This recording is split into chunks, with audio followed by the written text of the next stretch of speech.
Hello and welcome to Trial TV Live. I am the Squeegee of Justice. Thank you so much for joining us today as we are continuing on with another Ego Takes the Stand. This time we're going to be focusing in on Johnny Depp and Amber Heard. So Johnny takes the stand for quite a few days. So we thought we could, let me just check my audio real quick. For joining us today. All right, I turned it down a little bit. I think I was a little hot there. A little hot coming in. Johnny takes the stand for 4 days, I think, 3 or 4 days.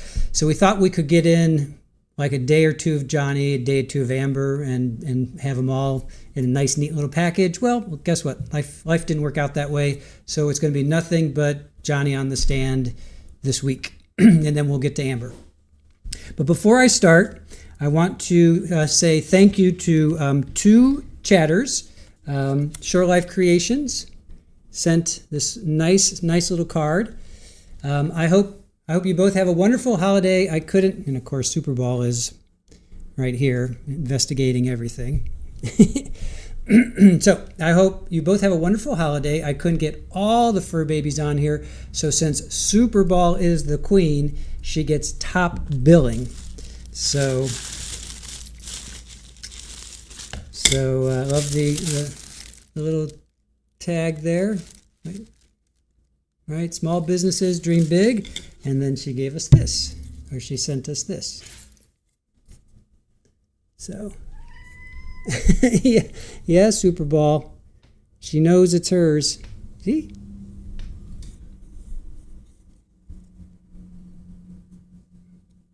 You get top billing. Yep, that's you. Super Bowl gives it the stamp of approval. All right.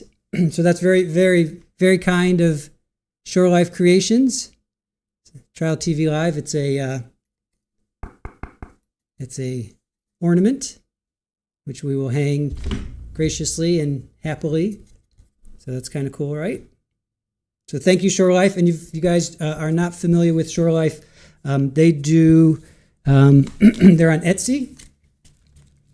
So here you can go to shorelifecreationsetsy.com. So go check out Shore Life Creations.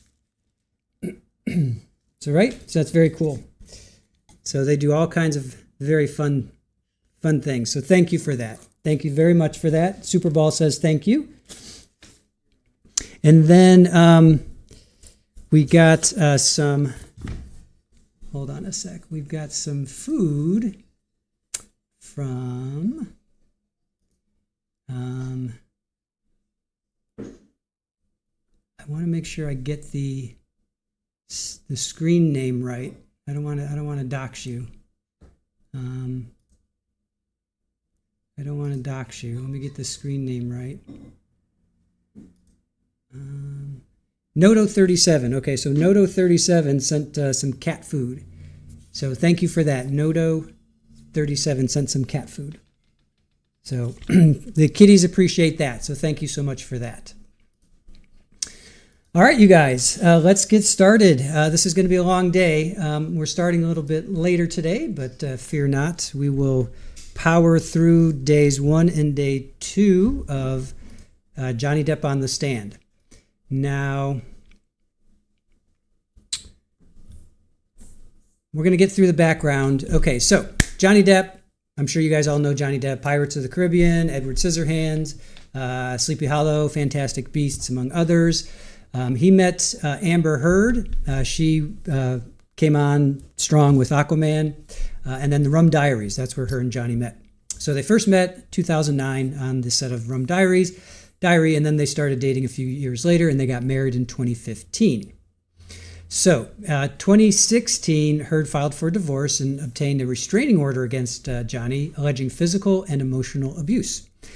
Johnny denied the claims, stating that Amber was the abuser and that her allegations were part of a hoax. The divorce was finalized in 2017 with a $7 million settlement paid to Amber, which she publicly stated she would donate to charity. Now, of course, that point was later disputed in court. Now, in 2020 in England, Depp sued the Sun newspaper for calling him a wife beater. Excuse me. The court ruled against him, which was only one judge, right? There was only one judge. There was no jury, not even three judges. It was just one judge. And they ruled against him, finding the claims substantially true. So because of that, Johnny's career took a real hit, right? He was persona non grata after that. Then in 2022, after he was sucking wind for a couple years there, he sued Amber over an op-ed that she wrote in the Washington Post describing herself as a public figure representing domestic violence, DV, I guess, and DA. Although she didn't name Johnny, he claimed it defamed him. So then Heard countersued him for $100 million. So that's where we are right now. That's where we are. So this takes place in Fairfax, Virginia, because that's where the Washington Post is situated, and that's why it's taking place there. All right, we're going to see a lot of things. I don't know if you guys watched this. We did. This is kind of where we really hooked into the YouTube LawTube community. I remember watching this, and Ian Runkle came on. Rob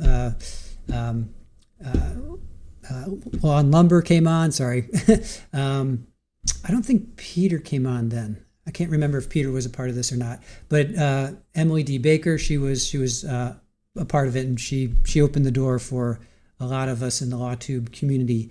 We did not start our channel based on this. We started a couple years later, but we were definitely watching this while it was going on. So, all right, you guys. Yes, let's see. Psychosaurus Rex, what are you guys saying? I like the judge in this case. Yes, Penny. Yep. Yeah. What does sucking wind mean? Mary asks. It means not going through a good time. It's not a good time. I'm not sure where the exact expression comes from. Well, let's see. What does sucking wind mean? Breathe heavily after physical exertion, or perform poorly or fail under pressure. So let's see. After the marathon, the runners were all sucking wind and had to catch their breath, or to fail or underperform, especially in a competitive situation. The team was doing great at first, but really started to suck wind in the second half of the game. I guess I don't know if that's the way I'm describing it or not. All right, judge in, what was Penny's name in Johnny Depp? Amber Heard. We're going to get players together. I totally forgot to do that last night. Penny S. Askarate. Penny S. Askarate.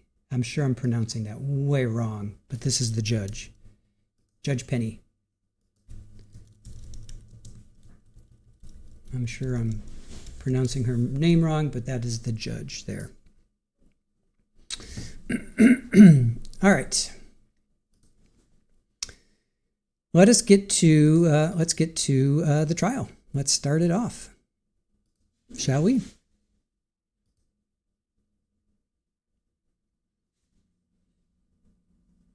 All right, here we are. Day one. Ego takes the stand. Johnny Depp.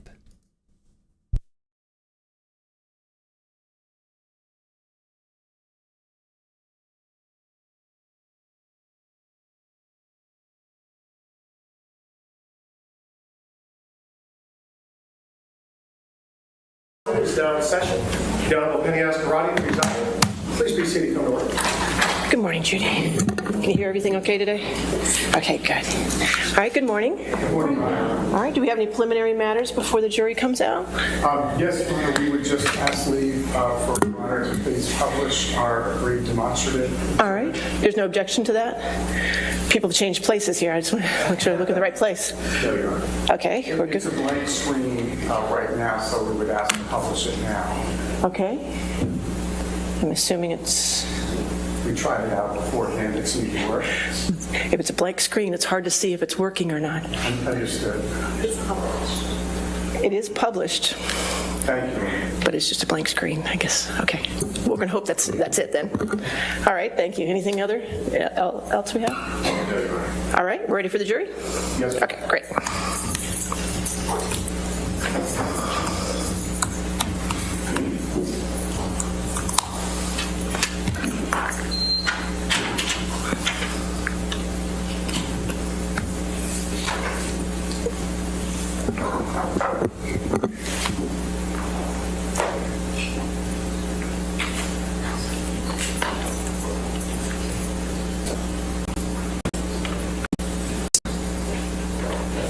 electronics.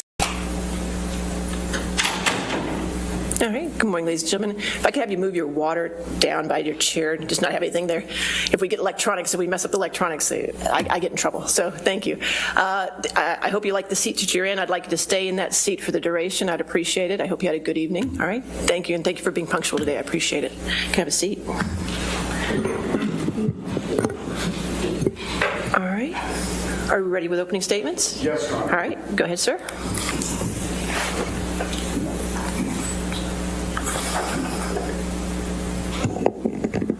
Good morning. My name is Ben Chu. My colleagues and I from Brown Rudnick are truly honored to represent the plaintiff in this case, Johnny Depp. Some of you may recognize Mr. Depp from seeing him portray characters such as Edward Scissorhands or Captain Jack Sparrow from the Pirates of the Caribbean movies.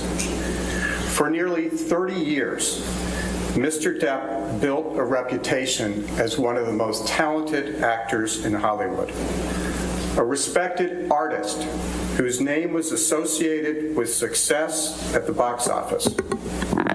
Today, his name is associated with a lie, a false statement uttered by his former wife, the defendant Amber Heard, that falsely cast Mr. Depp, falsely and unfairly cast Mr. Depp as a villain, a man who would violently abuse a woman.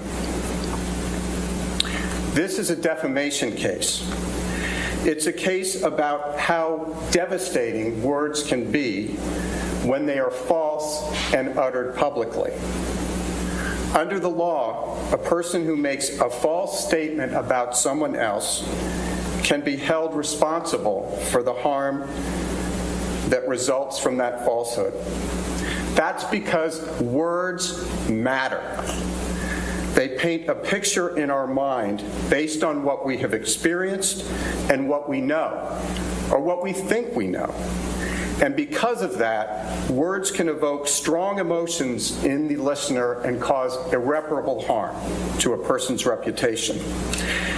And when, like Mr. Depp, your career depends upon your image and your reputation, or whether movie producers want their films associated with you, that harm can be particularly devastating.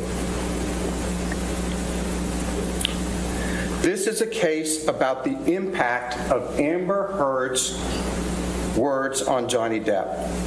Specifically, the words that she used in an op-ed published in the Washington Post in December 2018, which is shown on the screens.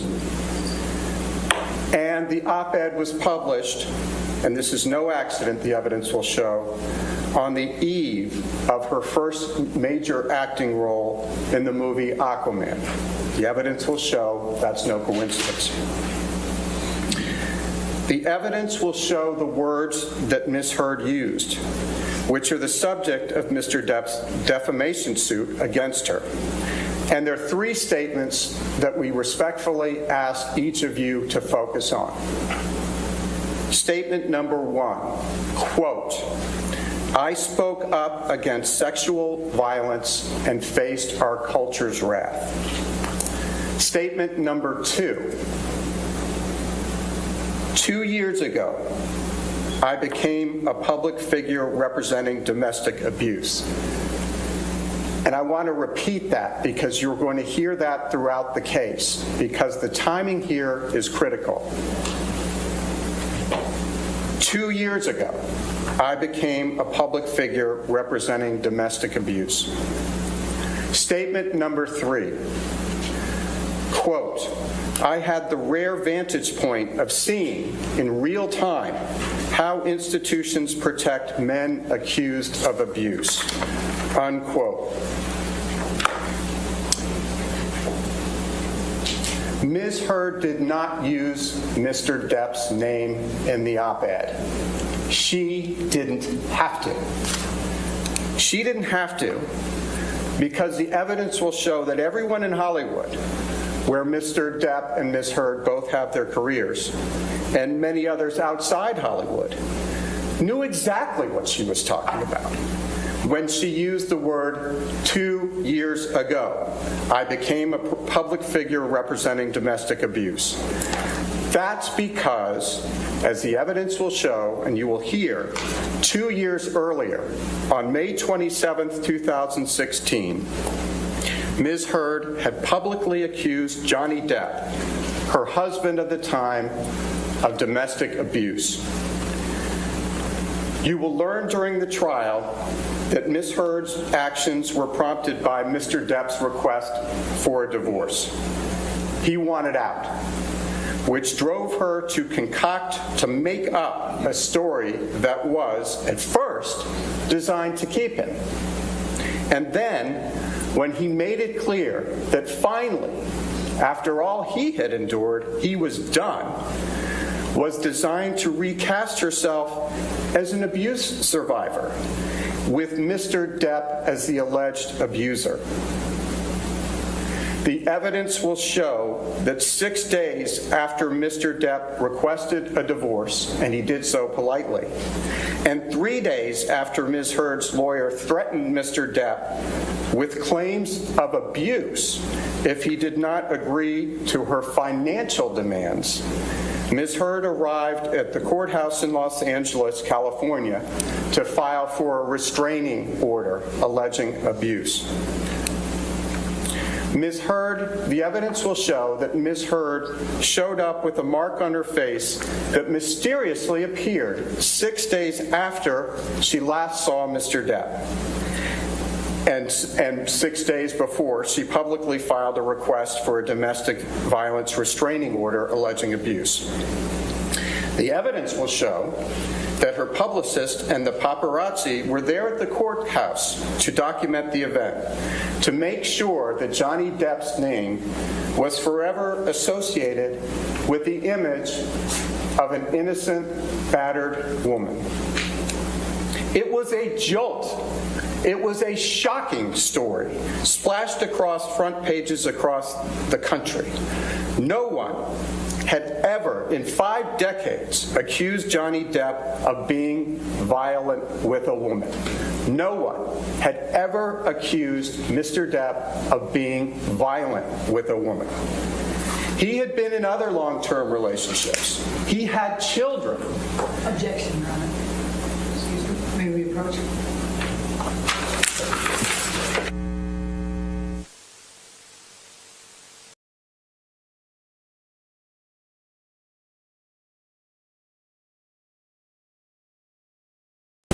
No one, as I stated before, no one had ever, in 5 decades, no one had ever accused Johnny Depp of being abusive of any kind with a woman. That's why it was such a jolt. He had been in other long-term relationships, as I said. He had 2 children. And no one had even suggested ever that he was capable of something like this. By choosing to lie about her husband for her own personal benefit, Amber Heard forever changed Mr. Depp's life and reputation. And you will hear him tell you the dreadful impact that it has had on his life.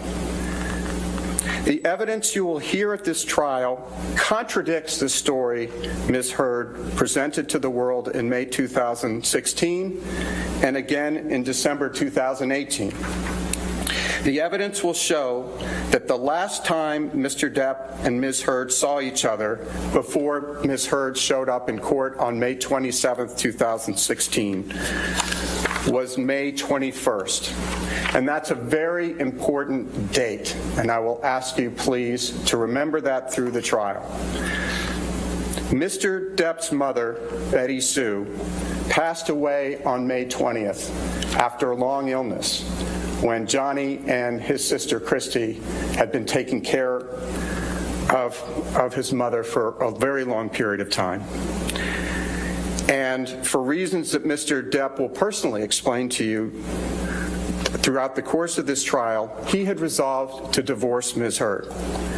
So on May 21st, Mr. Depp came by the apartment that he shared with Ms. Heard in the Eastern Columbia building, or the ECB, as some people refer to it, to tell her that, to pick up his things, and to say goodbye. There is no dispute that soon after Mr. Depp ended things with Ms. Heard and left the apartment on May 21st, he got on a plane to head out on a European tour, a music tour, for months with his band, the Hollywood Vampires. And Ms. Heard knew that he was going off on tour and out of state when she walked into court to get the restraining order, which she obtained ex parte. It's a Latin word, fancy word, but all it means is that Mr. Depp and his lawyer were not there and had no opportunity to be heard. That's what an ex parte order is. You will hear from the police officers who responded to a 911 call on May 21st, after Mr. Depp left. The police officers will testify that they saw no injuries on Ms. Heard. Both police officers will testify that they saw no injuries on Ms. Heard. Nor did the police officers see any of the property damages that you will hear Ms. Heard claims existed in the apartments that evening. And you will hear those officers under oath testify that there was no violence and that there was no crime. You will also hear from multiple witnesses who, like the police officers, saw Ms. Heard between May 21 and May 26. Those are the crucial days between the alleged incident and the day she walked into court with her lawyer and got an ex parte order.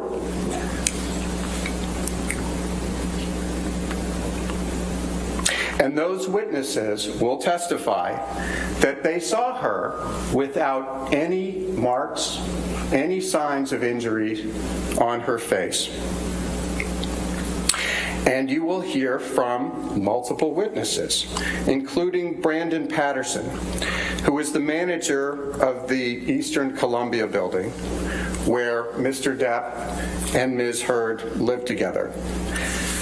You will hear Mr. Patterson say that he saw, and others will say as well, that they saw a surveillance video from the week of May 21st that showed Ms. Heard's sister, Whitney, throw a fake punch at Ms. Heard's face. Now let's just stop there. This is a surveillance video you will hear about where the sister of the alleged victim threw a fake punch at her sister, which allegedly occurred, this incident, only a couple of days earlier.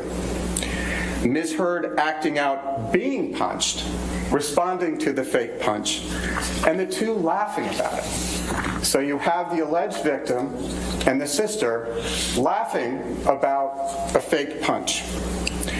And you will have to decide for yourself, or we ask that you please decide for yourself. Would anyone ever joke about that if there had been actual abuse? Much less ask yourself, would a sister ever joke with an alleged victim about being punched by her husband?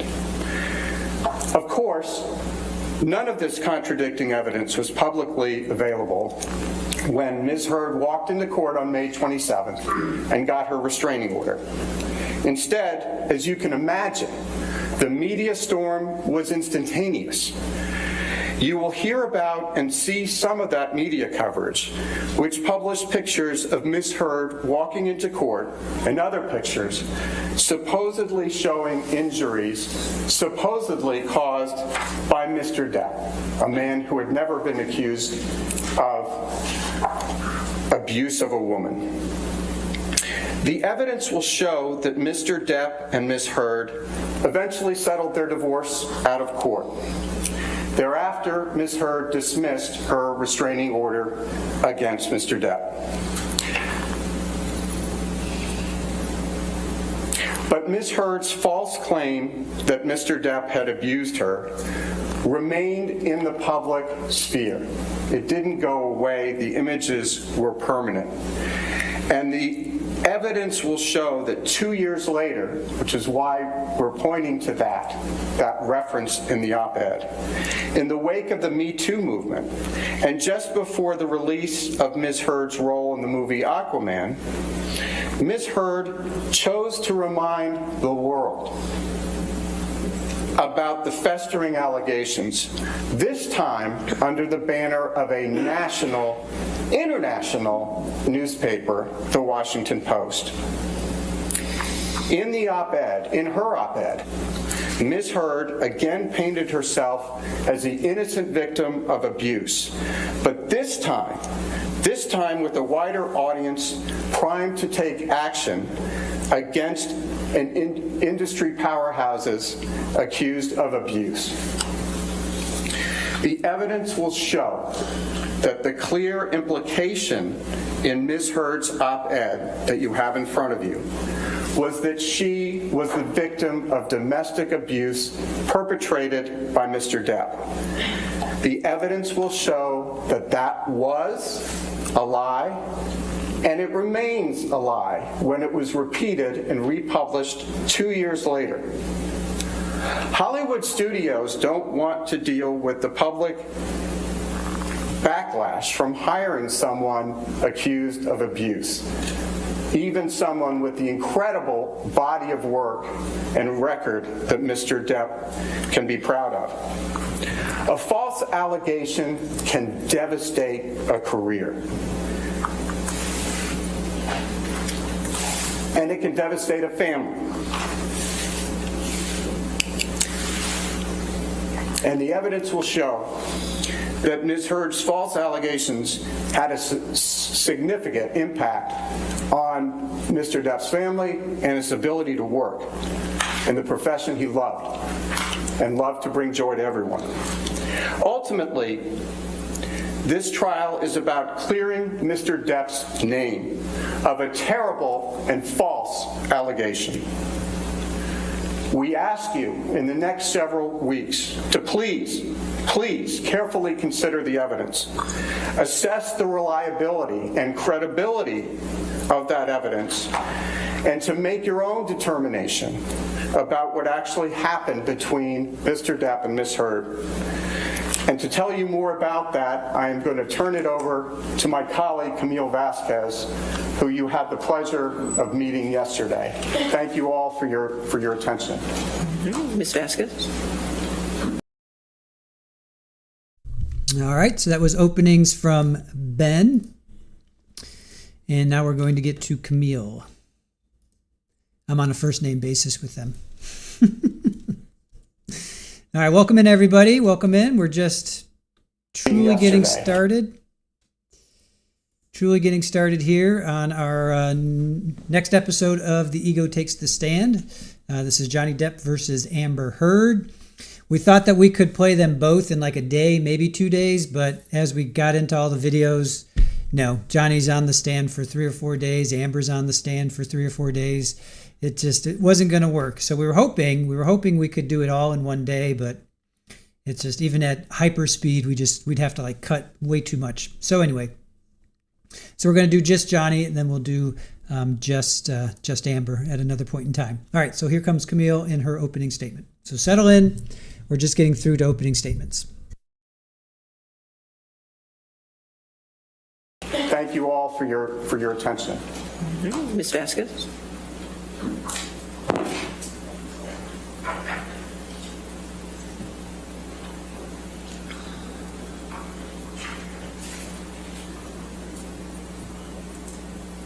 Thank you, Ben. You might have to turn it up a little bit.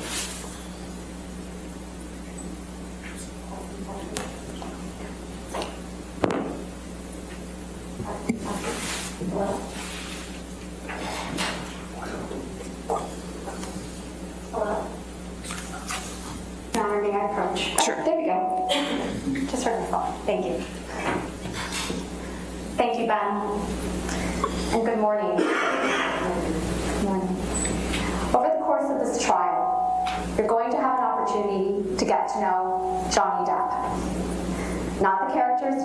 afraid but the man himself. You will hear from Mr. Depp directly, but you will also hear from his friends, his family, and employees. You will hear from people who have known him for decades. They have seen him at his best, and they have seen him at his worst. And they will tell you, each of them, that he is a kind soul who has never and would never raise a hand to a woman. You will hear that Mr. Depp learned at a very young age how to coexist with an abusive woman. You will learn from Mr. Depp's sister, Christy, and from Mr. Depp that their mother, Betty Sue, lived in a constant state of anger that would boil over daily in vicious words and violence directed at her husband and their children.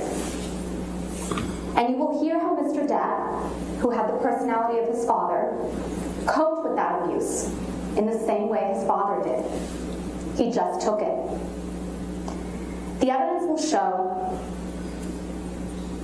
that Mr. Depp learned that the best way to deal with violence was to leave, to get away from it. Give her time to cool down. But he never turned his back on his mother. Mr. Depp loved his mother, and he cared for her until the day she died. You will hear how Mr. Depp came to Los Angeles as a teenager.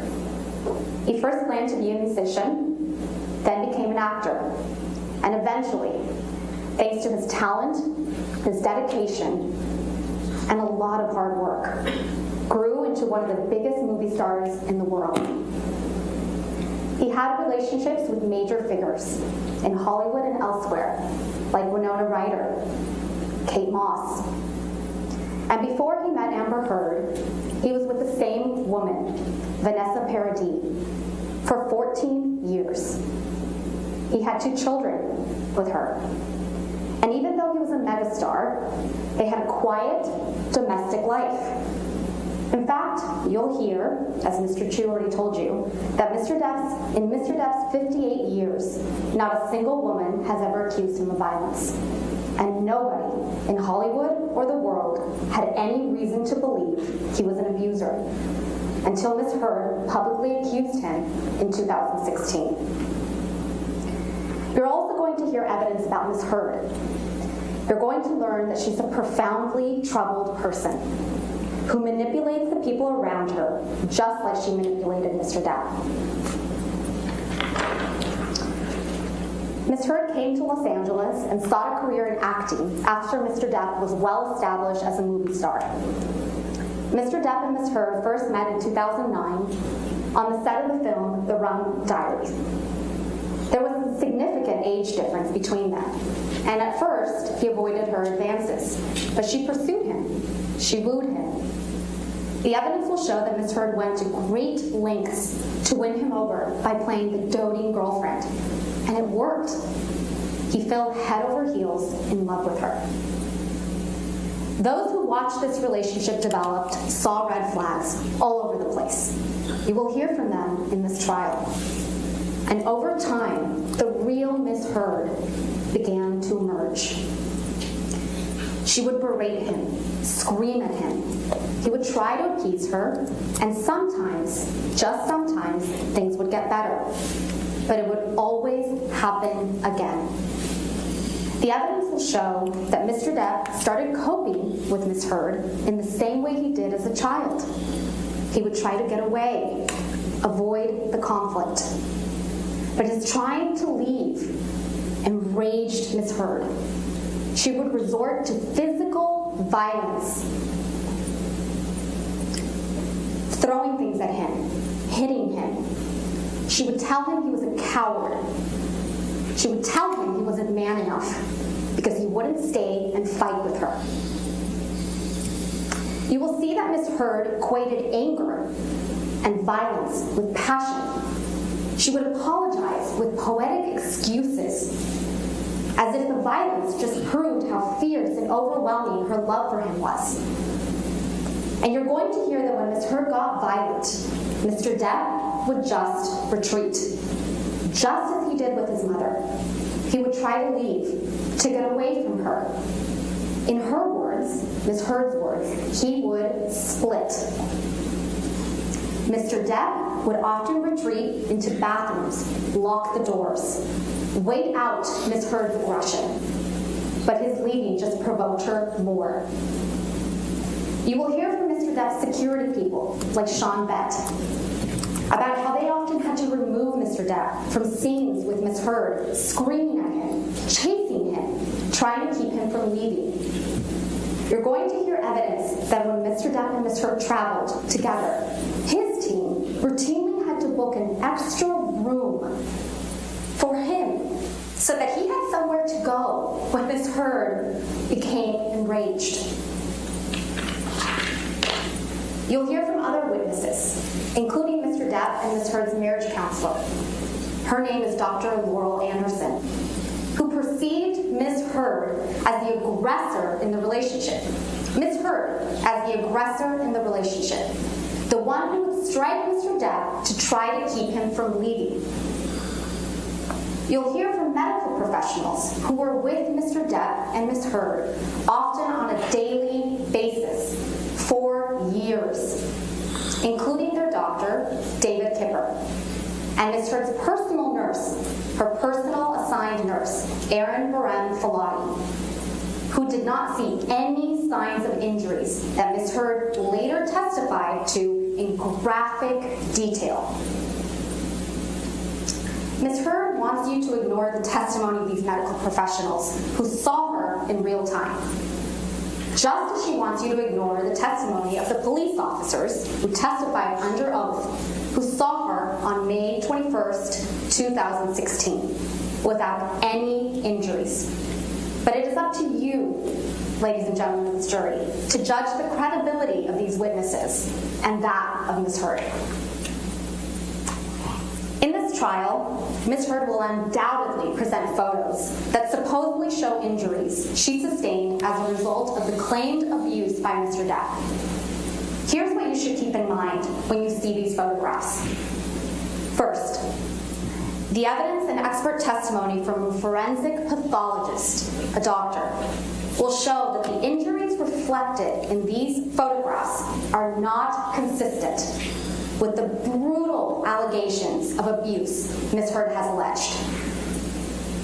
Second, there are multiple witnesses, including medical professionals and police officers, who will testify that they did not observe the injuries supposedly reflected in these photographs. And you may be wondering, how can that be?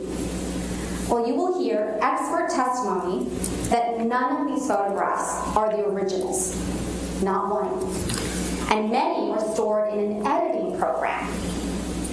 So they could have been manipulated and cannot be confirmed as authentic. Importantly, you will not see a single photograph of the vast majority of the abuse alleged by Ms. Heard, not one.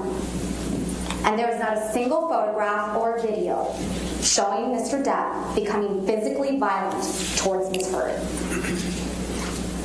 The only medical report of an injury during their relationship was a severe one, and it was sustained by Mr. Depp.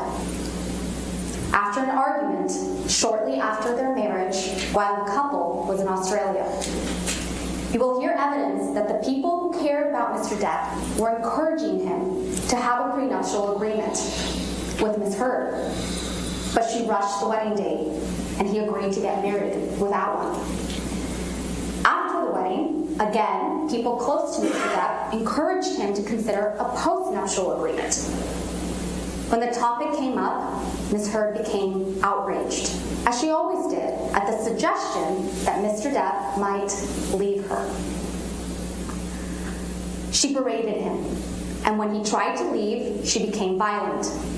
She became so violent, in fact, she threw a vodka bottle at him that hit his hand and exploded. It severed the end of one of his fingers. You'll see pictures of Mr. Depp's severed finger and learn about his emergency medical treatment for that injury. And then you'll learn, and this is important, years later, after the false claims of abuse that caused Mr. Depp to file this very lawsuit, Ms. Heard came up with an elaborate story about what actually happened, according to her, in Australia. And what she said happened was that it was a 3-day hostage affair, an episode, where she was violently attacked and then sexually assaulted by Mr. Depp. You will see for yourself that the evidence does not support the story she told after she was sued. You will learn that there came a time when Mr. Depp was done, and you'll learn from him, and he will tell you why. The evidence will show that on May 20th, 2016, Mr. Depp's mother, Betty Sue, passed away. You will hear from Mr. Depp that his mother's passing was a wake-up call that helped confirm what he already knew, that the relationship with Ms. Heard wasn't working, and that Ms. Heard was not going to change. If you've ever lost a parent, you understand how much this experience can change your perspective on what is important for your own well-being. So Mr. Depp resolved to finally divorce Ms. Heard and told her that very day that he would do so respectfully and, most importantly, discreetly. The evidence will show that on May 21st, 2016, when Mr. Depp went over to the Eastern Columbia building to gather his things, Ms. Heard caused a final dramatic scene. In the wreckage of their relationship, Ms. Heard spun the final encounter between them into a tale of domestic abuse. Now, I understand that many of you may be asking yourselves, why? Why would Ms. Heard say that Mr. Depp abused her during their relationship if it didn't actually happen? Why would she make up the detailed, dramatic tales of abuse that you will surely hear in this courtroom over the coming weeks? By the end of this trial, you will have the answer to that question. The evidence will show exactly who Ms. Heard is.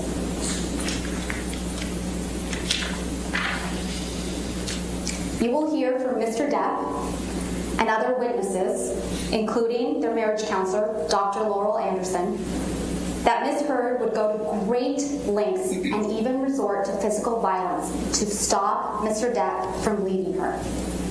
But once Mr. Depp did leave, Ms. Heard tried to avoid public humiliation and present herself as a noble survivor and representative of the Me Too movement.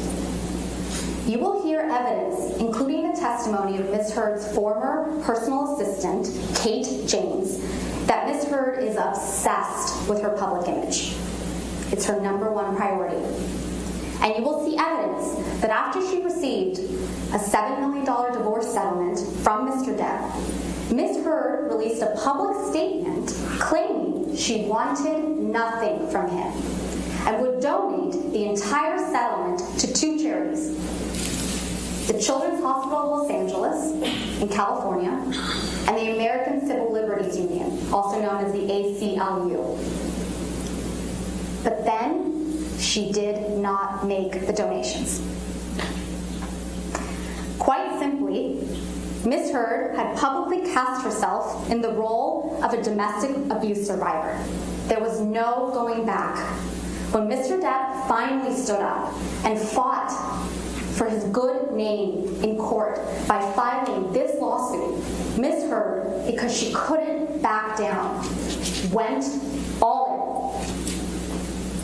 After this lawsuit was filed, and it's important, the timeline here, after this lawsuit was filed, Ms. Heard started making up more and more alleged incidents of abuse. And if you'll recall, ladies and gentlemen, the headline of the op-ed references sexual violence. But Ms. Heard had never made that accusation against Mr. Depp. It was never part of her allegations of abuse. So what changed? What changed between 2016 and 2018? We submit to you, and the evidence will show, when she realized the seriousness of what she had alleged, she panicked and she alleged sexual assault. Ms. Heard and her lawyers are going to tell you some truly horrific tales of abuse before this trial is over. But the horrific details are designed. They're designed to shock you and to overwhelm you. They are designed to be explosive. And they are designed to distract you from the evidence and, most importantly, from common sense. That tells you, the common sense and the evidence will tell you that it is all a lie. That none of this, not one single alleged incident of abuse, could have happened as Ms. Heard claims. Ms. Heard's pattern is consistent.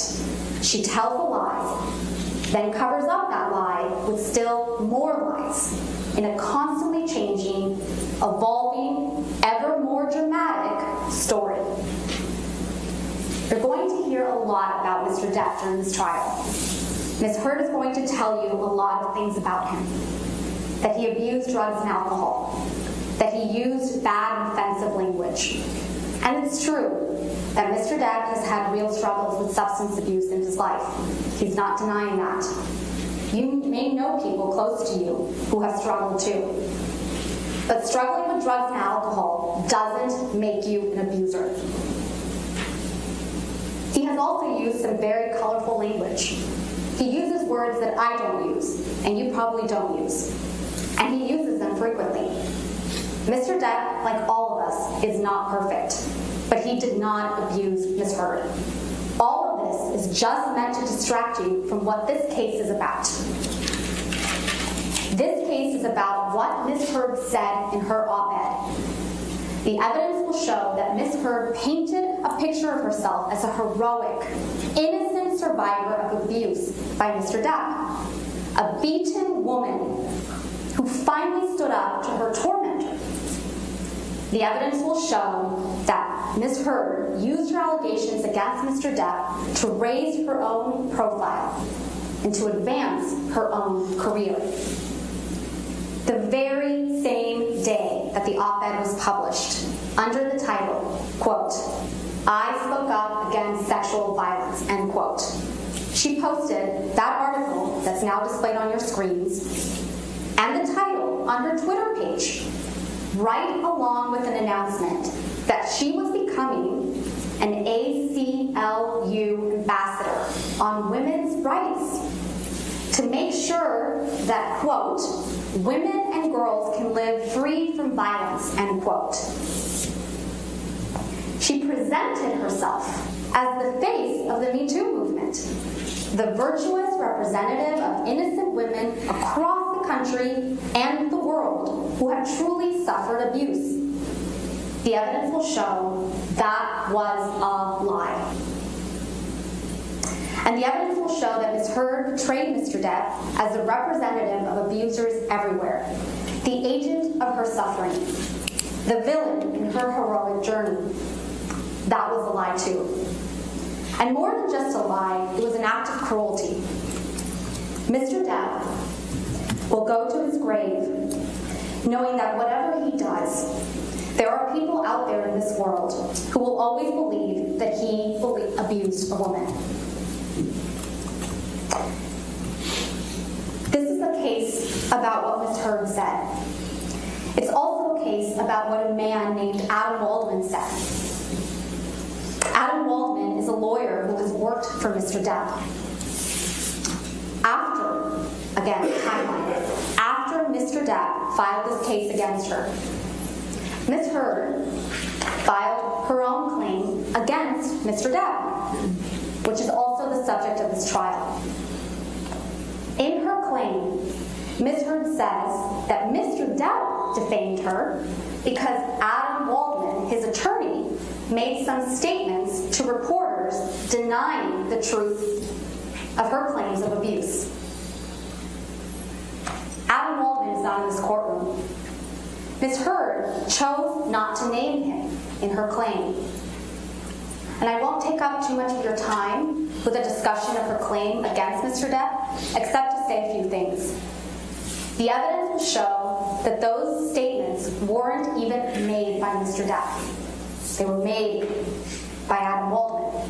And Mr. Waldman, the evidence will show, is not under Mr. Depp's control. The statements were merely Mr. Waldman's opinions, made in justified defense of his client and friend, Mr. Depp. Mr. Waldman believed those statements. And finally, at the end of the day, Mr. Waldman's statements merely reflected the reality that we intend to prove in this trial. That Ms. Heard's portrayal of herself as a victim of domestic violence at the hands of Mr. Depp is a lie. Ms. Heard, as you know, is an actress. When she accused Mr. Depp of abuse and painted herself before the world as a representative of abuse victims everywhere, Ms. Heard took on the role of a lifetime.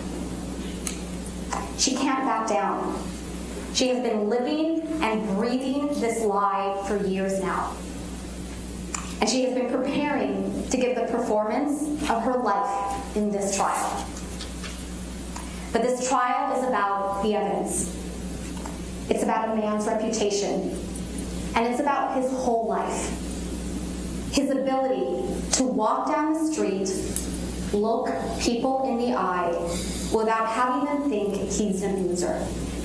It's about the truth, and the truth will come out in this trial. At the end of this trial, we will ask you to render a verdict for Mr. Depp. We will ask you to tell the world that he is not the abuser she described, and that she is not the victim she portrayed. And we will ask you to tell Ms. Heard that what she did was wrong. Thank you very much. Thank you, Ms. Vasquez. All right. All right. As much as I want to play the openings for Amber's side, I'm going to hold that until we play Amber. So right now, today is just about Johnny. We're going to do it for Johnny. Today is just about Johnny. I wish that this had worked out differently, but it's just they talked a lot. Both of them talked a lot. So we have to make our choices. Sorry. We have to make our choices. So, here we are with Johnny Depp taking the stand. Let me get us queued up. And yes, we will be streaming tomorrow, which is Tuesday, Wednesday, and Friday. I think we're going to be streaming all week. Just Johnny, because he's on the stand for so long. All right, let's get to it. Johnny Depp takes the stand. Ego takes the stand.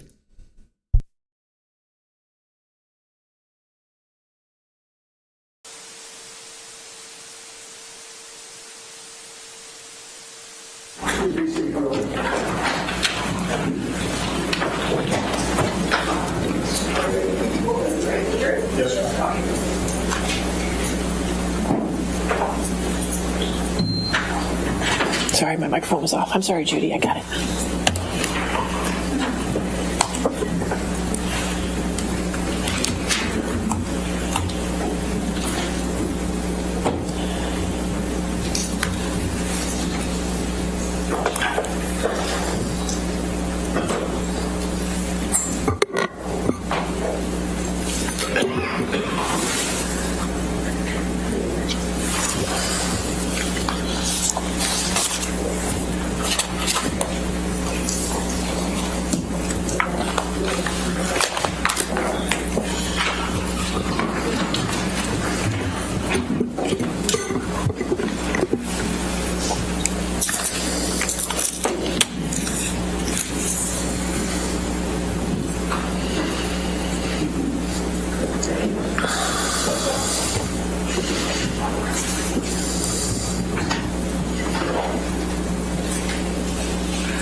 lunch went okay? All right, good. All right. Your next witness? Your Honor, we call Mr. John C. Depp. All right. If you'd stand, sir. Do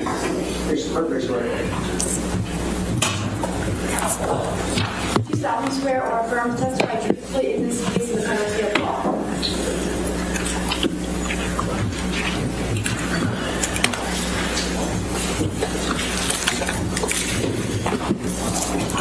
Okay. All right, yes, ma'am. Good afternoon, Mr. Depp. Good afternoon. Can you please tell the jury why you're here today? Yes.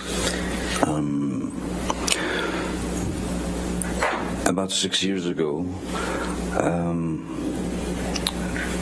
Ms. Heard made some quite heinous and disturbing, brought these disturbing criminal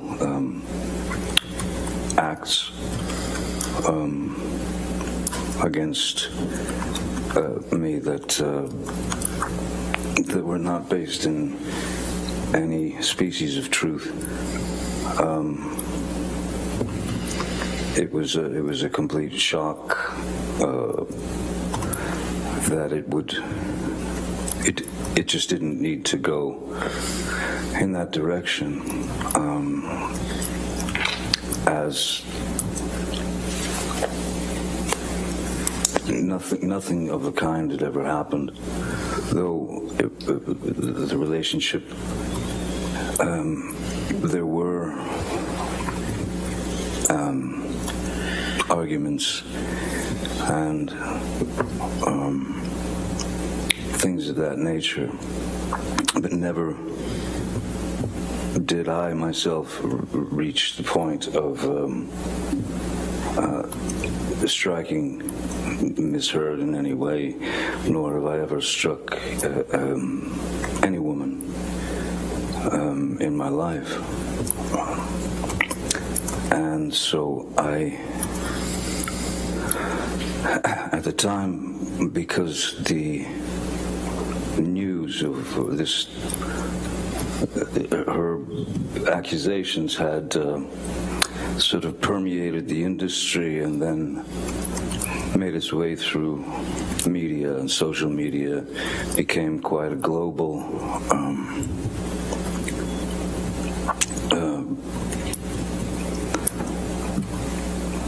let's say, quote-unquote, fact, if you will.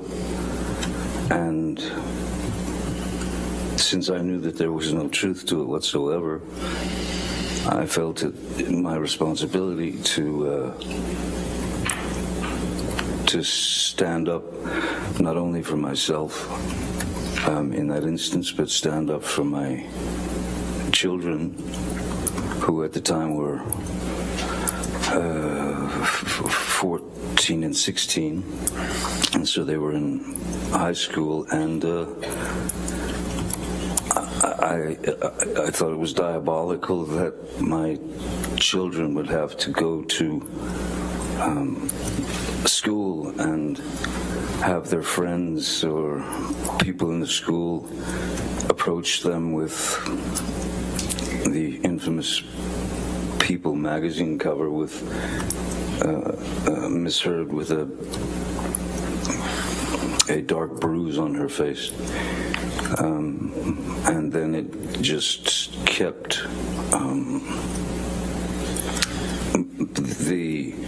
it kept multiplying. It just kept getting bigger and bigger. So it was my responsibility, I felt, to not only attempt to clear my name for the sake of, well, for many reasons, but I wanted to clear my children of this horrid thing that they were having to read about their father, which was untrue. And also, after many years of being in this industry, at the time I'd probably been in the industry 30 plus years, 35 years. never had any problems, anything like that.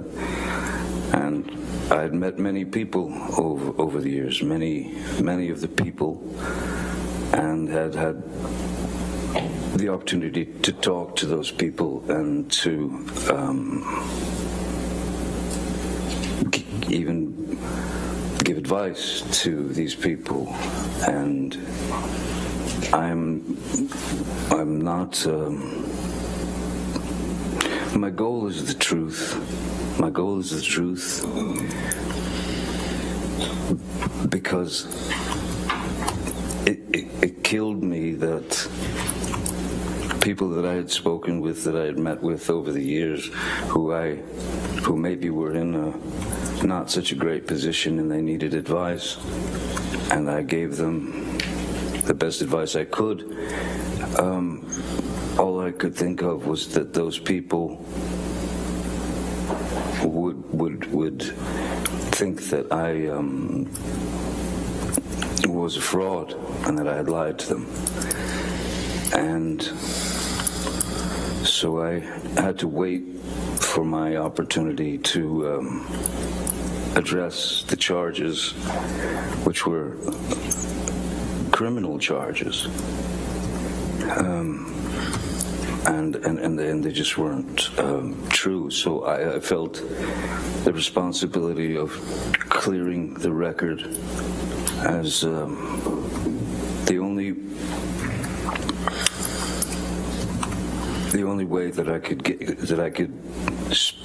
get to the point where I could speak has really taken this full 6 years. And it's been 6 years of trying times. It's very strange when one day you're Cinderella, so to speak, and then in 0.6 seconds you're Quasimodo. And I didn't deserve that, nor did my children, nor did the people who have believed in me for all these years. I didn't want any of those people to believe that I had done them wrong or lied to them or that I was a fraud. I pride myself on honesty. I pride myself on truth. Truth is the only thing I'm interested in. Other lies will get you nowhere, but lies build upon lies and build upon lies. It's too much to cover. I'm obsessed with the truth, and so today is the first opportunity that I've been able to speak about this case in full for the first time. Mr. Depp, how do you feel about the intimate details of your life being aired in this process?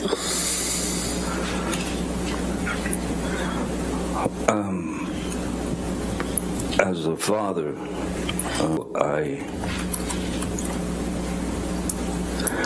I can't say that I'm embarrassed because I know that I'm doing the right thing. Now, Mr. Depp, I'd like to turn a bit to your upbringing. We heard a bit from your sister Christy last week, but can you please tell the jury in your own words about your childhood upbringing? I had a very interesting childhood, one that I thought was normal until a certain age. My mother, I was born in Kentucky, and then we moved around quite a lot when I was a kid. So you were always my mom had this, her feet were on fire and she had to move, so we moved constantly. So you were always the new kid, and that wasn't ever particularly pleasant. Then we moved to Florida, South Florida, when I was about 7 or 8.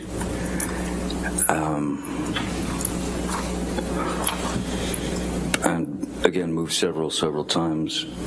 But my mother was quite unpredictable. She was very unpredictable.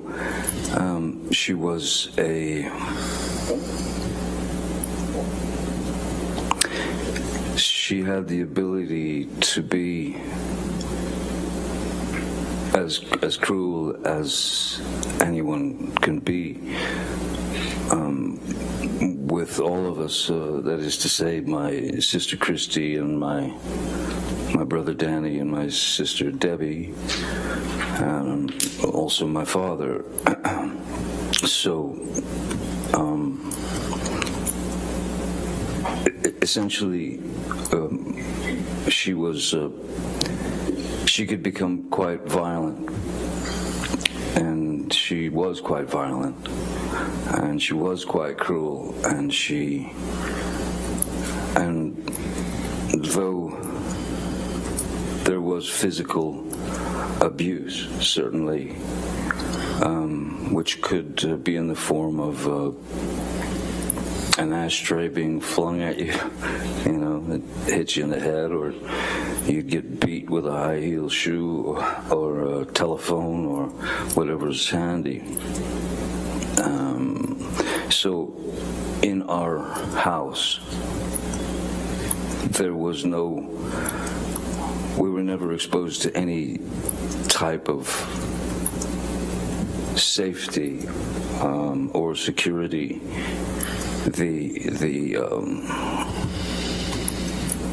The only thing that one could do, really, was to try to stay out of the line of fire. I started to be able to observe, and I could start to see when she was about to head into a situation where she was going to get riled up and somebody was going to get it. Generally, it was me. Mr. Depp, you mentioned that your mother could be cruel. How could she be cruel? Well, the various categories, I suppose, there's physical violence, of course, there's physical abuse, to which she was, that was a constant. That was just a constant, We were all somewhat shell-shocked, even if she just walked past us, you'd sort of shield yourself because you didn't know what was going to happen. Excuse me. And so there was the physical abuse, which was a constant. There was quite a lot of verbal abuse. There was quite a lot of name calling and bullying. Making fun of whatever defect one might have. If my brother wore glasses, so of course he was four eyes, and his teeth were messed up in the front, so he was buck-toothed as well. My sister Christy, which this is such a hideous psychological play. My father's parents were quite refined. My mother comes from Eastern Kentucky, which is where you grow up in shacks and hollers, and my mother despised my father's parents, and my grandmother's name was Violet, and every now and again you would hear my mother just scream across the house, "Come here, Violet, get in here, Violet."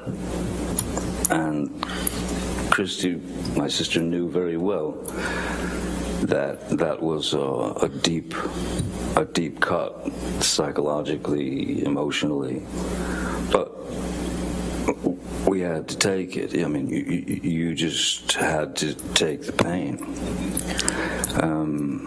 I was born with a very strange, it was a very rare thing in my eye, as the back of the lens is spherical. Normally is spherical, so in this eye it isn't normal. This eye, I was born with a more conical lens, so my brain never learned to see out of my left eye, and they noticed when I was about 3, 4,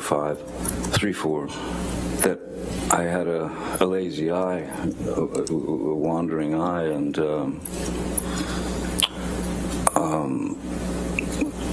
she would call me cockeye, one eye, anything she could get to demean, humiliate. I even had to wear an eye patch on my good eye to strengthen my bad eye, so that it would cease to wander. It was exercising the muscles of the eye, though the brain had never learned to see. So I still, my vision in my left eye is, I'm legally blind in my left eye. But so yeah, the verbal abuse, the psychological abuse was almost worse than the beatings, because the beatings were just physical pain, and the physical pain you learn to deal with, you learn to accept it, you learn to deal with it. But the psychological and emotional abuse, that's what kind of tore us up, I think. What about your father? What was he like? My father was a very kind man. In fact, my father's still alive. He's a very kind man. He's a very quiet man. In fact, he's very shy. Not a confrontational person in any way. And when Betty Sue, my mother, would go off on a tangent toward my father, and of course in front of the kids it was no matter to her.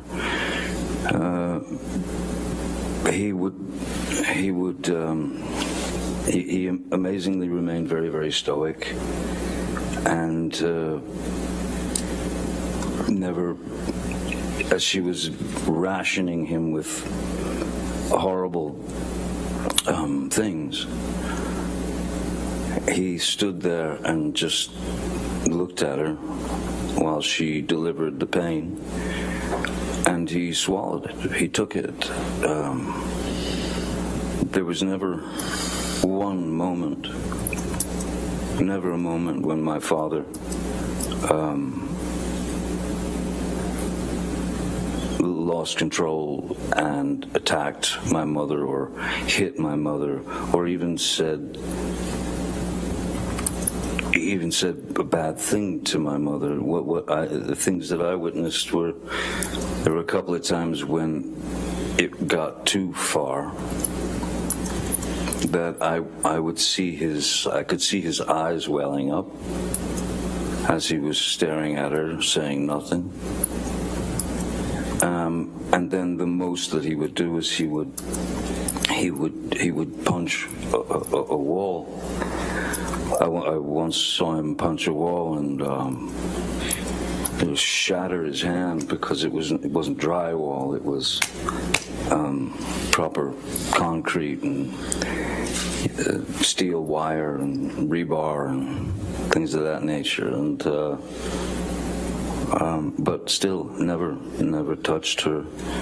Never argued with her. He remained a gentleman, and to me, as a 5-year-old boy, I kept thinking to myself, I kept wondering why does he take it? How does he take this? And why doesn't he leave her? But he didn't,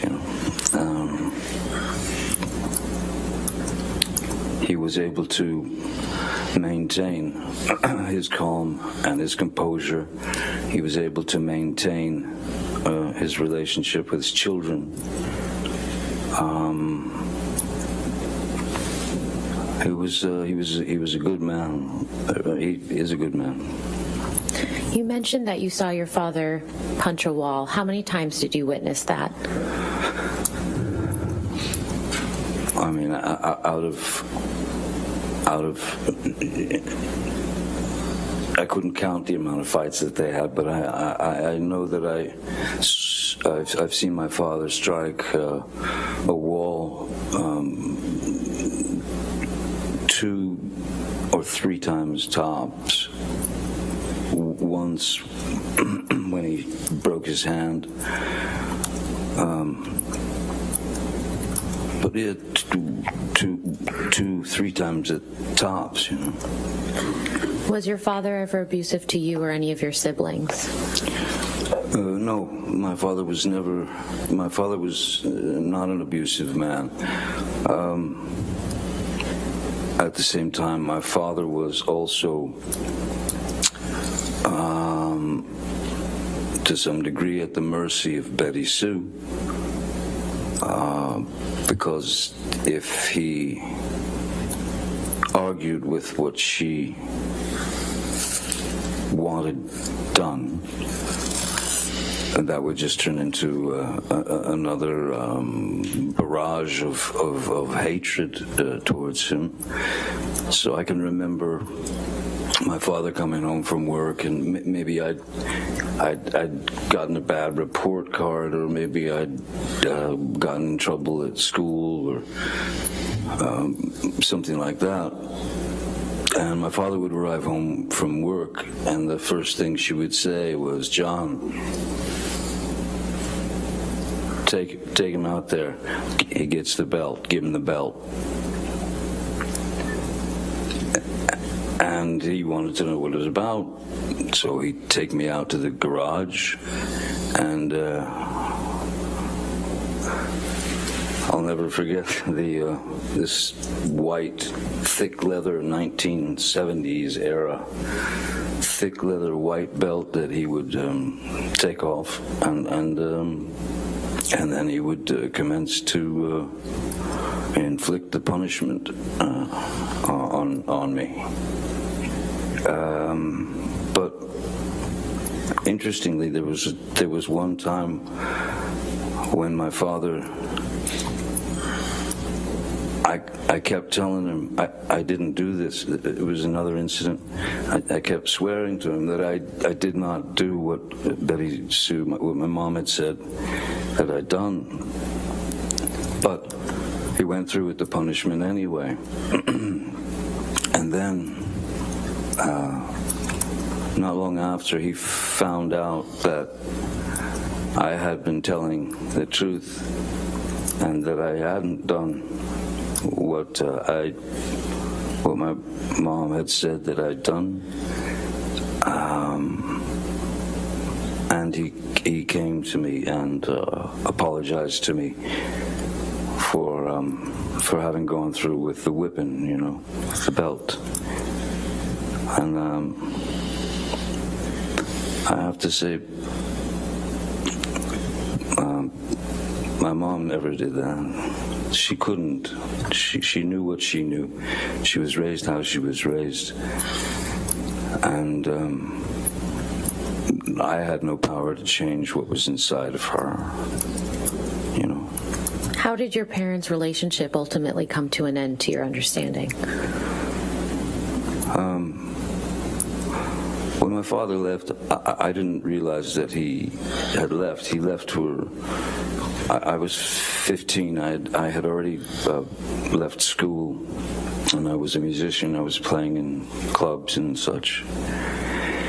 And he left for work one morning, just like every day, and was packing his car, and then he left.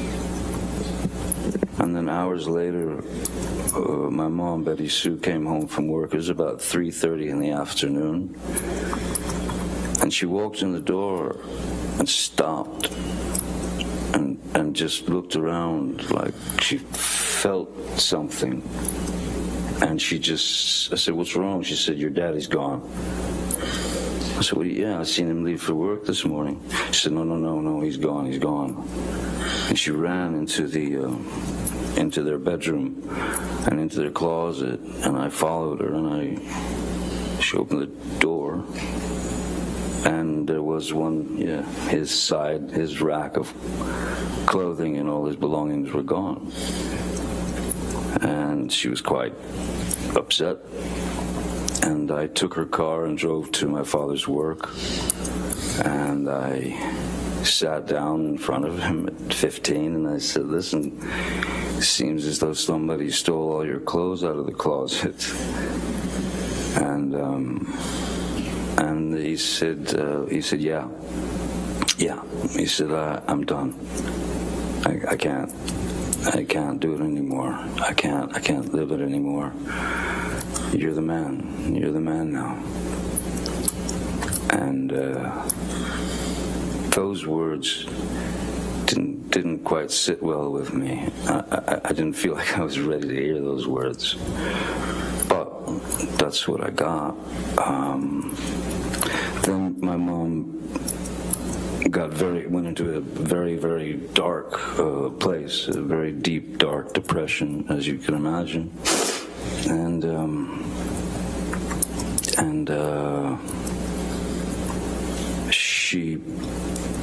one afternoon I woke up, I'd fallen asleep, and I woke up and walked out into the living room, and I saw my mother very feebly, and like almost, it was like a slow motion crawl. If I could stand up, I could show you just what I saw. Do you mind? You can stand up. Thank you. I saw my mother,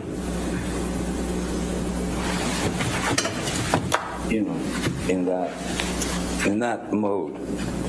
So instantly, I knew that something was dreadfully wrong, and there's drool coming out of her mouth. And as I was about to run and call, the front door busted open, and my uncle and two paramedics came in and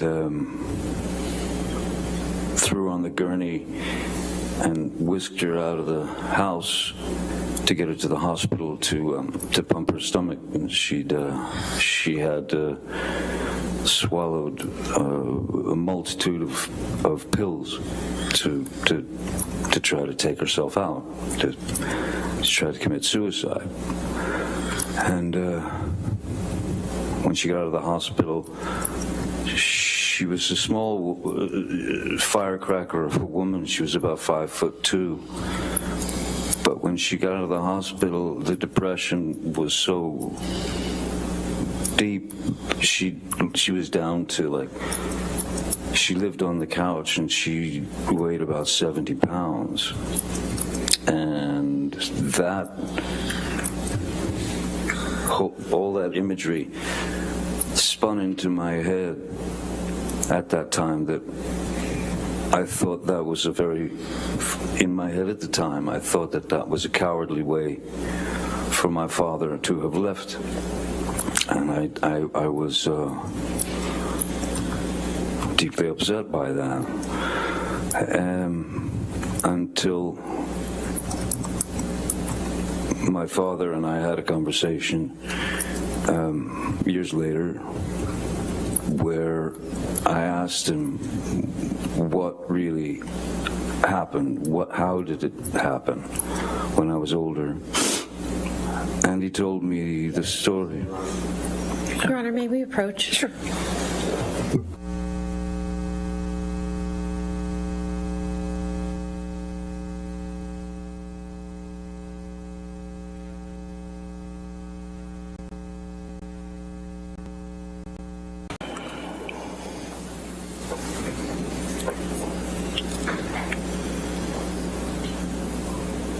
Mr. Depp, how did you feel about your father when he left?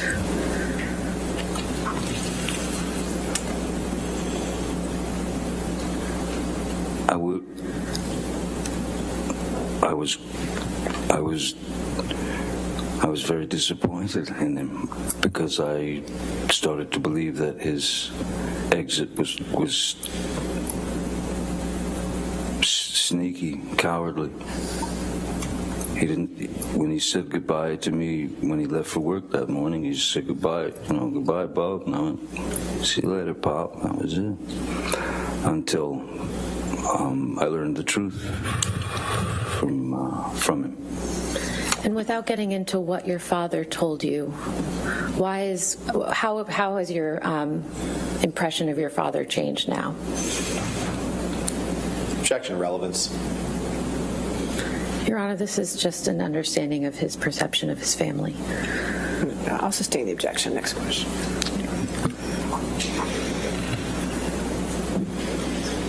Mr. Depp, what have you learned from your experience in your childhood and observing your father in your childhood?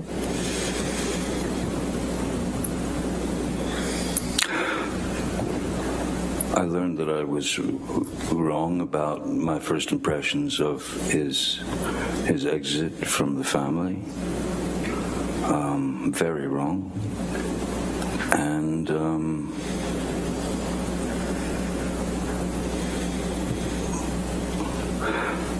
I'll tell you one thing that I learned that was one of the best lessons I believe I've ever learned in my life, ever could learn in my life, was based on my experiences as a child and what I'd seen and experienced. I knew exactly how to raise children when my girl Vanessa got pregnant. I knew exactly how to raise children, which was to do the opposite of what they did, of what Betty Sue did. Never raise your voice in front of the children, never.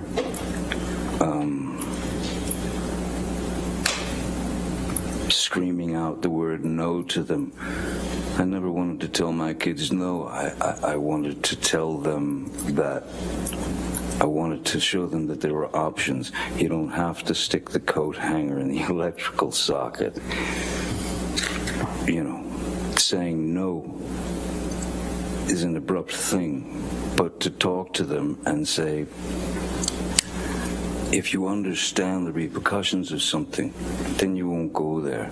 So maybe think about this as opposed to this. Give this some thought, But that will clearly, that could kill you. So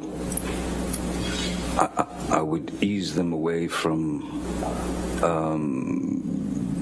things of that nature with a more of a conversation as opposed to a flat out don't you ever do that again and threats and things of that nature. I did not raise my children that way. Nor did Vanessa. We never raised our voices in front of our children ever. How do you think your experiences with your parents in your childhood affected your approach to your relationship with Miss Heard? I'm sorry, one more time. How did your experiences observing your parents as a child affect your approach to your relationship with Miss Heard? Well, in the beginning of my relationship with Miss Heard, there was, from what I recall and what I remember, she was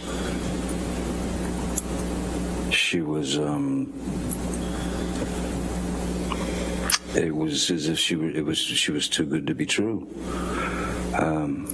She was attentive, she was loving, she was smart, she was kind, she was funny, she was understanding,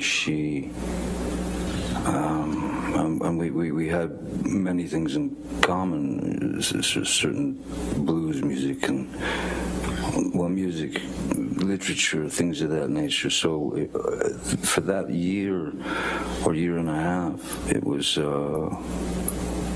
amazing.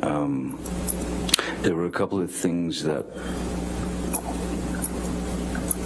I don't know, stuck in my head that I noticed that I thought might be a little bit of a dilemma at some point. For example, I worked quite a lot, and when I would come home from work, I would come in the house or the hotel, and she would sit me down on the couch and give me a glass of wine and take my boots off, set them to the side, and I'd never experienced anything like that in my life. I just never thought I just never experienced that before, and it became a regular thing that she did, this kind of routine. And I remember one night I came home from work, and I think she was on the phone or something, or busy. She was doing something, and so I sat down on the couch and I took my boots off, and suddenly Miss Heard approached with this look on her face and she just said, "What did you just do? What did you do?" I said, what do you mean? "You took your boots off." I said, "Yeah, yes, I did. Well, you were busy, you know." No, that's my job. That's what I do. You don't do that. I do that. Okay, all right then. And then she said, "Let me get you a glass of wine." And she brought me the glass of wine. But I did take pause, of course, at the fact that she was visibly shaken or upset that I had broken her rules of routine. I thought that strange. And then once you notice something like that, then you start to notice other little tidbits and things that come out. And then within a year and a half, she had become this another person almost. Mr. Depp, we're going to talk about Ms. Heard in a couple minutes, but I'd like to first talk about your career in Hollywood. And so could you please tell the jury how you ended up acting in the first place? I ended up acting by accident. I was a musician, and I'd moved out to Los Angeles with my band when I was 20 years old. And then there were a couple of things that happened in the band where the band split up, and I remember I was filling out job applications, and then Nick, with a friend of mine who happens to be, he was an actor, less known then than he is now, Nicolas Cage. And I was filling out job applications at any, video stores, clothing stores, anything, just to be able to pay the rent. And Nick Cage said, why don't you meet my agent, because I think you're an actor. I think you could be an actor. And I said, look, I'll meet anybody, I'll do anything at this point. And so he sent me to his agent, Eileen Feldman, and I met with her. She sent me to read for a casting director named Annette Benson, who was casting a film called The Nightmare on Elm Street.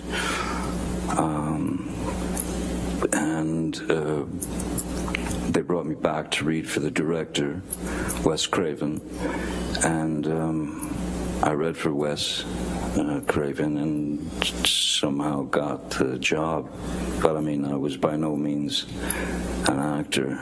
I didn't have any desire to be an actor. I was a musician. But the fact that these people were going to pay me what I found to be a ludicrous sum of money, which was it was kind of the SAG minimum.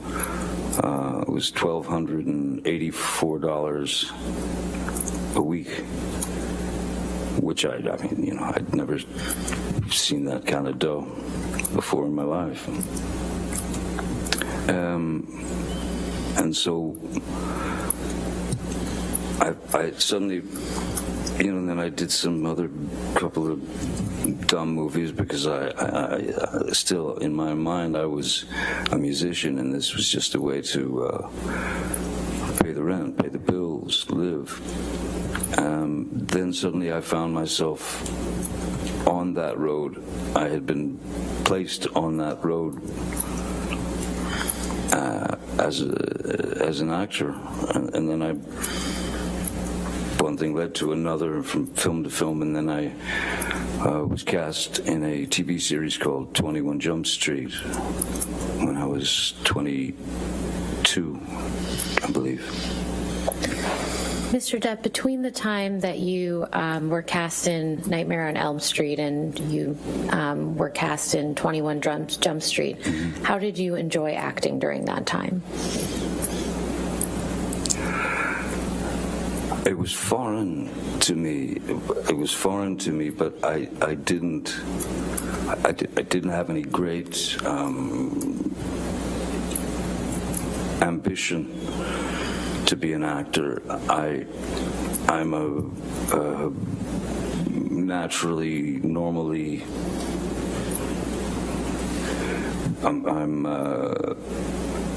I've always been quite a shy person. I've always been quite introverted.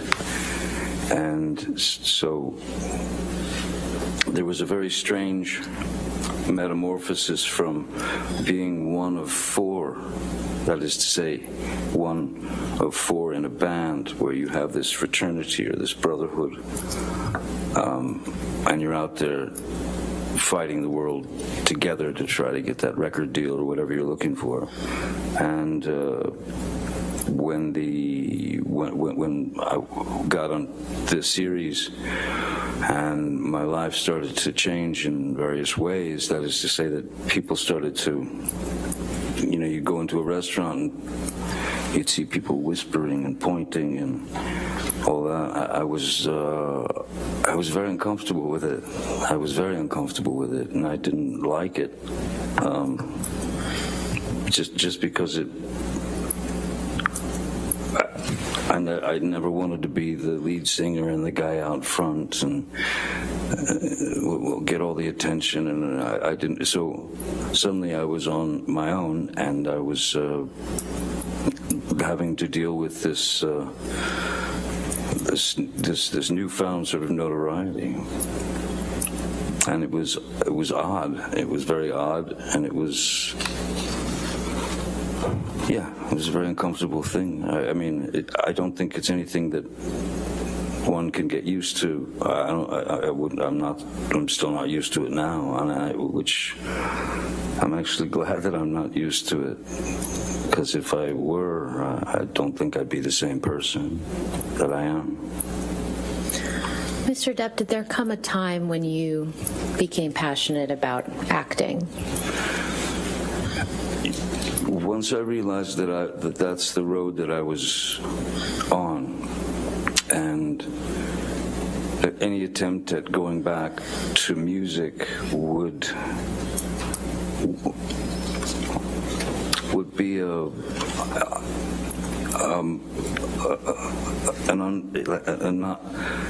it would have been. I hated the idea that since the television series had come out and I had been exposed as this character or this actor, I had to realize in my own mind and heart that there was no going back to music, because I didn't want to, I didn't want to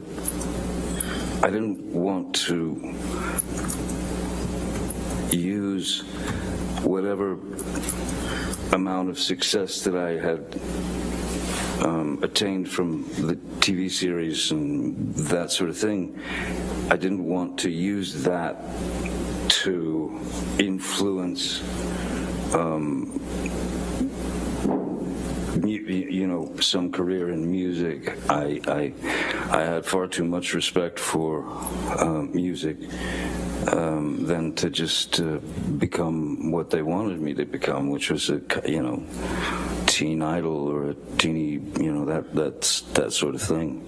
I fought that with everything in my being. So once I realized that music was no longer an option, then I began to study at various places. The Loft Studio, which is now long gone, in Los Angeles. I studied with some other teachers, Saunders Seacat.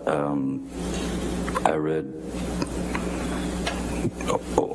all the books that you could read, and all that was great, but you realize that the only way to learn, or the only way to learn how to, it's not act necessarily, the only way to learn how to react and behave, because it's just behavior and it's reaction, was to do it. It's on-the-job training. It's trial by fire. So I did my best to work up my own approach towards a character and such. And what were a couple of the first few projects that you worked on where you were really able to implement that approach? I would say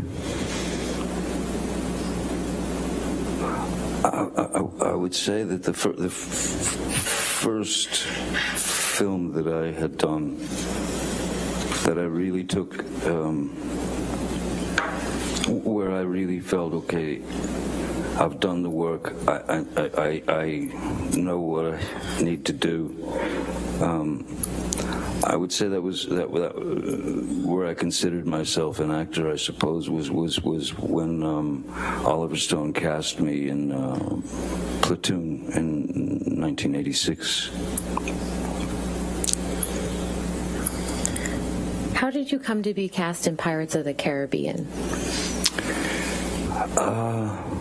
Well, that's many years later, but I had been, Disney had offered me a film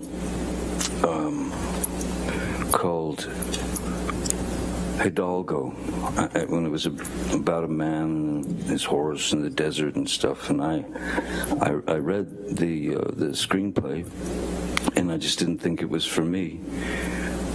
But I wanted to have a meeting with them because at that point I had a 2-year-old, 2.5-year-old daughter, and so, or 3, and for 3 years I watched nothing but animated films, cartoons from Tex Avery to Bugs Bunny to that was all I watched with my little girl. And I received the screenplay for Pirates, and it was I somehow in my mind I saw this opportunity, like a way to mesh characters like cartoon characters. For example, Wile E. Coyote gets a boulder dropped on his head and he's completely crushed, but they cut to the next scene and he's just got a little bandage on his head. So I started thinking about the parameters that were available to cartoon characters. And if they were available to cartoon characters and nobody ever asked a question, whether you were 5 or 95, you didn't ask a question. Oh, Wile E. Coyote, of course he's still alive. So I tried to incorporate these kind of ideas into the character of Captain Jack Sparrow, so that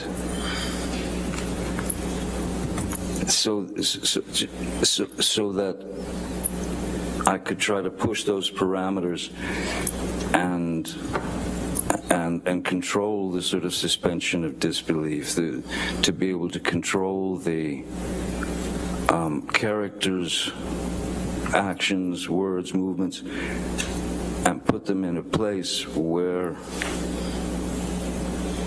the things that he would do or say were so either ludicrous or mainly something that also something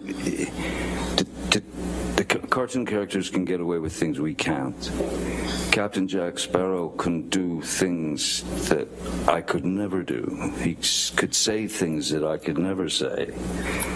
So it was for me a way to stretch the parameters of a character and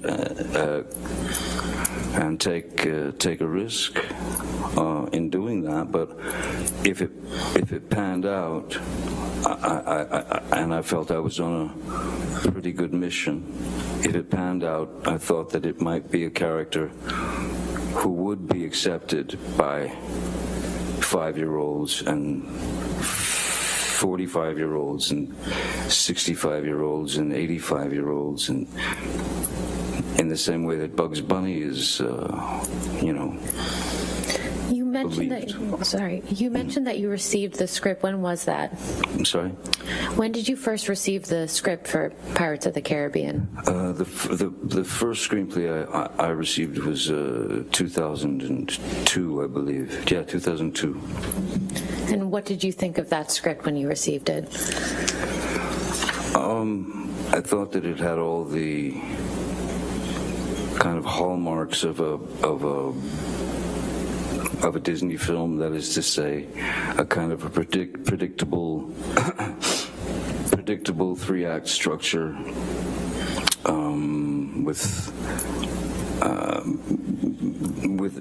and the character of Captain Jack was more.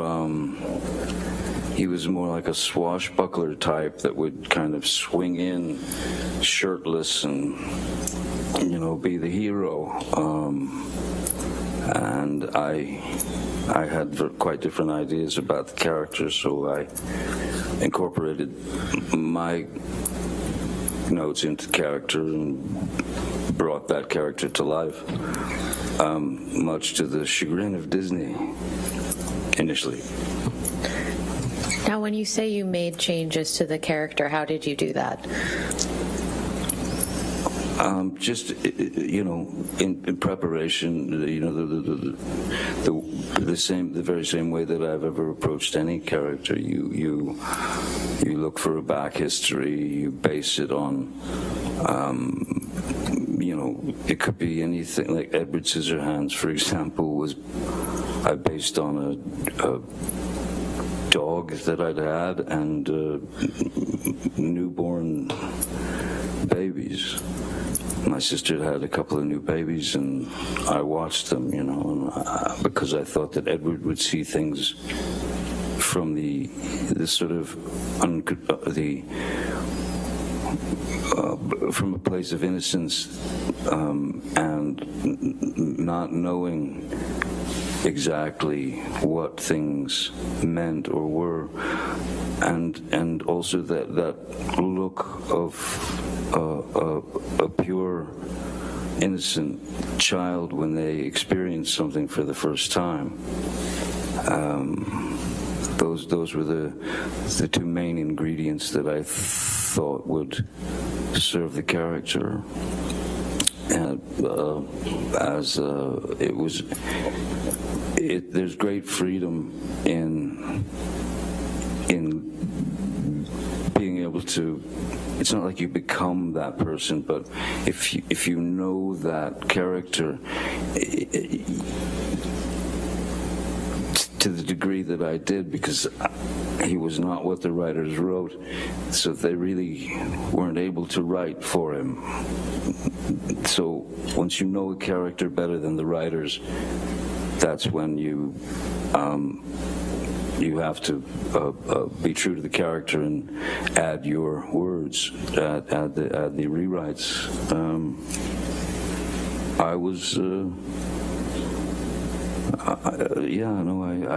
I believed in the character wholeheartedly, and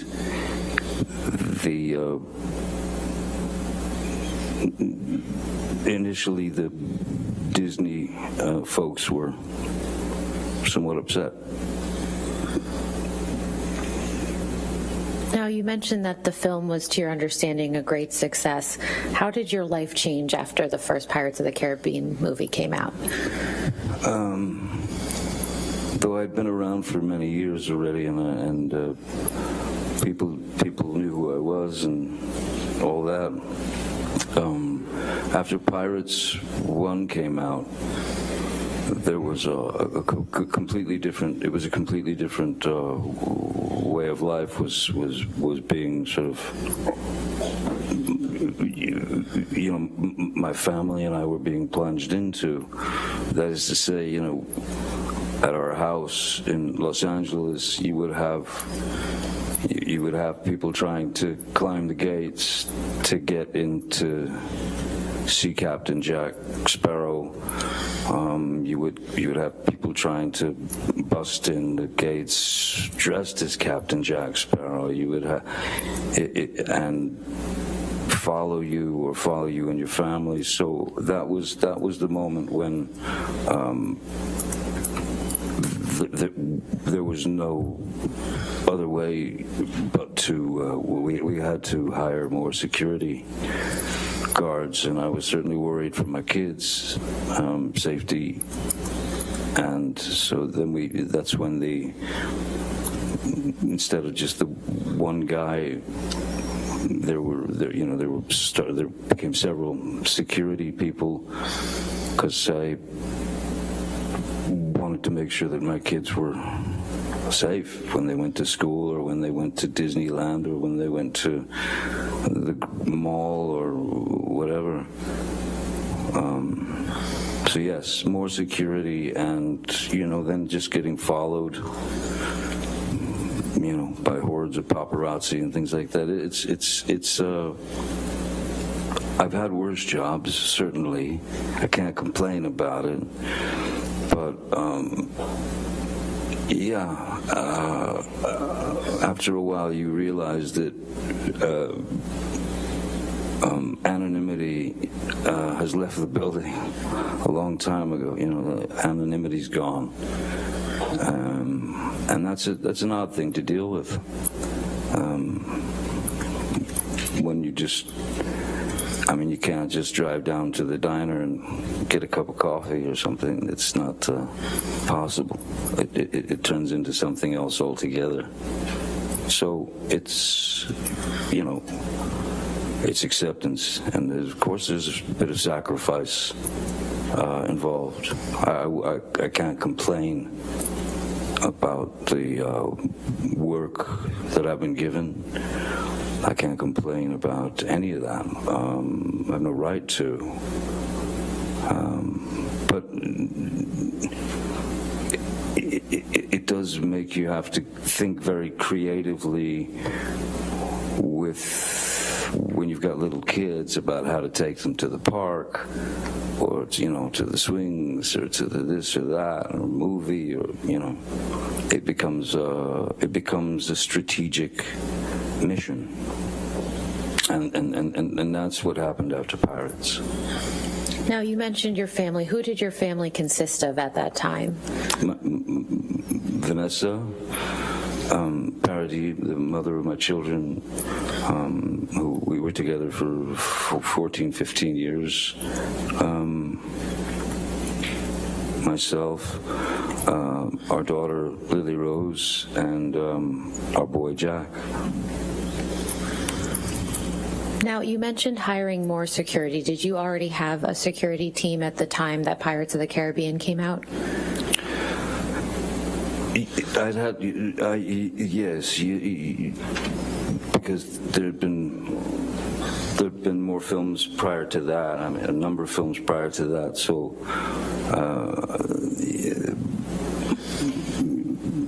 I was recognized and I was known. So if you wanted to attempt to have any experience that might be normal, you sort of had to have somebody around to get you out of a squirrely situation should it arise. So I had security prior to that for who would travel with myself and my family. But not like, when I was at work. Back then I didn't have security at work so much, not before Pirates. Pirates was really that was the thing that everything, it all turned around. It all just went weird. So how did your security team change after Pirates of the Caribbean came out?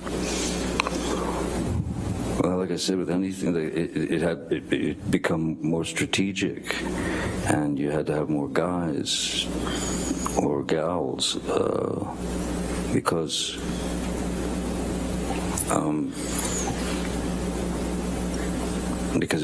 if Vanessa, for example, she worked in France quite a lot, and if she was in France,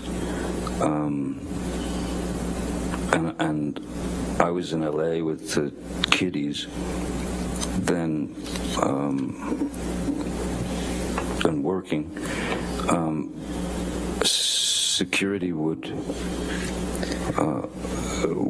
security would basically pick my kids up at school or whatever and bring them home. So that became the routine, driving them to school, bringing them home.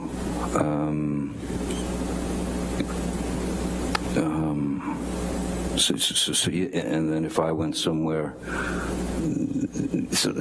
it just, the security guards kind of multiplied because you needed to protect your street, your house, your kids. Endless. So after Pirates of the Caribbean, who has been on your security team? Jerry Judge was with me for, oh boy, over 20 years. Jerry Judge we've mentioned him before. It was a year or two ago.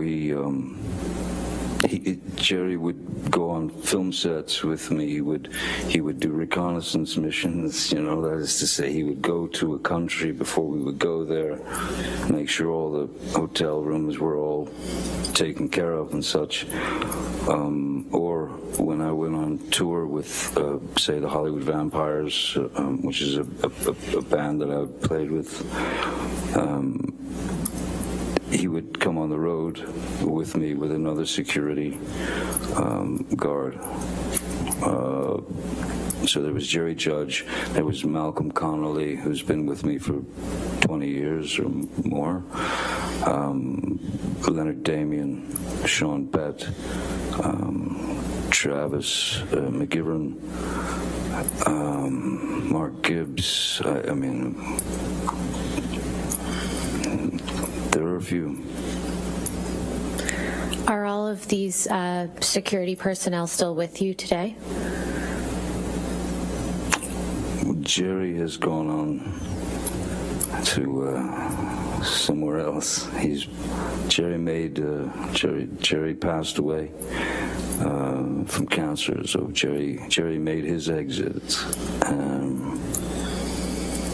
But the majority of those, I believe all of those fellows are still with me, yes. When did Mr. Judge pass away? I believe it was two years ago, roughly. Maybe a little less than 2 years ago. Now I'd like to go through a couple of the names that you just mentioned. What is Malcolm Conley's purview in the realm of your security team? What is his role? Exactly, yes. Now that Jerry and Malcolm had worked together for a very long time, so I'd met Malcolm through Jerry.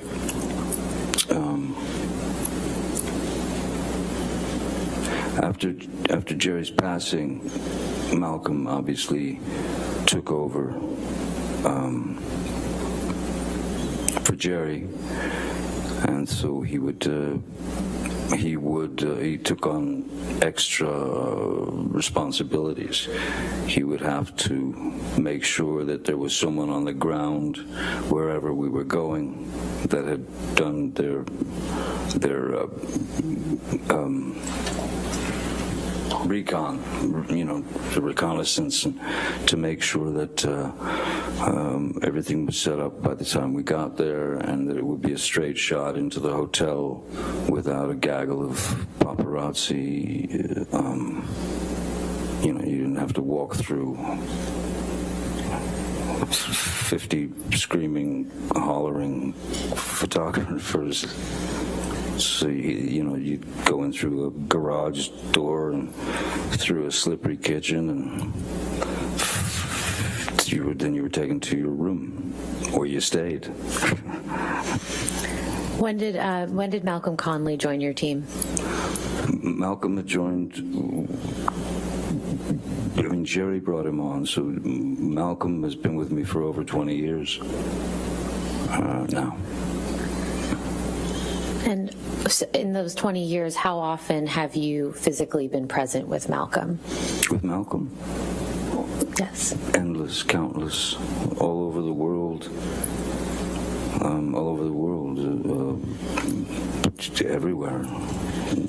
Los Angeles, Japan, Serbia, films, tour. Malcolm was my. He when we were on the Vampires tour in Europe, throughout Europe, and Malcolm was on the bus with me. We lived on the bus together, basically. How often is Malcolm in LA with you?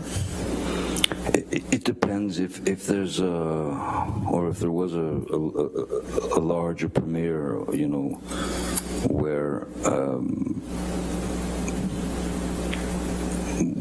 where it had to be worked out so that it didn't turn into a chaotic or dangerous event, because sometimes there are between you and the people there are these barriers, and sometimes the professional photographers or the professional autograph people will surge forward, and in the front rows of these, behind these barriers, you have little kids and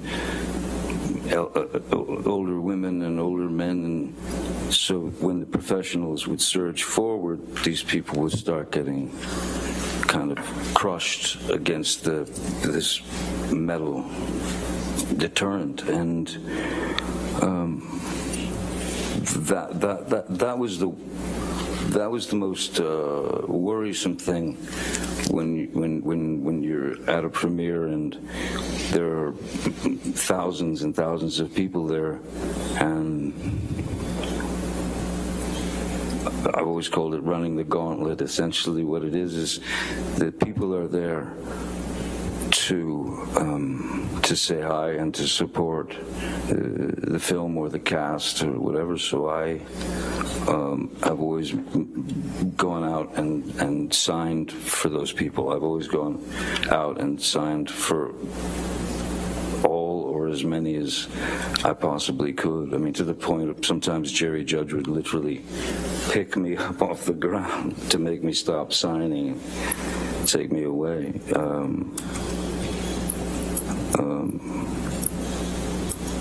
So, yeah, it was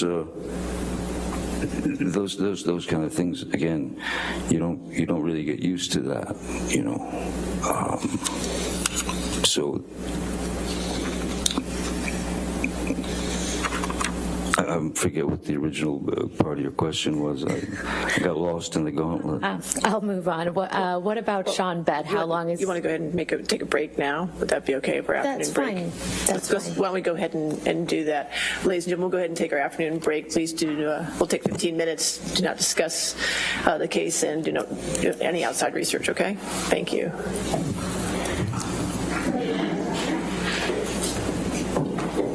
Stay there for a minute. Thank you. All right, that's the beginning. Now we'll get to part 2 of day 1. Part 2 of day 1. What do you guys think so far? We're hearing all the backstory. We're hearing the backstory of Johnny Depp. That she had taken on at the company. All right. Oh, this is where they do split screen. Oh, this is fun. I forgot about this. This is where they do a split screen.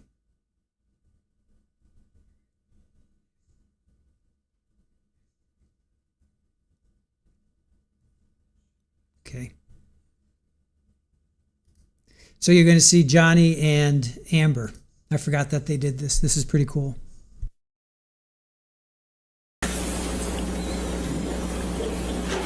All right.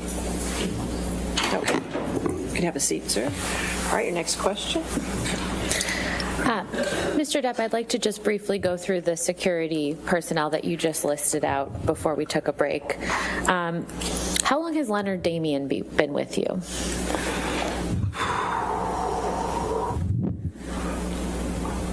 My kids are now 20, 23. Leonard Damian's been with me, I believe, roughly the same time as Mr. Bett, somewhere in the neighborhood of 16, 17 years. I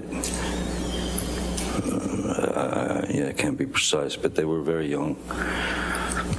My children were very young when they joined the team, which was really after Pirates was released in 2003, the first. Now, you mentioned your children. What is Mr. Damian's role with respect to your children's security? Excuse me? You mentioned your children Yes. with respect to Leonard Damian. Is his role in connection with your children's security? Yes, very much so. Leonard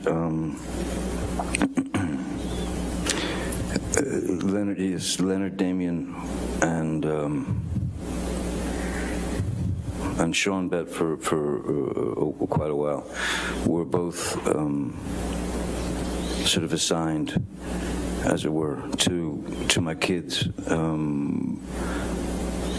taking them to school, picking them up from school if Vanessa and I were unable to do it, or even if we were there, we would drive with them to take the kids to school.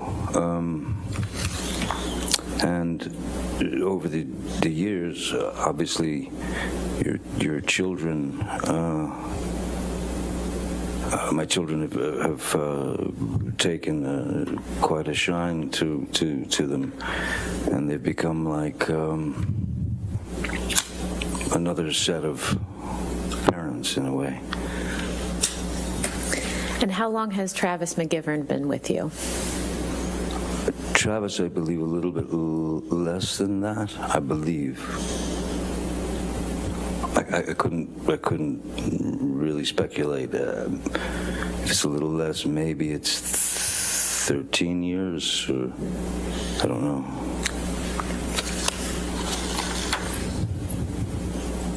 Now, you mentioned that you had to bring on additional security after Pirates of the Caribbean. Yes. How has the fame associated with that franchise affected your personal relationships?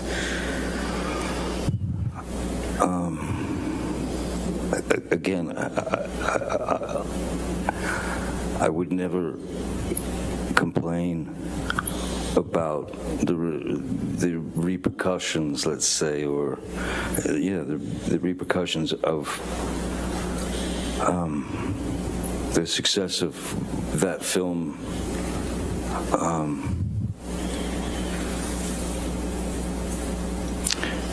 But of course, as I said, there are sacrifices that one has to make. Sacrifices that you're not nearly ready for. Just simply when you when you go to a town, or you go on a press tour or something, and you're staying in a hotel.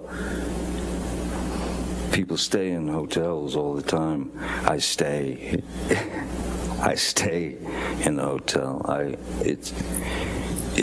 We've found that it's just a lot easier if I stay put in a hotel and not kind of, again, especially if it's with the kids or something, I don't want them to, I've never wanted them to see me as a novelty. I just wanted to be dad, you know. Now, they're well aware of a lot, and they're well aware of pretty much everything. But no, you know, when you get recognized wherever you go, the basic truth is it's pretty simple. People are generally kind and curious, and if they've grown up with you in their living room, from a television series or from various films that they've seen, there's nothing menacing about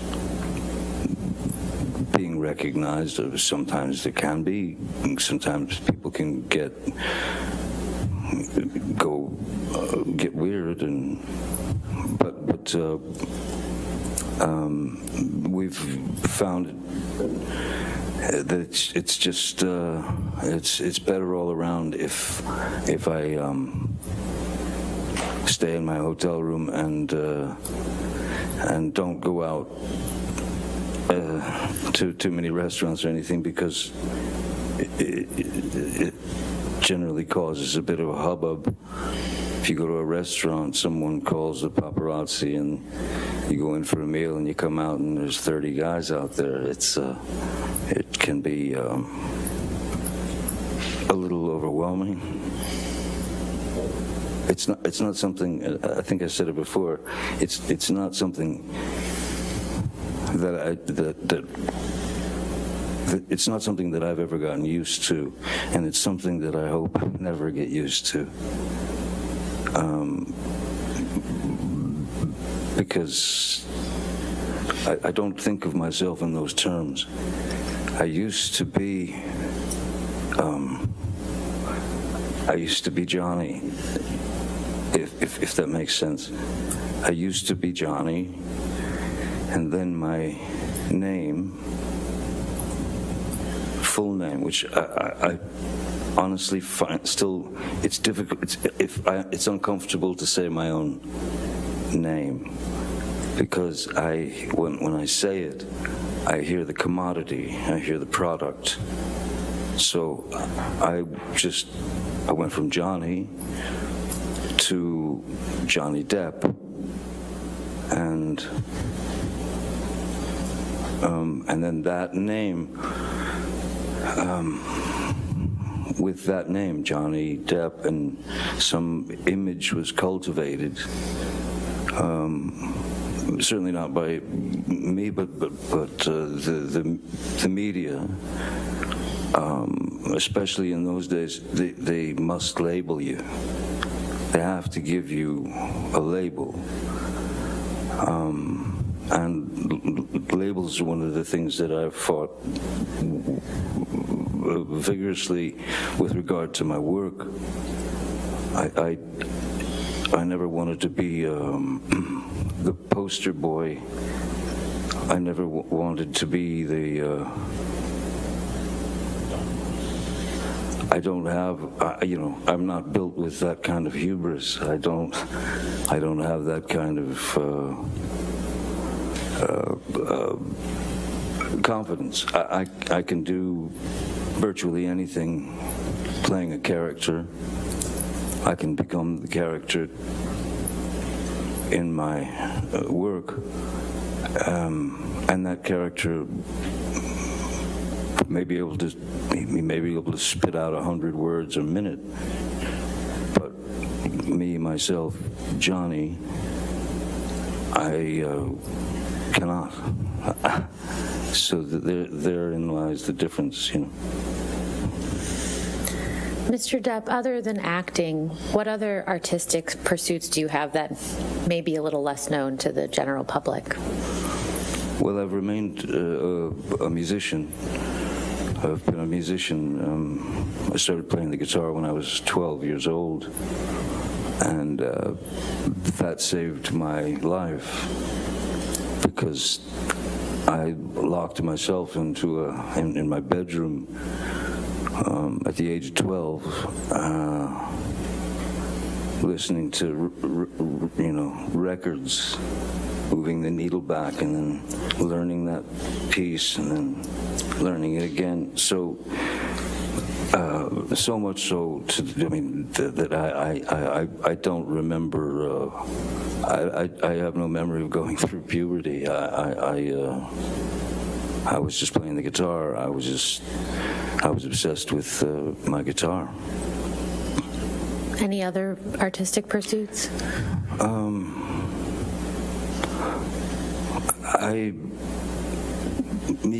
I've always drawn since I was very small, since I was very little,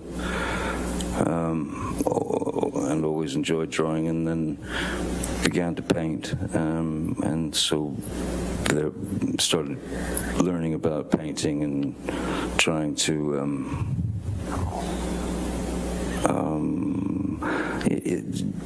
I suppose different ways of expressing oneself, different ways to release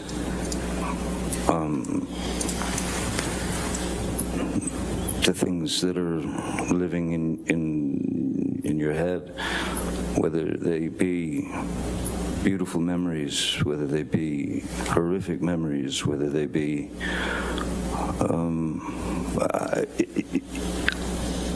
I have a I need to create. It's a need. It's a. Of course, I want to create as well, but I actually need to create because I need to summon whatever it is that I need to summon to whether that's within a film or a painting or a guitar note.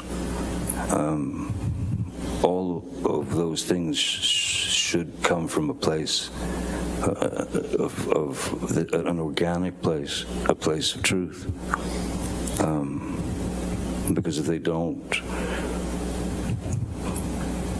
well, then you're just lying, aren't you? Every bit of truth, a person doesn't have to say anything on film. What's important is what's behind the eyes. And if they do say something, what's important is not necessarily the words that they say. It's very easy to say, I love you. But what brings it into the realm of truth is what's underneath it, what's not being said, the subtext, if you will. So, any artistic or creative venture, any film, anything that I do, that's where I'm coming from. That's my approach. Mr. Depp, you mentioned words, and I think the jury has already seen some words that you've written in text messages. Yes. Can you please tell the jury a little bit about how you write? Certainly. When I was young, when I was about 12 years old, my elder brother, Danny, walked into my room and ripped the Peter Frampton record off my record player, threw it across the room, and said, "You got to stop listening to this stuff." And he put this record on, and it started, and I'd never heard anything like it. It was called Astral Weeks by Van Morrison. And so I'm a kid, 12 years old. So my brother had turned me on to Van Morrison, then he turned me on to soundtracks like Clockwork Orange or Last Tango in Paris. He turned me on to books by Jack Kerouac. He turned me on to books by Ginsberg, Philip K. Dick. Salinger, the whole James Joyce, the whole Hemingway, the whole thing. So I became very interested in vocabulary and the unique voices of these writers.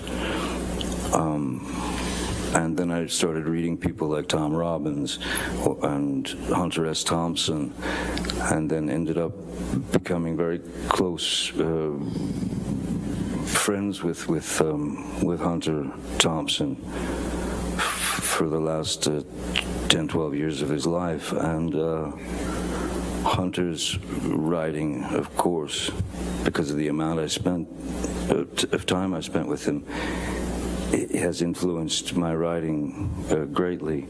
Hunter was known for inventing a thing called gonzo journalism, which is it's the author putting himself in the situation as opposed to writing it from the author's point of view. He writes it with him in it. And there are great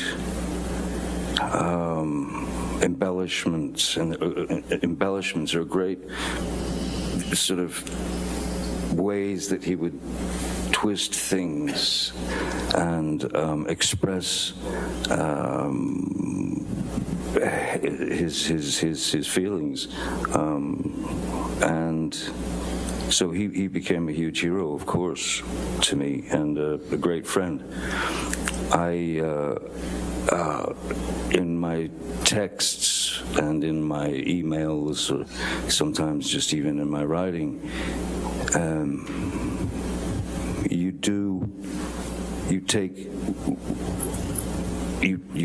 take the subject and you try to express it in your own vernacular, and in that, for example, with the text messages that I apologize that everyone's had to experience, I am ashamed of some of the references made. I'm embarrassed that at the time, the heat of the moment, the heat of the pain that I was feeling, went to dark places. There is no, if you're writing, there is no set place that you have to stay in. You can travel, and sometimes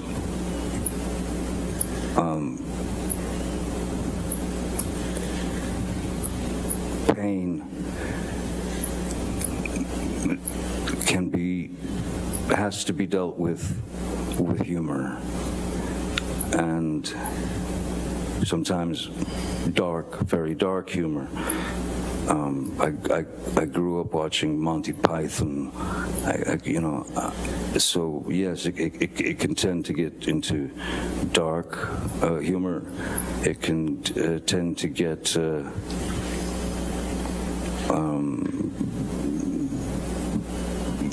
words are used that for emphasis, and words are used to express what you're feeling at the time, and it's just like growing up. You learn from those mistakes, you learn from those things, and you move forward, and that's how you start to understand your own vernacular and what's important, what's necessary and what's not necessary. I tend to be quite expressive in my writing, and after the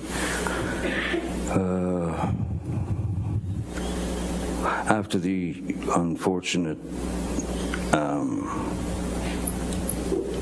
words of Ms. Heard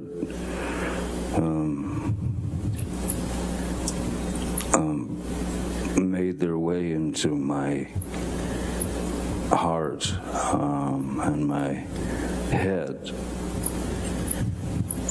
Those are two very opposing things. So you're trying to find the best way to express something to a friend. Sometimes you're exaggerating, something that you've done, just to make him understand that I'm on planet ? Here. I don't know what's going on, but I know I'm in this situation, and I know that it cannot continue. Mr. Depp, the jury's heard quite a bit from Ms. Heard's side about your drug and alcohol use, but I'm sure they'd like to hear from you. So could you please just tell them about your history of substance use? Certainly. Again, this goes back to when I was a young boy. Excuse me. At about the age of, I don't know, 4 or 5 years old, I can remember vividly my mom telling me to go get her nerve pills, out of her purse that was hanging on the back of the door. So I'd go get the nerve pills and I'd bring her the nerve pill. She'd take it, and after a few years, you start to notice. Well, you start to think about nerve pills, and then she seemed to calm down after she took those nerve pills. So when I was 11 years old, I wanted to calm down, and I didn't know how to. So I'd bring my mom her nerve pill, I would walk away, and I would take one myself to escape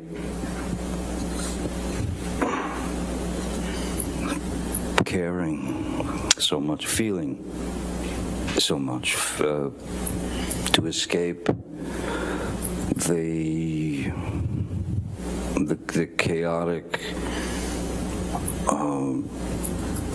nature of what we were living through.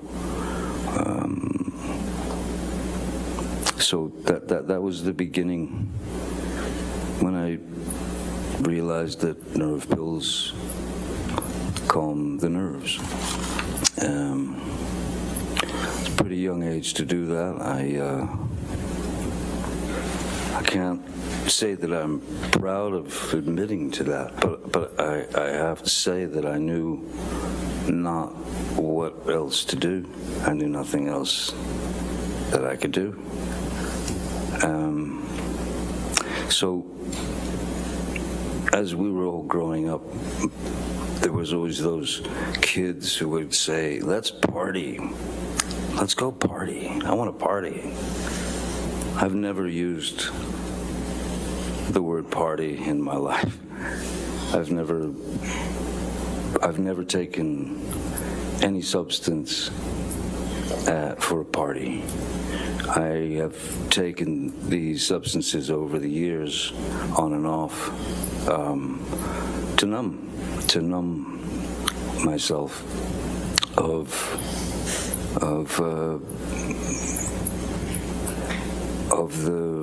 the ghosts, the wraiths that were still with me, and from my youth. So I needed, everything. It was essentially just self-medication. One of those get me out of here moments, and where you want to escape from is your own brain, your own head. How often have you used substances throughout your life? Having started with my mother's nerve pills at 11, of course, that's around the age that you're introduced to marijuana. You're introduced to, and also depending on where you're living and who you're associating with and who's around the neighborhood.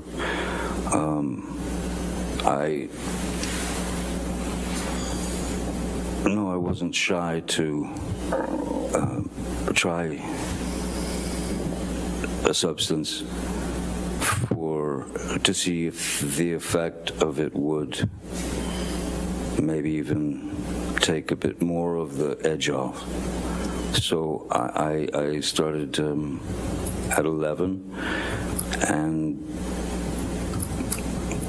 I mean, I even mentioned this in an interview in TV Guide, if anyone remembers TV Guide, in 1989, where I was asked by the journalist why I believed that kids who were watching the show 21 Jump Street about police officers in school as undercover cops, but as students. I was asked why these kids or whoever should believe me or trust me or listen to me, and I said, look, I could. Because I've experienced it, and I can tell them that there is no future in it, that there's nothing but a kind of a postponing of the inevitable. That one day you're going to have to face those feelings. One day you will meet those, let's call them, demons from your youth. So I was straight up, open and honest at that time in a very, I mean, TV Guide was it was right at the register when you checked out at the grocery store. It was like the most popular thing, and it was a very straight little magazine. But I told them I'd pretty much done all the drugs that I was aware of by the time I was 15 years old, and which was true. Now, that doesn't mean to say that I continued into that, forest of possibilities with regard to substances. I wasn't dropping acid every 5 minutes. I wasn't. There were many years that I didn't touch a substance and no drugs. There were many years that I didn't have a drink. So it's. As I said, it's never been for the sort of party effect. It's been for trying to numb the things inside that can plague someone's who's experienced trauma. But the characterization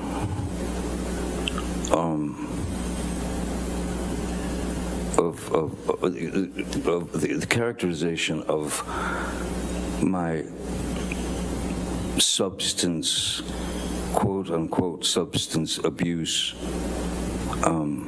that's been delivered by Ms. Heard is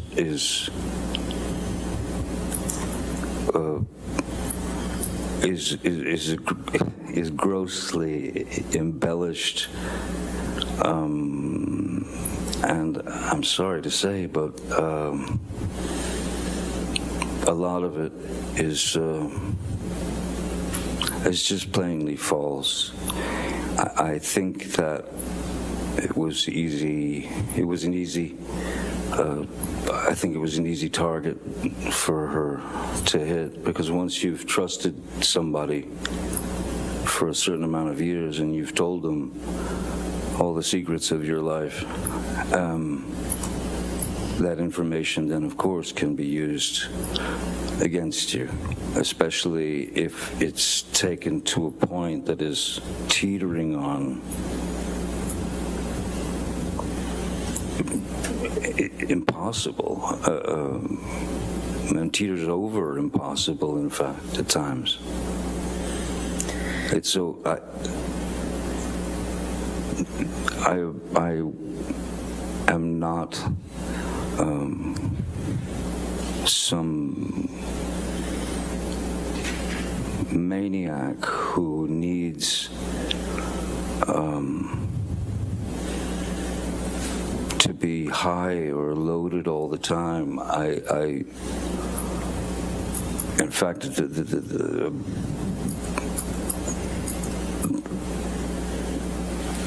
in Australia, from before Australia and in Australia, I had been off of alcohol for, I believe it was about 18 months.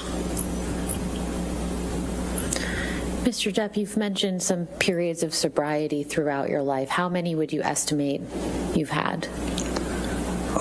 Quite a number. On various films, you see.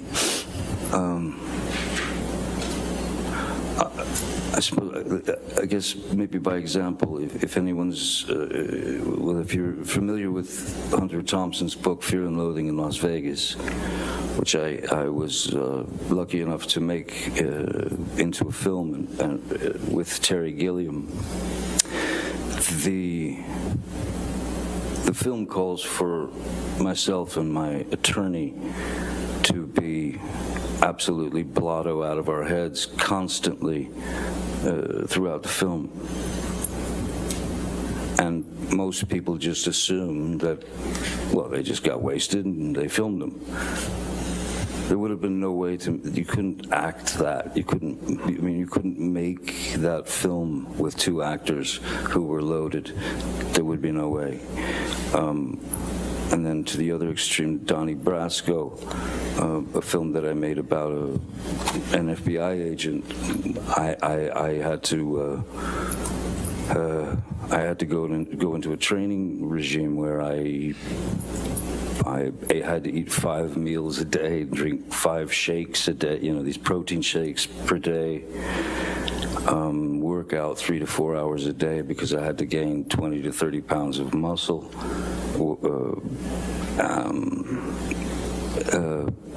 There was certainly no abuse of substances then. There's been no abuse of substances on film sets. There have been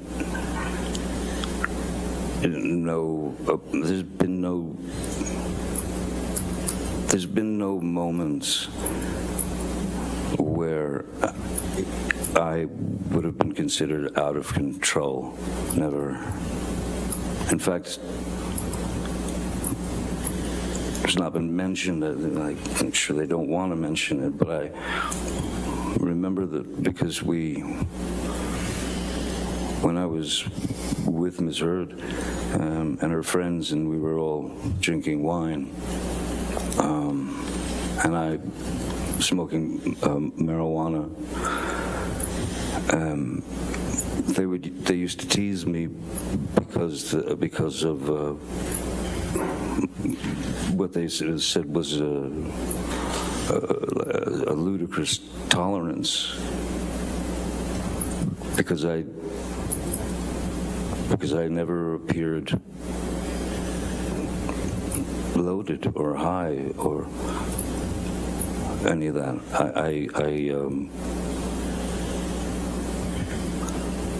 Even if I felt a little spinny, no one would have ever known, Mr. Depp, is there any substance that you've ever been addicted to? Yes. And what is that? Roxycodone or Roxycontin, which is it's an opiate. It's I think oxycodone has the opiate and then some pain, like a paracetamol or something, and then the Roxys are just the opiate, as far as I remember. And when I was working on Pirates 4, and there was a scene in which I had to grab this large gold and red, stately gilt chair, pick it up and throw it, chuck it out this big giant window. And so I did it, and as I swung around to throw the chair out the window, I felt this immediate electricity from the bottom of my spine down my left leg,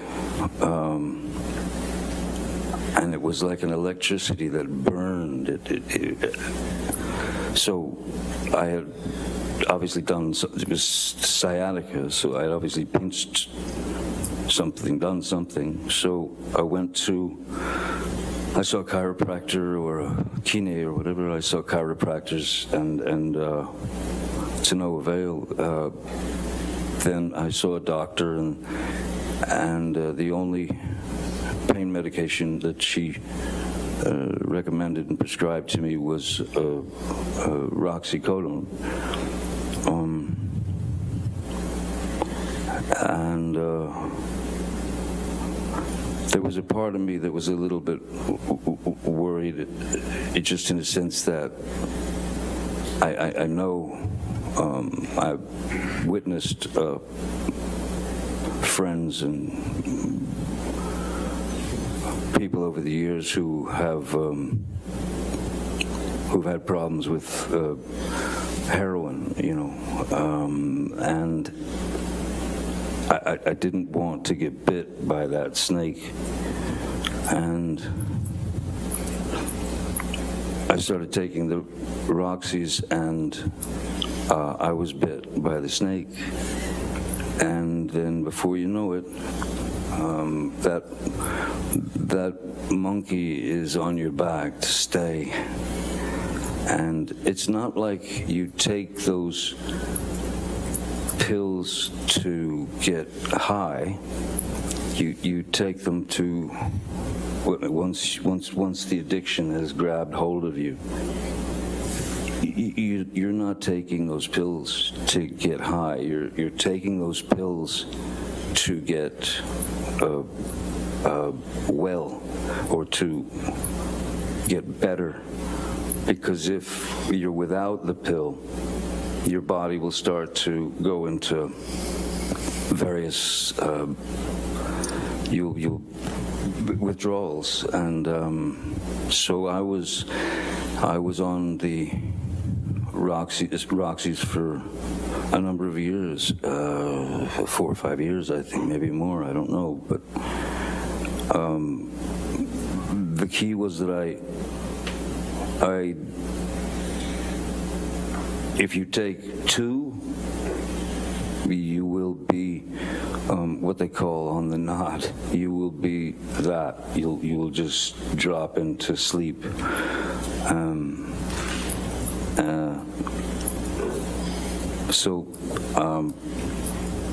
Yes, I didn't like being dependent on these pills. I didn't like being dependent on a drug that you'd take only so you wouldn't get withdrawals. That's what it becomes. It's like a junkie. The reason why so many now there's a huge fentanyl problem, but the reason why junkies generally, why they end up overdosing, is because they're looking for the first high again. And you don't get that. You don't get your first high again. So what do? You up the stakes, and you put more, you take more. And that's what makes things go dark for them, because they overestimated the amount that their body could tolerate, and they go blue and they die. So, yeah, didn't want that. Mr. Depp, do you have an estimate as to what year you started taking the opiates that you just described? When 2000, or excuse me, it was Pirates. Bless you. 4, I believe. Pirates 4. No, it was Pirates 4. Rob Marshall directed it. I don't know what year that was. Maybe. I actually don't. I have no idea what year that was. Was it before you were in a relationship with Miss Heard? Yes. I believe so. And you didn't detox, and you detoxed from those opiates during your relationship with Miss Heard. Is that right? Yes.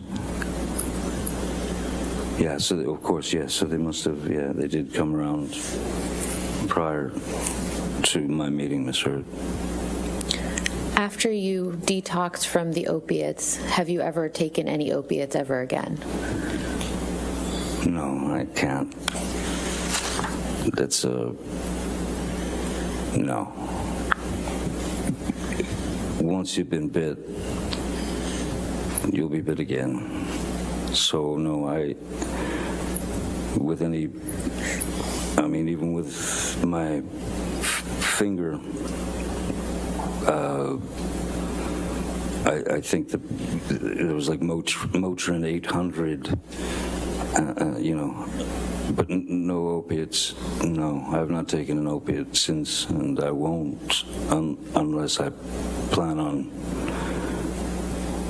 going through the hell of the pure horror of detoxing, of coming off those drugs. No. Mr. Depp, I'd like to now turn to your relationship with Miss Heard. Can you please tell the jury how you met Miss Heard? Mm-hmm. 2000, in around 2008, Hunter Thompson and I were going through some of his manuscripts of his books that have been published, and then I found this manuscript in one of his boxes, and it was called The Rum Diary, and I had heard about it, and I knew it was what they called his long-lost novel, in fact, the only novel he ever wrote. And I showed it to him, and Hunter was shocked. Oh my God, that's where it is, And so he said, read me some. So I started reading this to him, and he said, this is a movie, we must produce this together. And, he got all excited about the idea of doing that. So we went right into it, and we started to set up meetings to get money, financing to develop the project. And we finally ended up getting the money to develop the project and to make the film. Hunter, from his own dilemmas in his life, committed suicide, but having had long talks with him, I knew every angle of the book, but I knew every angle of the film that he wanted, which was going to be a bit different than the book. And Bruce Robinson, who was a great writer-director, directed a film called With Nail and I and How to Get Ahead in Advertising, was the one director that Hunter and I talked about. And so I I went to Bruce, who was a friend of mine, and I ripped him out of retirement because he never wanted to direct another film again. I pulled him out of retirement after 27 years, and he agreed to write the screenplay and direct the film, and we proceeded. During the auditioning process, Bruce was before that, Hunter had very specific ideas of what these characters should be. Bruce had been auditioning girls or women for the role of Chenault in the film, and there were this sort of the starlets that were up and coming, or there were some that were well known and things of that nature. But you know, one of the things that Hunter was very against was stunt casting. That is to say, put a bunch of very famous people in a movie and let them go, and then hope for the money in the end. So Bruce had asked me, he said he had been auditioning this one particular actress named Amber Heard. He said that he'd auditioned her 5 times, and he was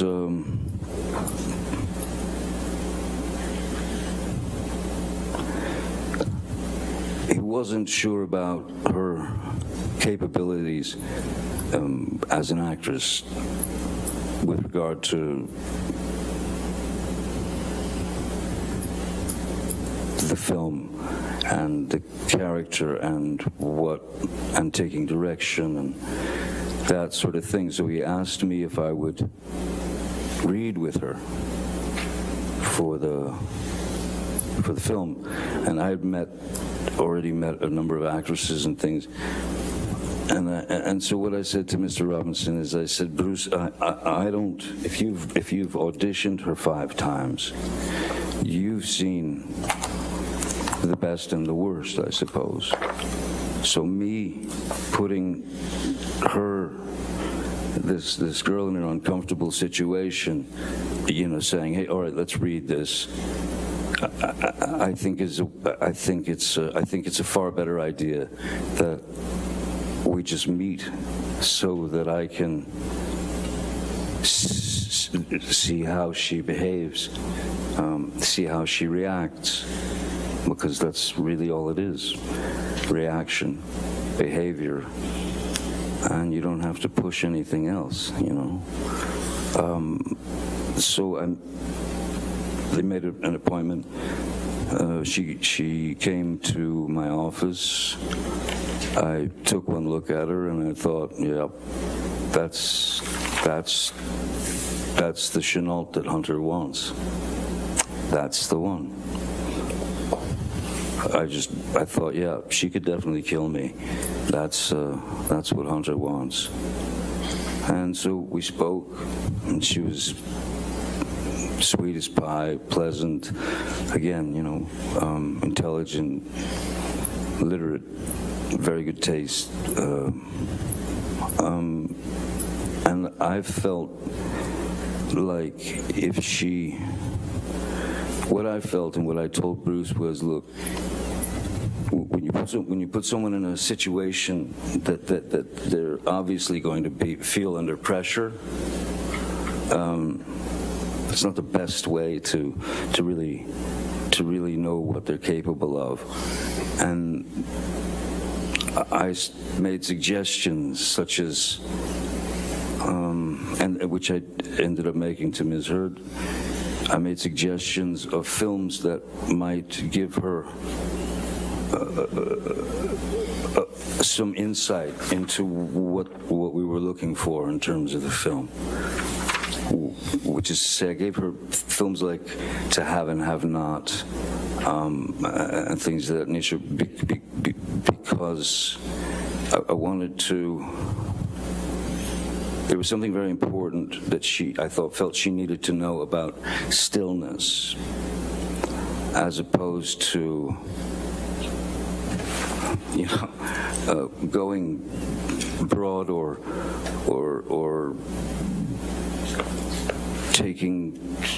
acting a little too much. So I felt like I could be a bit of a traffic cop in that sense, so that, because if we could connect, then it could work, as long as there was truth in her eyes, and as long as there was truth coming out of her dialogue, then it's all in the editing. So I felt that I could help her with that idea of stillness, and so that's when I first met Miss Heard. How would you describe your interactions with Ms. Heard when you worked together on the Rum Diary? Initially, mostly very, very, very few interactions. I remember there was a time I wasn't working that day, but I was producing, one of the producers of the film, and it was a scene from the book that was a scene where Ms. Heard's character was in a nightclub and were amongst the locals, and she's very drunk and everybody's very drunk, and she ends up dancing with a few of the local, like one of the local guys and stuff, and then the other local guys start to sort of close in on her. In the book and in the screenplay as it was written, there was a requirement for nudity for the part, and I was on set the day that they were shooting that. And as I was watching the crowd coming in on her, I realized, you know what? Because I would check on Ms. Heard and say, "Are you all right? Are you sure you're okay?" Because this is, she was like, "No, I'm fine. But I realized that with the crowd surging in towards her, that we wouldn't have to do the nudity.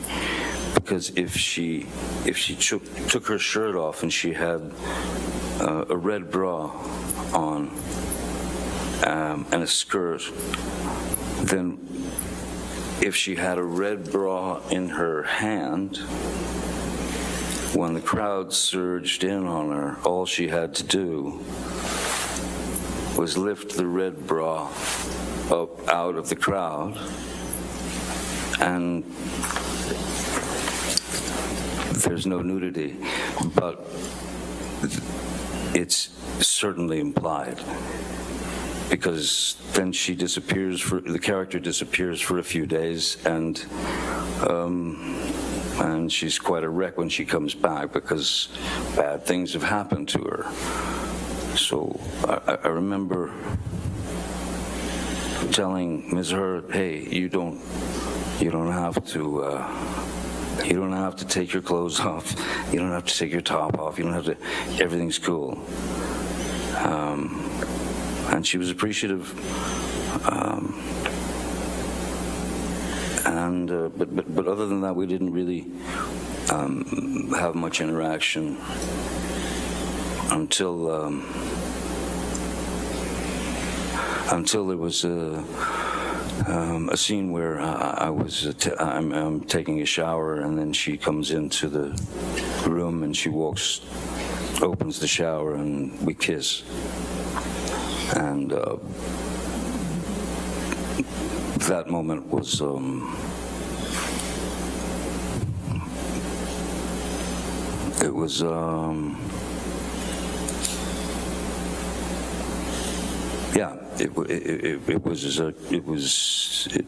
it felt like something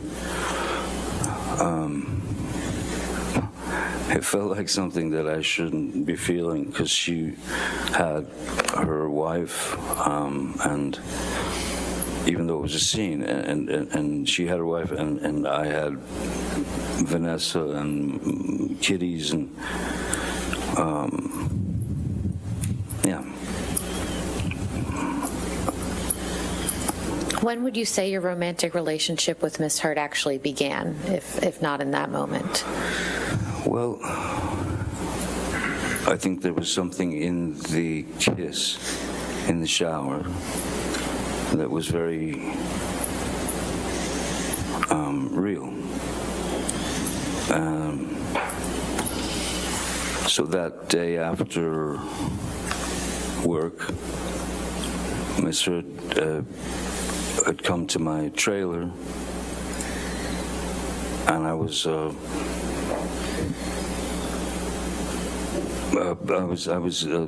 just sitting there listening to actually old blues stuff, and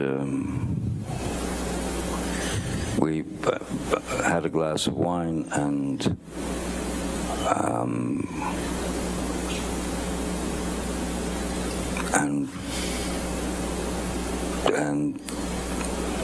we kissed.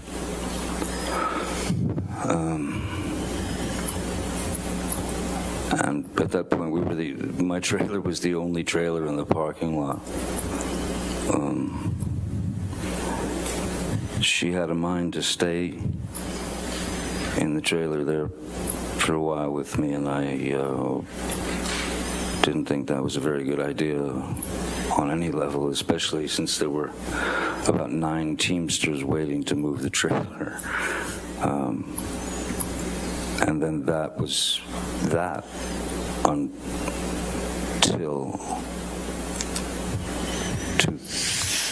whenever we did the first day of the press junket for the Rum Diary in Los Angeles 2 years later, and she had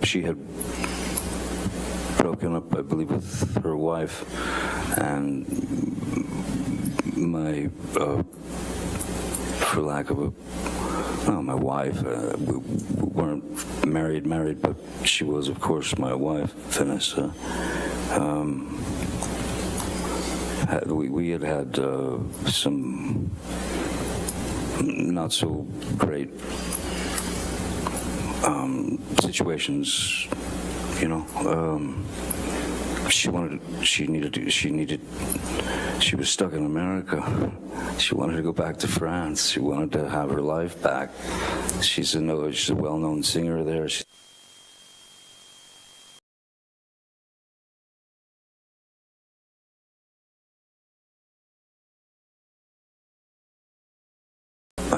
And that's not long out there. Right around then is when Miss Heard and I started to see each other here and there occasionally.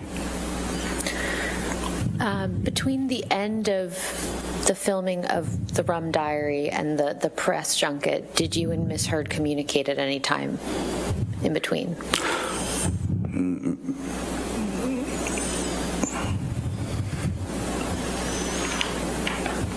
I don't remember. I remember that there was a white dress that she really was infatuated with, that she really loved this dress that she wore in the film. And so I went to Colleen Atwood, the costume designer, and to Bruce, and I said, do you think we can snag this white dress and send it to Amber, after she'd wrapped, because she loved the thing.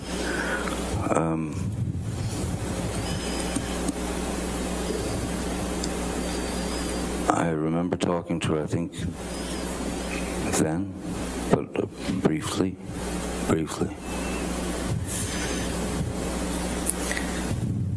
What did you like about Miss Heard when you first started your romantic relationship? she seemed to be. She seemed to be the.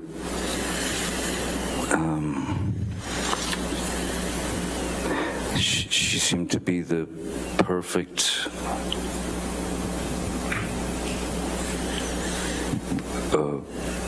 partner, in a sense, in my head for me, because she, as I said, she seemed to be very knowledgeable about old obscure blues music that I listened to and really liked. She was literate. She was sweet, funny, nice, all those things, you know. And she was, and from the beginning of our relationship at that time, for a good year and a half, she was wonderful. And then things just started to change, or things started to reveal themselves. That's, I think, is a better way to put it. You mentioned earlier in your testimony that Miss Heard would take off your boots when you would get home from work. What other types of behaviors did you observe in Miss Heard early in the relationship?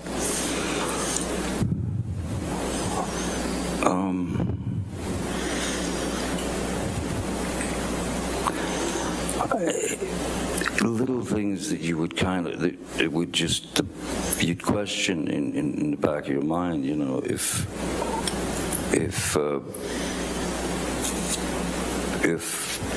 she wanted to go to bed, I'd say, oh, well, I can't sleep, you know, right now. And rather than go and just lay in a bed and stare at the ceiling, I would say, you know, I'll be out here watching TV or hanging out, and that was just not acceptable. Just not acceptable. It would stir up some rather unusual reactions from her. I didn't understand why I, as a 50-something-year-old man, was not allowed to go to sleep when I wanted to, as opposed to when she wanted to. It started out with little things like that. And again, they just, I suppose like anything, if they're allowed to continue, then they are allowed to grow. They're allowed to blossom into whatever they're going to become. What were you and Miss Heard's nicknames for each other? I called her Slim. Why is that? I called her Slim because of the film that I had given her to watch, about in terms of stillness, was Lauren Bacall and Humphrey Bogart. And I called her Slim, and she called me Steve, which was Lauren Bacall's and Humphrey Bogart's nicknames for each other in the film. That was their names in the film. And it you know, it wasn't lost on me the fact that there was an age difference, and that my God, when Humphrey Bogart and Lauren Bacall, that's when they met on that film, he was 45 years old and she was 19. And they stayed together until, well, for many years, until Bogart passed away. So, yeah, there was a kind of a joke, not joke, but just, yeah, I acknowledged the fact that I was the old craggy bogey, and she was this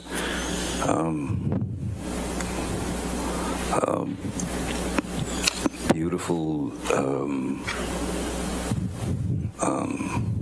creature, just this stunning creature. When did you first meet Miss Heard's parents? I first met Miss Heard's parents when they had come out to Los Angeles, I believe, and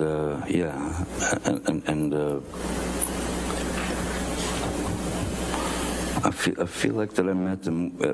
I think they came to my place, to my studio, and they were two completely opposite ends of the spectrum people. Paige was she was an angel. She was an angel, and I loved her very much. I loved her instantly, and we had a very good relationship. Her father, David, was the opposite end of that. He was this outrageous kind of, almost like a cartoon cowboy, you know. And he was, the initial thought, I mean, my initial kind of definition for David would have been rascally, like a rascal, you know. But I loved, I mean, I grew to love them both very much, as well as her sister Whitney. And yes, it felt like I had been welcomed into some sort of family. I had been accepted into this family, and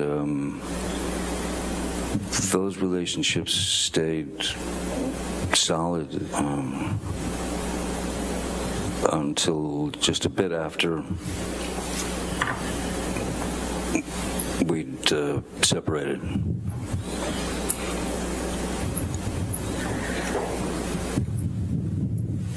How often did you spend time with Miss Heard's parents during your relationship with Miss Heard? Quite a lot. Whether I used to have a boat, and we would take her parents, her family, and we'd go sail the boat and, you know, drop anchor at the island, and we would spend a week, 2 weeks, whatever, on the boat, on the island. Also, they would come to Los Angeles quite a bit. We also would go to Austin here and there to see them and visit them. Every year we would, on their anniversary, I had a friend of mine who had a restaurant in Austin, like a very good restaurant in Austin, and I'd call him up and basically set it up so that every year on their anniversary they could just go there and they'd be taken care of, and there would be no bill, so they could just celebrate. And I think one of the things we did was, yes, we would try to order them car so that they could drink.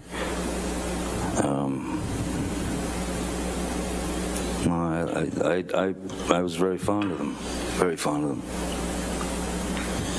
Now, you mentioned Miss Heard's sister, Whitney. When did you first meet Whitney? I don't remember exactly when I met Whitney the first time, but I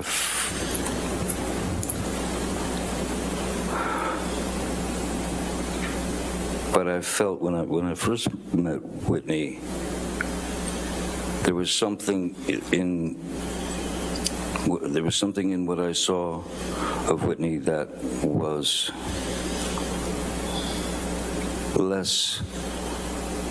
much less confident than Amber, much more revealing of insecurities. Objection, Your Honor, just foundation. What he saw in Whitney.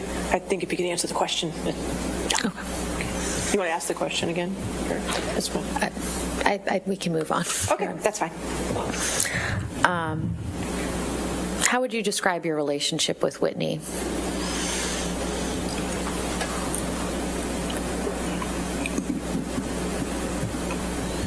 Great. I mean, fantastic. I called her sis. I loved her, you know.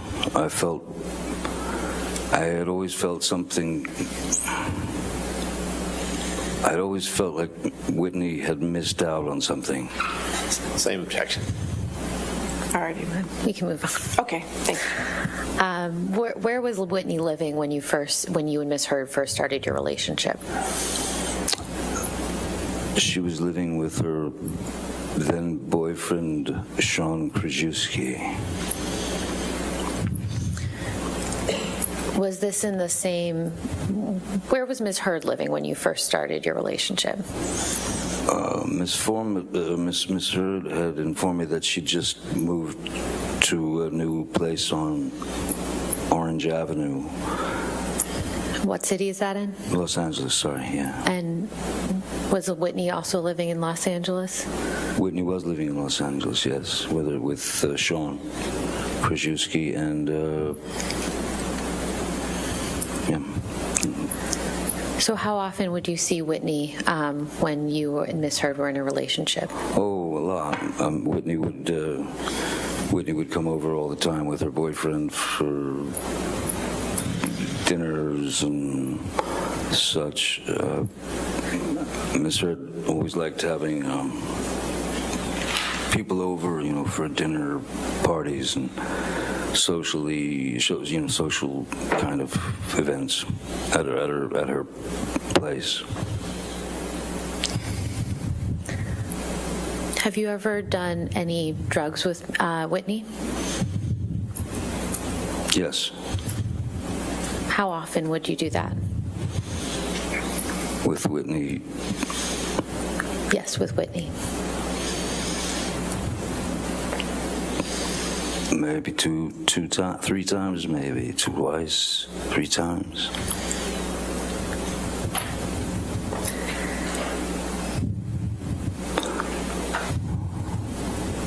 Did there come a time when Whitney moved into the penthouses that you owned at the Eastern Columbia building?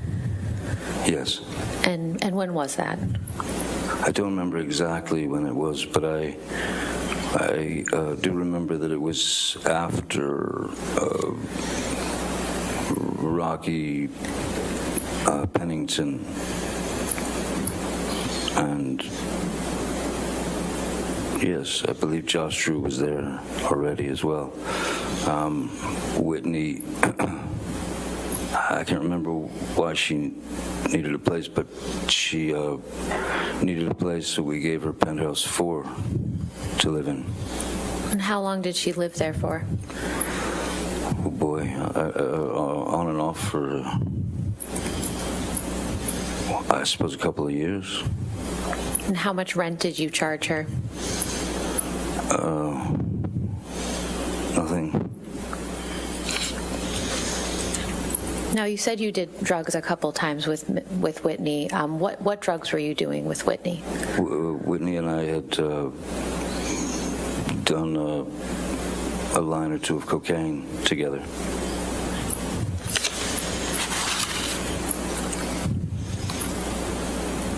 When did you start getting introduced to Miss Heard's friends after you started your relationship with her?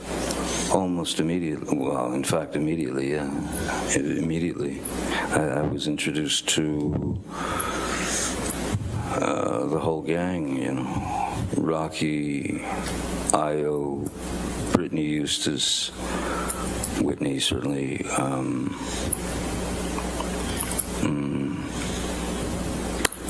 Who else? That's all that comes to mind at the moment. No, you mentioned Rocky. Who is that specifically?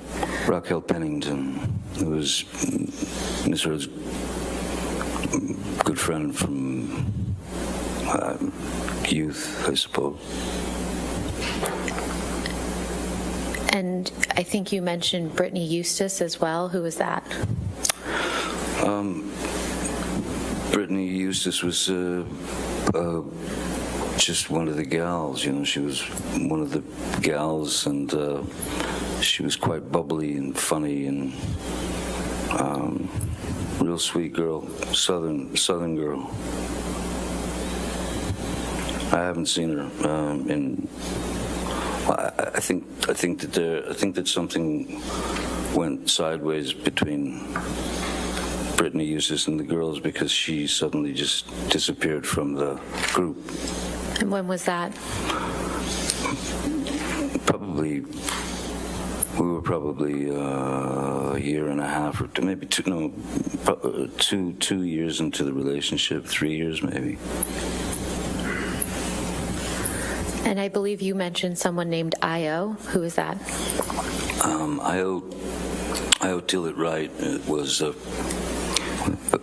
friend of Ms. Heard's from New York City, who was who had identified as she was born a female, if that's the right terminology these days, born a female, but she was she had chosen at a very young age, she had decided that she was a male, and she identified as a male. And Io seemed to be, again, she was very intelligent, very literate, kind of a go-get-'em kind of activist type. And she was writing a book, I remember. She was writing a book, Io, or he was writing a book, rather. And I had a house on one of my, on Sweetser, one of the houses there was empty. And it was in fact a house that I'd set up to write in, and when she had no place to stay or whatever, I called her over and I showed her the house, you know, where the desk was and all the things, and so I said, write your book, you know, write your book here. So she did. Did Io end up living in that house or just working there? No, Io ended up, she ended up living in the house for somewhere in the neighborhood of a year, I guess, somewhere about a year. And how much rent did you charge to Io? Nothing. And did there also come a time when Rocky moved into the penthouses at the Eastern Columbia building? Rocky moved into penthouse 2. And do you recall when that was? Oh no, penthouse 1. Sorry, penthouse 1. That was not long after Ms. Heard and I started to begin to dress that place up as our residence. So it wasn't very long after that at all that Rocky came. I had already had my friend Isaac, who you've met, Isaac Baruch, the painter. I had already given him a penthouse 2 to stay in and live in and paint in, because he'd just come back from Florida, and his mom had passed away, and I think he had about $3 in his pocket. So I gave him the penthouse and asked him if he had enough paint, and so he lived there. Why did Rocky move into the penthouses? Objection, foundation. I'll overrule foundation. And hearsay, the question potentially calls for hearsay. I'll overrule that for the moment. Go ahead. Go ahead, Mr. Depp. Why did, sorry, what was it again? Why did Rocky end up moving into the penthouses? She ended up moving into the penthouses.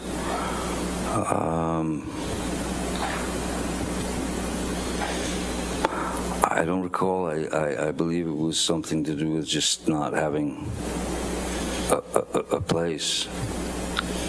And Amber had asked if I would be okay with, Rocky moving in. And I said, of course. The penthouse is empty.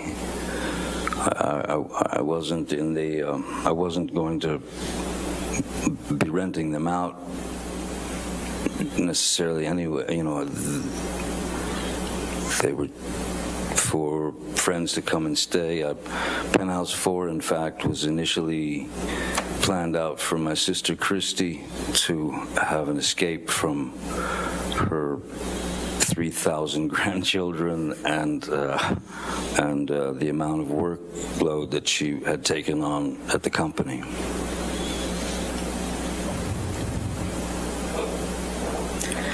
How long did Miss Pennington end up staying in the penthouses?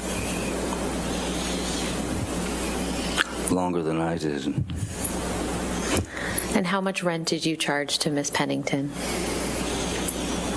Nothing. Did anyone live with Miss Pennington in the penthouses? Yes, her fiance or boyfriend and fiance Josh Drew. And then at a certain point, I learned that there was another female living there. Who I wasn't sure who that was. I didn't know who that was. It was because there were 2 bedrooms, and so she had invited a friend to move in. But I met that person very briefly a while after they had already been living there. You had a good breaking point. I think just this is a wanna make good sure. stopping point. That's fine. All right, ladies and gentlemen, it is 5 o'clock, so we'll go ahead and break for the evening. Again, do not discuss the case with anybody and don't do any outside research, okay? We'll see you in the morning at 10 a.m. All right? Thank you. You're excused for the day. Thank you.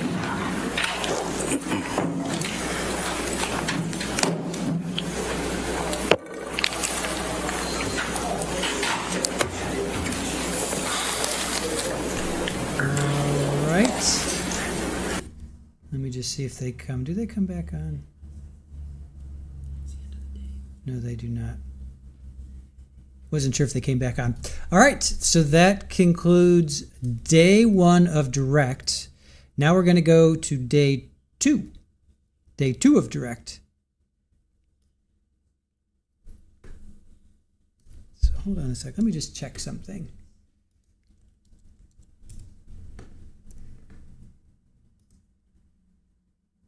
Okay, this is the full day. Okay, so this is the full day with some breaks in there. All right, let's get to day 2 of direct. This is going to be a full day. I hope you guys are going to hang out with us. This is about 5 hours.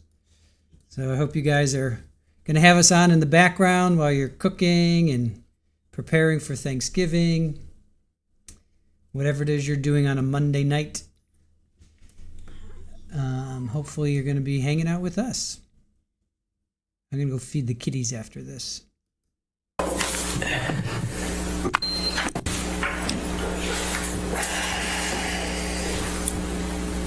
Hey, Iowa, how are you? Yes, Camilla, let's go. Okay.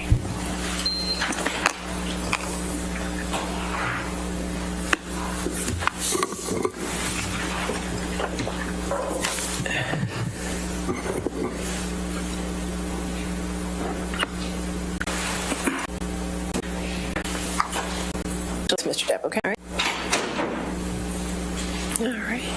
Good morning, ladies and gentlemen. All right, you can have a seat. And so just a reminder that you're still under oath, Mr. Depp, okay? All right. Yes, ma'am. Thank you. Thank you, Your Honor. All right.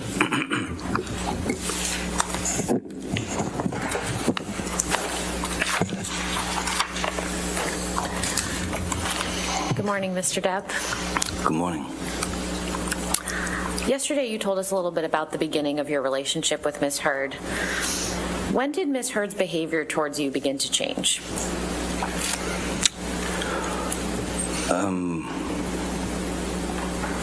I believe, as I said yesterday, there was a hint of something with the having to do with the boots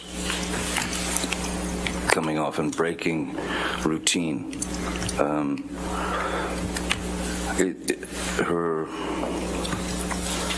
Her attitude, or the way that she would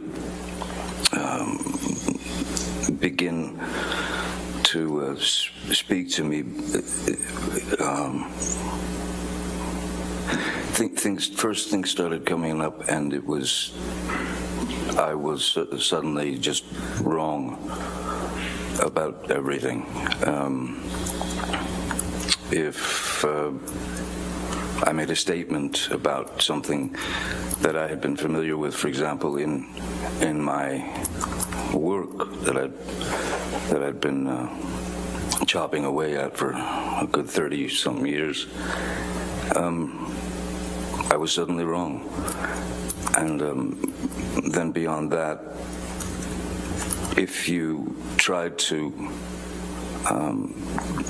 explain yourself and correct the problem, the misunderstanding, it would then begin to heighten as Ms. Heard was unable to be wrong.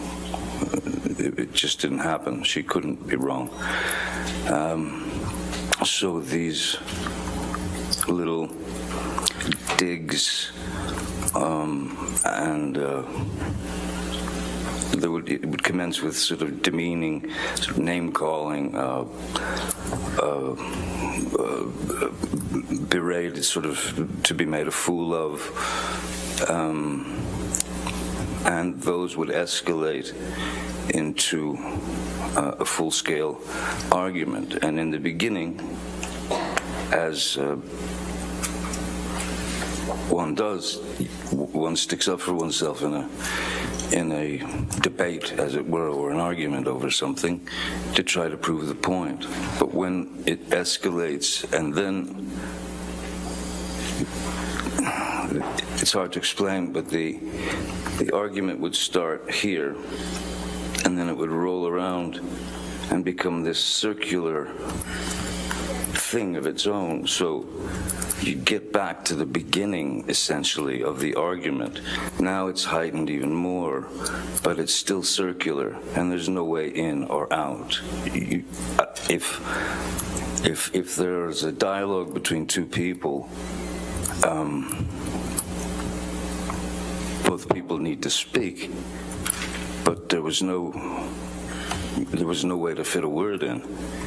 It was a sort of a rapid fire,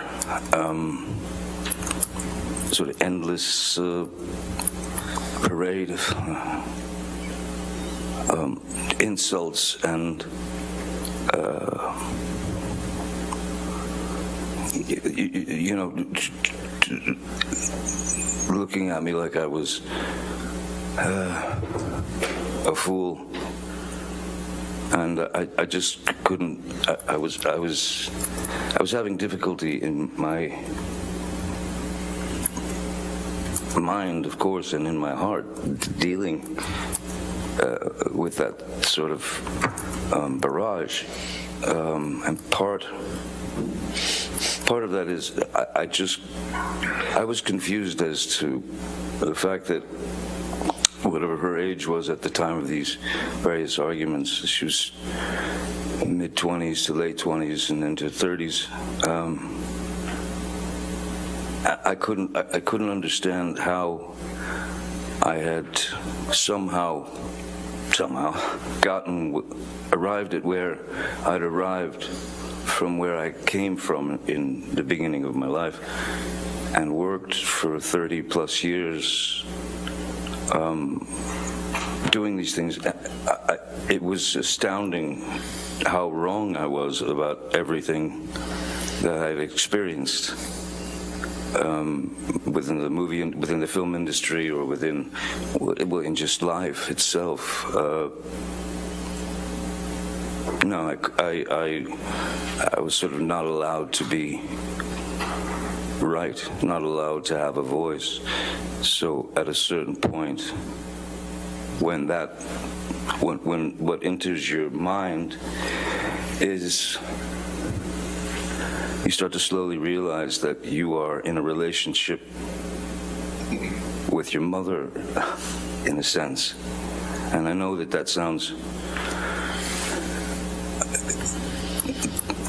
perverse and obtuse, but the fact is that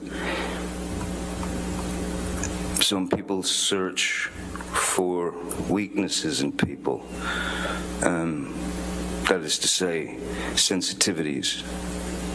And when you've told that person your life and what you've lived through and what you've been through, just as happens in relationships, the more that became ammunition for Ms. Hurd to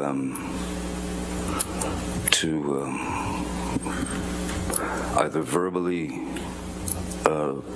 decimate me or to send me into a kind of tailspin of confusion and depression and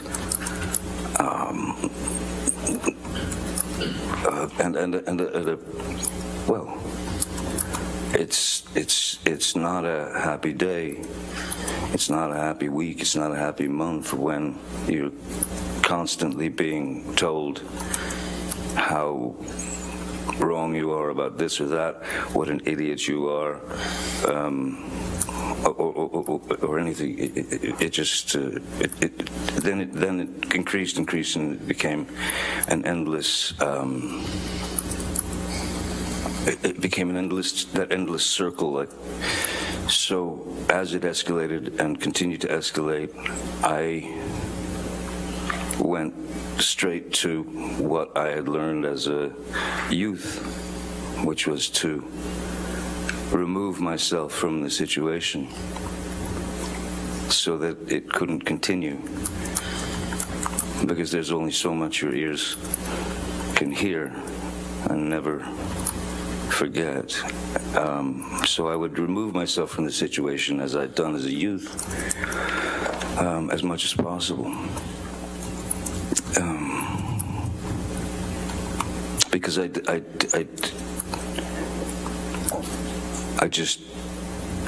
certainly didn't believe that there was any need for these various subjects or arguments to come up and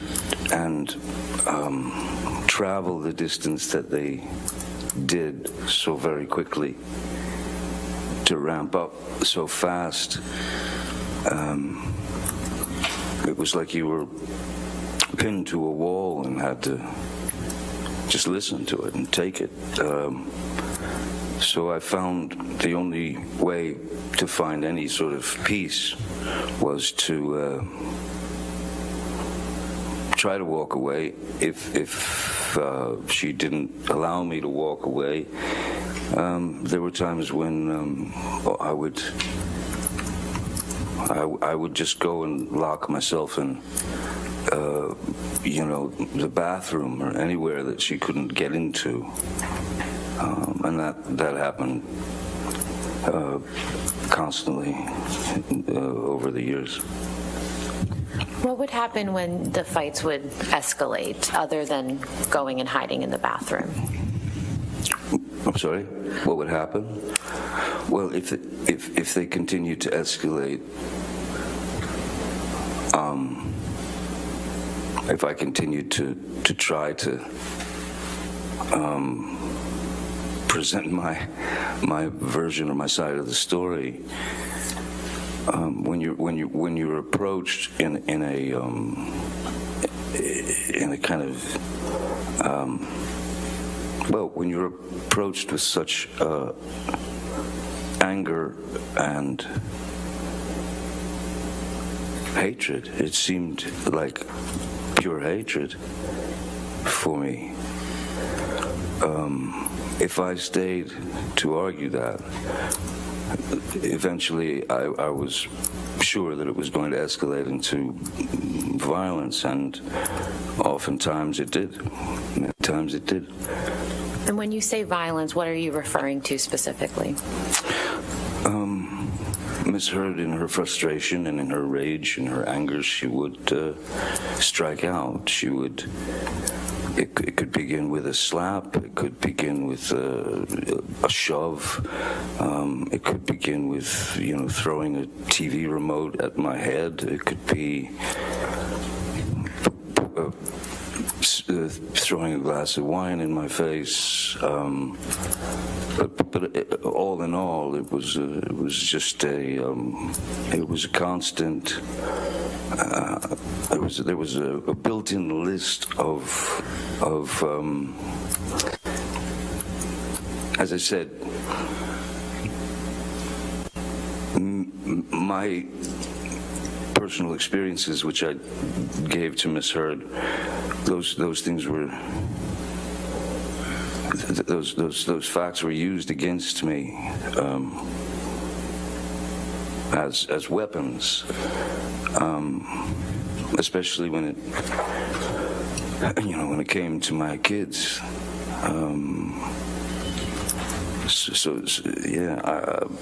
I did. There was no need for it. There was no need for it. Too many lines were crossed. You couldn't see the lines anymore. You mentioned that Ms. Heard would use information you gave her against you like a weapon. Can you explain that a little bit?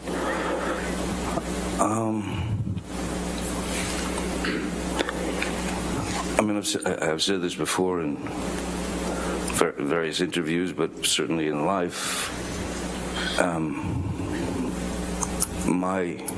If I have one ambition, and ambition for me, when you equate it with Hollywood, has become an ugly word in a sense, because ambition means I want to be famous at any cost. I don't care what for. I just want to be famous. That's one thing. That's one part of it. If you have a hunger or a need or a drive to present your work, that to me is the way to go about it. Fame has nothing to do with it. So I was more, basically, the only ambition that I've ever had in my life arrived the second that my first child arrived. In the instant, which was to be a good parent, to be a great father, to be the best father I could. And there were several occasions where Miss Heard would tell me what a bad father I was, and that I had no idea how to parent. And again, it falls into the same category as before. I couldn't understand how in 52 years or however old I was at the time, how I could be so wrong about everything. One learns along the road. The result of the road is not important. It's the road that's important, because we don't know exactly what's going to happen in 10 years. We don't know. So the road is what I pay attention to, and paying attention to trying to spend as much time with my children as possible. Even that would that could send Miss Heard into a monumental tailspin, where I could hardly ever go and see my kids and spend time with my kids, because she had to have me there at all times for her own needs. So, And that was something that, once you realize that that's happening, and then there are hassles between the children and her, the situation starts to get a little more grim and a little more dire. And that I was not prepared to take. I would not hear the words, "You're a bad father, you're a terrible father, you're an awful father." So one can only take so much of that before bits of your brain start to just, bits of your brain, bits of your heart begin to, the valve gets shut off, because you can't hear it anymore, and you know that it's not true, and you know that it's meant as a weapon. It's to slice you up, it's to bring you down, it's to demean you, it's to bring you into a place where you start to believe that there's something wrong with you. And there's plenty wrong with me. There's plenty wrong with a lot of people. But in all of these situations, my main goal was to retreat, because I think in life, most important is pick your battles. If there's a battle to be fought that is grave and important, then that must be dealt with. But small insults and kind of teenage sort of high school tactics, this bullying, if you will, was becoming too much to take. so why did you stay with Ms. Heard given this type of behavior? That's a very complicated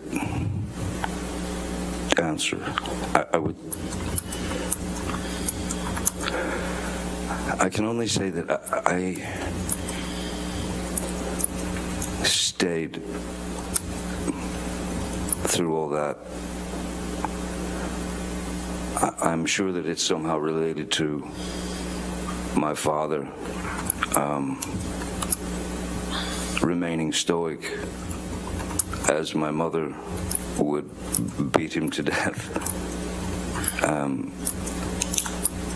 sure it had a lot to do with having been in a beautiful, wonderful 14, 15-year relationship with Vanessa, the mother of my children. Raising those kids I had no interest in being the words that they use that I dislike very much, a celebrity or an entertainer, or fame is a strange word because I could never equate it with myself. I pumped gas, I worked construction, I printed T-shirts, I dug in, I had many, many jobs before any of this happened to me. So I've been able to live both sides of that life, of life. I know the very lows, and I know the very highs of where my life has gone, and I don't, again, it would be pure idiocy for me to sit up here as an actor who's been very, very fortunate over the years, and I can only say it's luck in the sense that someone hands you the ball in the beginning, and you run with it, and you run as far as you can before you get tackled. So that's what I've always done. But what happens is when the word celebrity or when you are a, what do they call it, a public figure, that's what it is, a celebrity or a public figure. Again, not complaining, but there are things that are very uncomfortable, and that is to say that at that point anybody can say anything they want to about you, and that's happened to me over 36 years or more, that things can be printed in the newspaper that are utterly false. And this is even early on. So this is where that privilege, I suppose, that they call the privilege of celebrity, that's where that sticks a knife in you. Because it's one of those that's one of those situations where your arms are too short to box with God, you know. There are too many of them coming at you.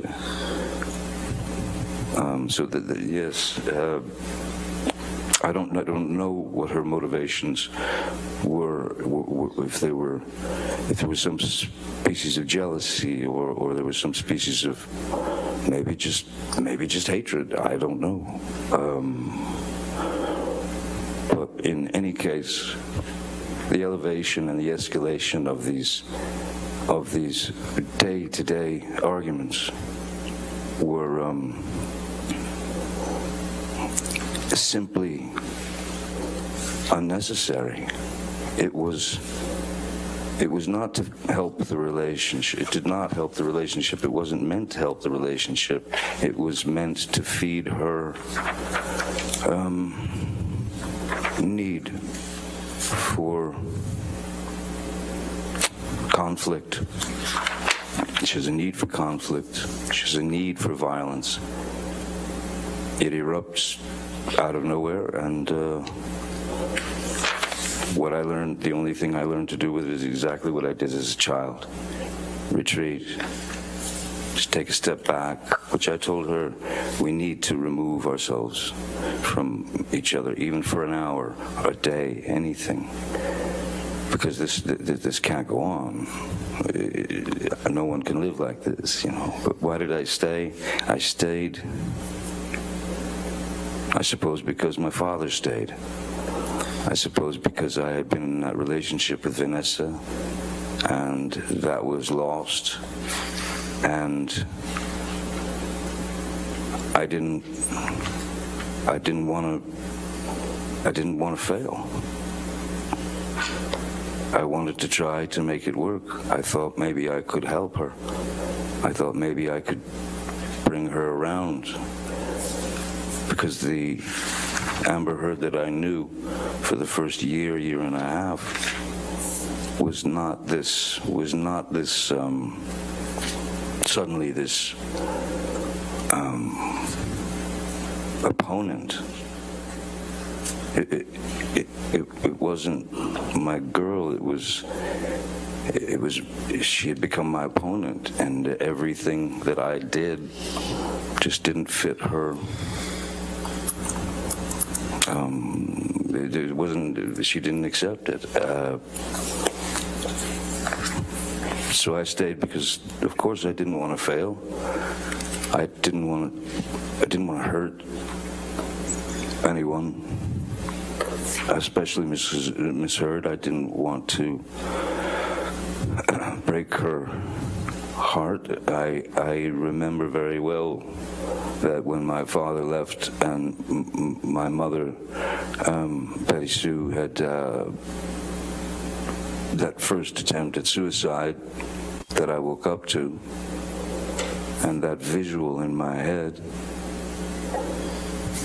and that was a direct result of my father's leaving. Ms. Heard had spoken of suicide on a couple of occasions, so that also becomes a factor. That's also something that always lives in the back of your brain, and that you fear. Because when I would leave sometimes, many times when I would try to leave, she would stop me at the elevator with the security guards crying, screaming, I can't live without you, I'm gonna die. But you had to get out. There were even a couple of times when I did escape and I got to my house, arrived at my house in Sweetser, and then 5 minutes later she would arrive in the I don't know what car she was driving at the time, but she would arrive in her nightgown screaming in the parking lot in front of my house, screaming to high heavens. It'd be 4 in the morning, 3 in the morning. It was ludicrous. It was out of control. It was uncontrollable. Did there come a time when you and Ms. Heard started recording your arguments? Yes. In fact, I was the first person of the two of us to record conversations, and it was for this reason.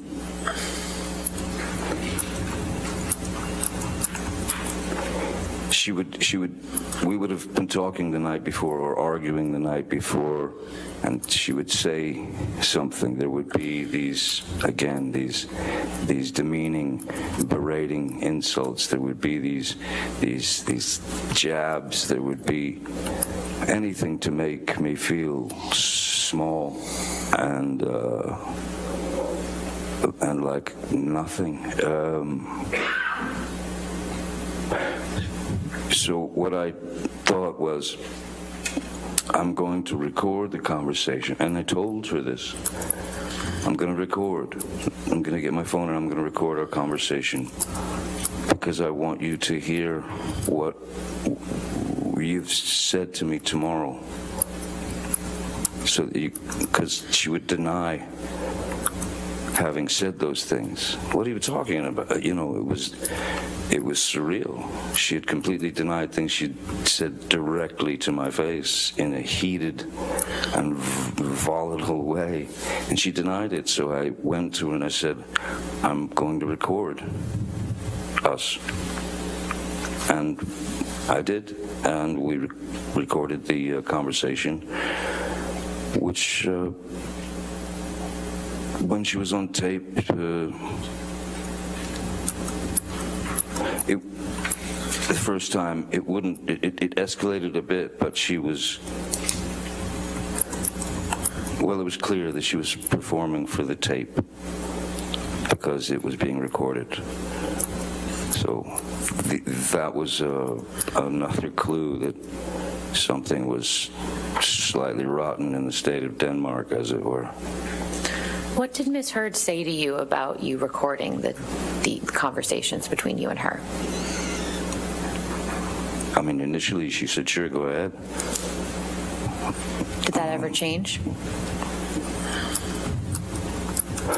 No, then then she started recording, but surreptitious, without telling me that she was recording something, which is fine, but not so fine, if you know what I mean. Even in those tapes, it never took me to a place where I would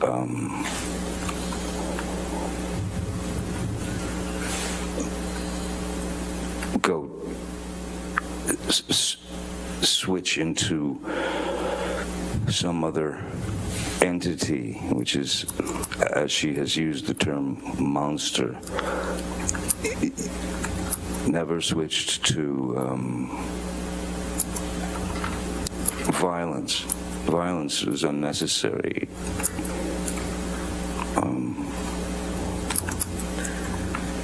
Why would you hit someone to make them agree with you? I don't think it works. Mr. Depp, you mentioned the term monster, and I think we heard about that in the opening statements. Yes. What does the term monster mean to you? Well, the term monster means to me, in the beginning, she had used a different word to explain the same thing, and she would use the word demons, that my demons were coming out, that she had noticed that there was a great change in my attitude or my aggressive nature, or she would say that the demons had come out and they had control of me and that sort of thing. I don't remember exactly how monster came out, but that word stuck and it stayed, well, until this day. What I believe the monster was in Ms. Heard's mind was her intense, Objection, Your Honor. His belief about what monster meant in Ms. Heard's mind is not relevant. There's no foundation. Let me ask a different question. All right, I'll sustain the objection. Go ahead. When you used the term monster, what were you referring to in your conversations with Ms. Heard? When I used the term monster with Ms. Heard, I was placating. If she had referred to me as being a monster, there was no way that I was going to sit there and go through a 45-minute argument about, you're a monster. No, I'm not. You're a monster. No, I'm not. You're a monster. No, I'm not. It was an impossibility. So what do? You accept her vernacular, you accept the word that she uses, and then you use that word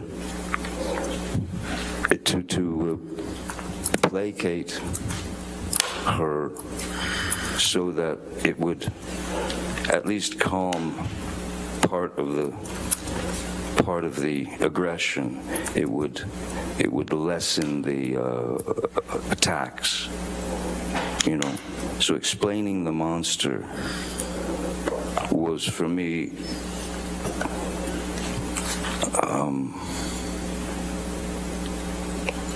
she had told me many times that the monster was only me when I was using drugs and alcohol. But even when I was stone cold sober off of alcohol and substances aside from my meds, the term the monster was still there. When she accused me of being high on cocaine or drinking like some sort of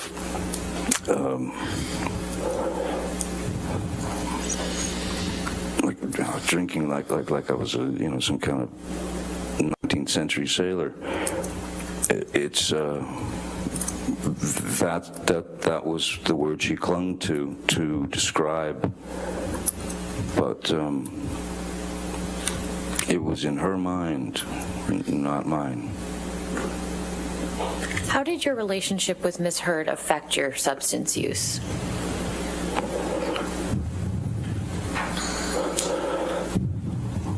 Well,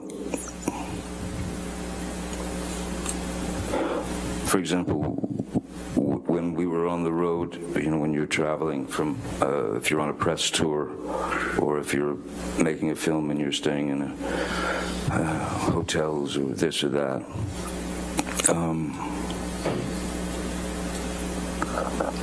I would always have to get a different, or we would always have to book an extra room that I was able to escape to, so I didn't have to lock myself in another bathroom.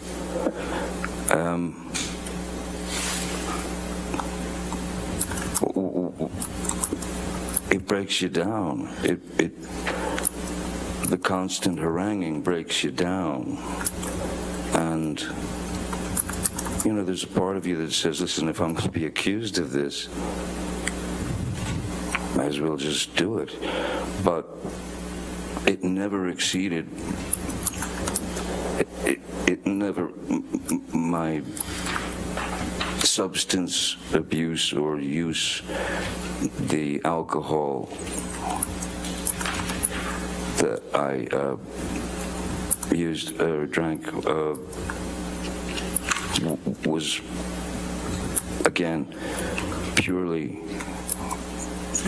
it's that little boy who didn't want to hear or didn't want to feel the pain of his mother turning him into some kind of ball of insecurity and pain.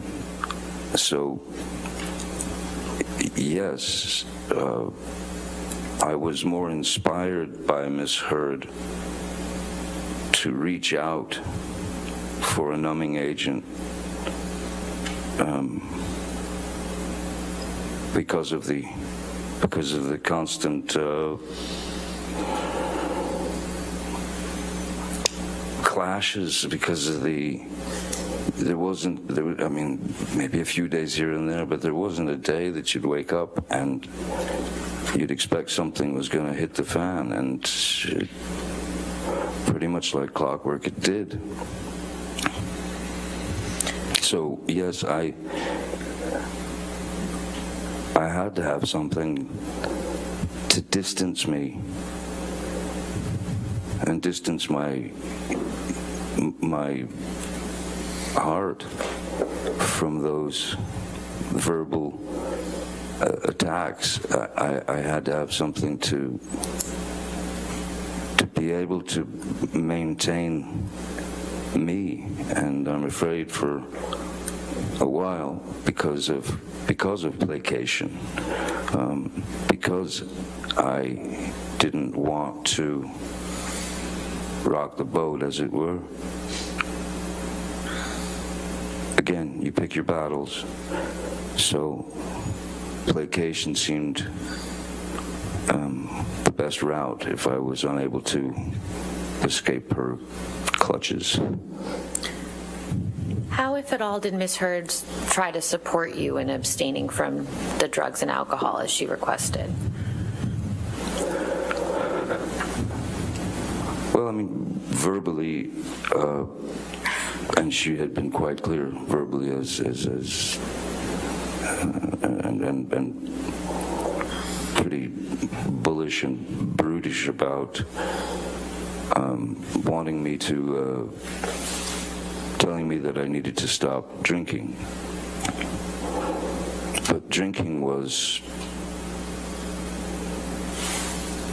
basically drinking wine with her, and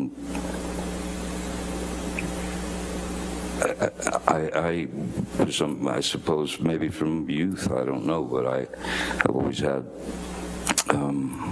a pretty high tolerance for alcohol, for and especially it's not spirits, you know.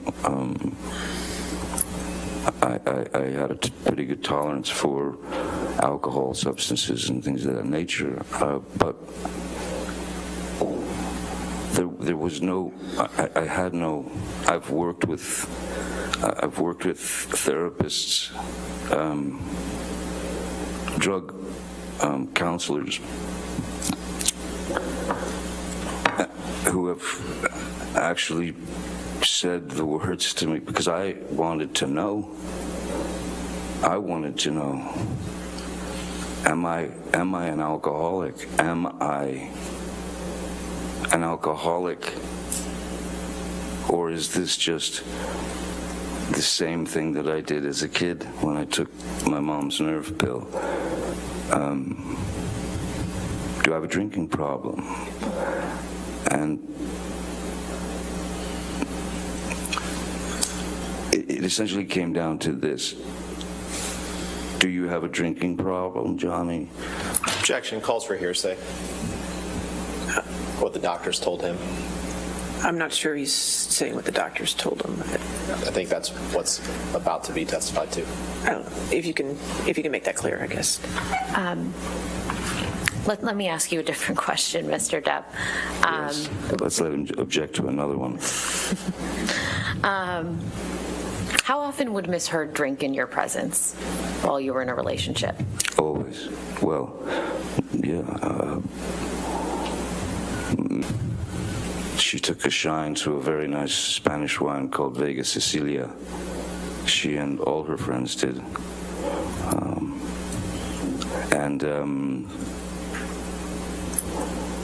Yeah, the wine would come out, and Miss Heard could very easily drink 2 bottles of wine per night. Well, not a problem.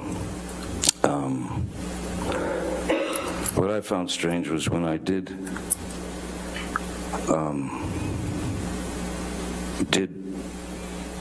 get sober from the I was off the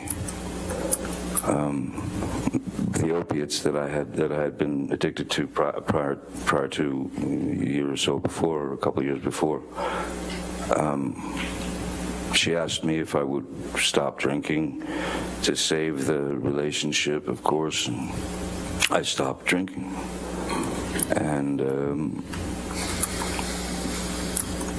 I always found it odd that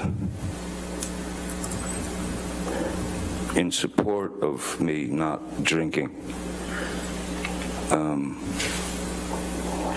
that she might stop drinking, but she did not. She continued, and I didn't make a big deal about it. In fact, I would open her wine, I would pour her a glass, and that went on for many months, you know, in my sobriety. Like I said, I think I was sober for around 18 months.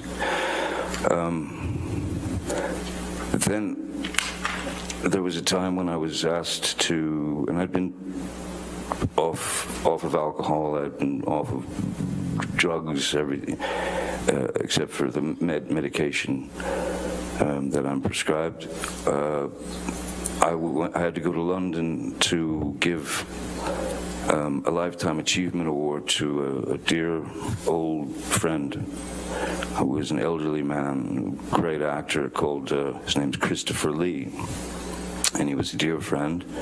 And I was surprised, he was being surprised by my showing up on stage. I'd just flown in from the States, and he was surprised by me arriving to give him this award. And Christopher came up and accepted the award. We walked, they brought us backstage to this beautiful library where I was with Christopher and his wife, and a waiter came up and had 3 glasses of champagne. And Christopher handed one to his wife, he handed one to me, and then he had the other, and there was a photographer there, and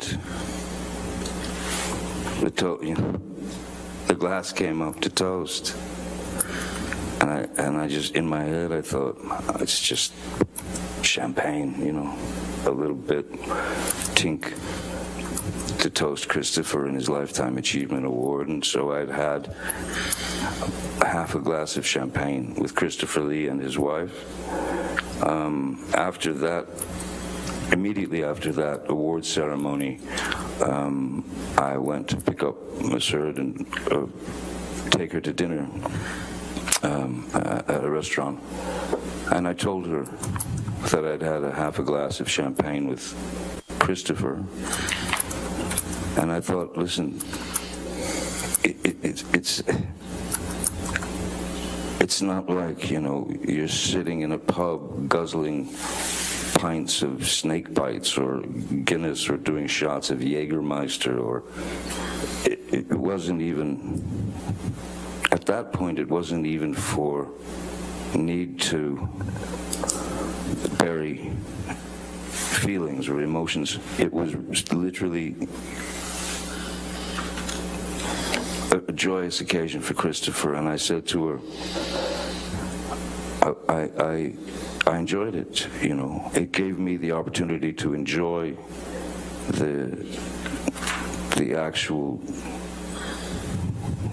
champagne, the drink, and my appreciation for wine and winemaking, and that I've been fascinated with for years and years. And I saw nothing wrong in it, and I said, I'd like to have a glass of champagne. As she was sitting there with a glass of wine, and we were in the restaurant, and she absolutely lost it and got up and stormed to the ladies' room. And I told my security and driver, I said, I think we have to go. I think we're going to have to leave. So we left the restaurant and went home. And the mere suggestion of me sipping a glass of champagne or having one glass or two glasses of wine, she went apoplectic. It was, I was weak. I was a complete mess. I was an alcoholic. I was going to ruin everything. Your kids are not proud of you. They can't stand what you're doing to yourself. So at that point, I said to her, "Okay, listen. How about this? You want to support me not drinking? I've never asked you this before. How about you stop drinking? How about you get sobriety and share this sobriety with me to support me and help me through this?" What did she say to that? No. She said no. She said she didn't have a problem. But I've never had a physical addiction to alcohol. I don't. How often have you seen Ms. Heard use other illicit drugs in your presence? Several times. And what drugs were those?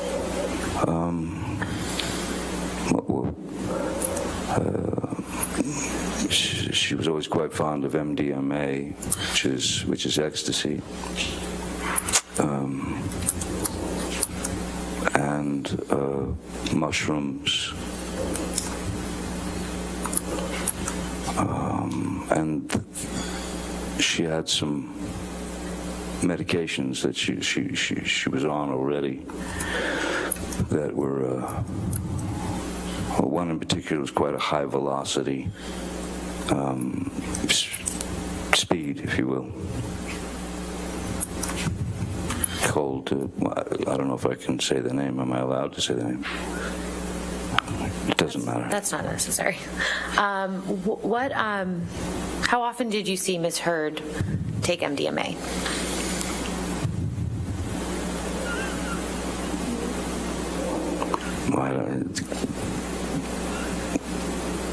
a dozen times, 20 times, over the course of the years, during the course of the years. And what about mushrooms? Mushrooms a little less. Mushrooms probably 6, 7 times.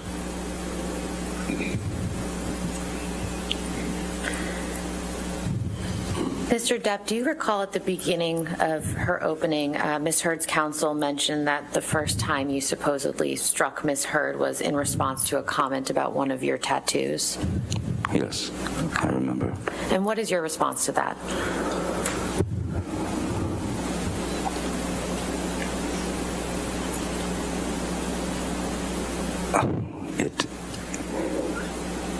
It didn't happen. I've never struck Miss Heard. As I said yesterday, I've never struck Miss Heard. I've never struck a woman in my life. I'm certainly not going to strike a woman if she decides to make fun of a tattoo that I have on my body. That's like going into someone's journal and picking out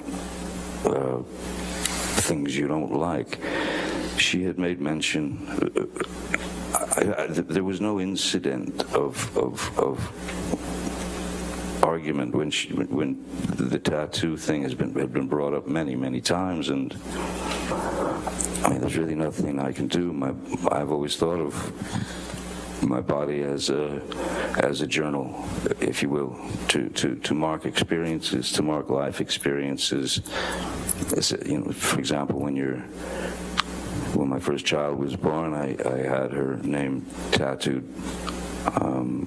over my heart, which is where her little head used to be when I rock her to sleep. I marked my boy's birth by tattooing myself for him. So no one can go back, or no one should go back and rewrite their journals. Why would I take such great offense to someone making fun of a tattoo on my body? That allegation never made any sense to me whatsoever. Are there any tattoos that you had that Ms. Heard had an issue with, to your understanding? Well, a tattoo that I believe is up here, which used to say Winona Forever, who was a former girlfriend, and we'd been together for a few years. Winona Ryder, and when we broke up, how do you fix that? I did go back and rewrite my journal to some degree. I took off the last 2 letters and had it say Wino Forever, just because I thought it was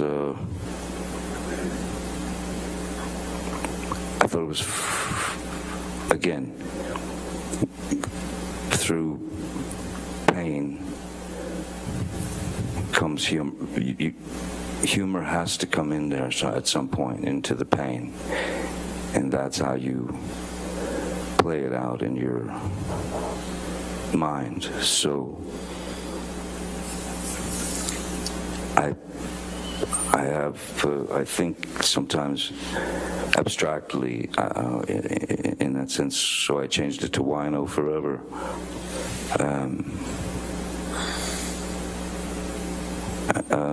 Any other tattoos?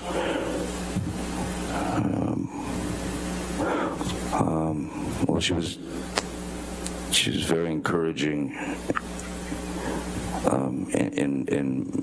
in me getting a tattoo of her name. or whatever. And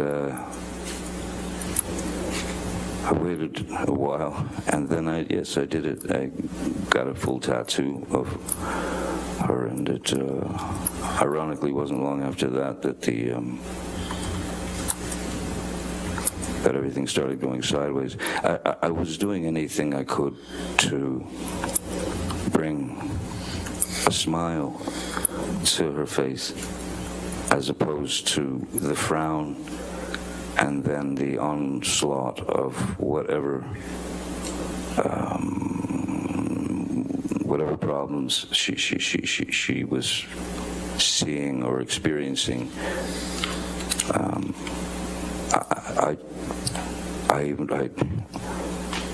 I would try to wake her up with laughter. Singing stupid songs in her ear while she, I generally just tried to keep bringing her mood up. Sometimes it worked, many times it didn't. But I tried, and I wanted to try, because, as I said, I didn't want to fail. And at the time, not knowing fully, not understanding fully what I was, if you'll excuse the term, up against, I kept trying. I kept trying, but to no avail whatsoever. Okay, it just got worse. Mr. Depp, I'd like to fast forward a little bit to May of 2014. Could you please tell the jury what project you were working on in May of 2014? May of 2014. May of 2014. There were a number of films that I made in succession. I can't remember if that might have been Pirates. No, I can't. Mordecai, or May of, I don't remember. Can you remind me what May of 2014 film was? Were you filming Black Mass in Boston of May of 2014? Yes, okay, yes, excuse me. Yes. Oh, yes. I was filming a film called Black Mass in Boston, and Miss Heard had come with me.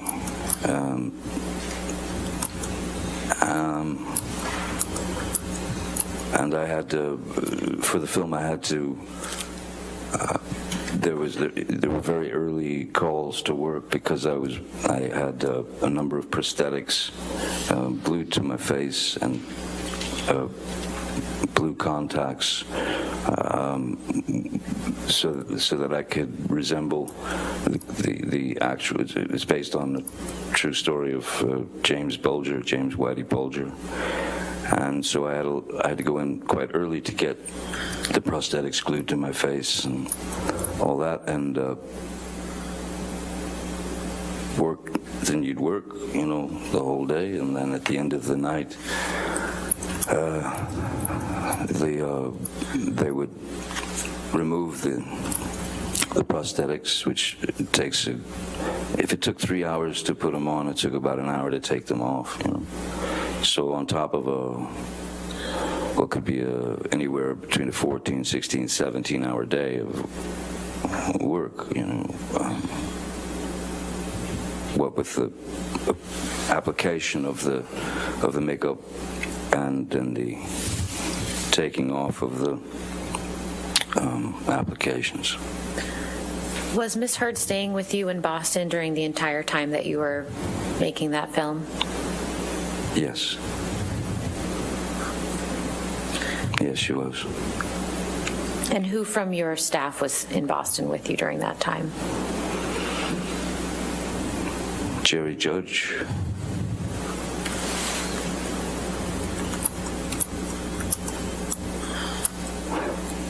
Keenan Wyatt. Stephen Duders.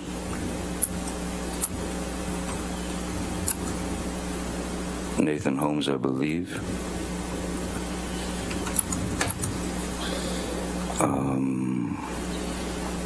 And I believe Malcolm Connerly was there as well. So I would have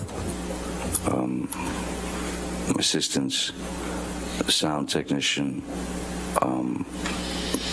security. I believe that was it. Mr. Depp, we heard yesterday from Mr. Wyatt about a flight that you and Mr. Wyatt and Ms. Heard were on from Boston to LA in May 2014. Do you remember that? Yes. And could you please tell the jury what you remember about that specific flight? I remember that as I was still shooting, filming Black Mass,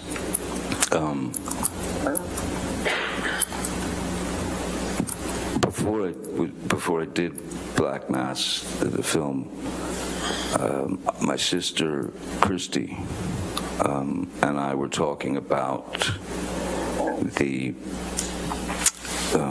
oxycodones that I had been. Again, you know, that was the monkey on my back. That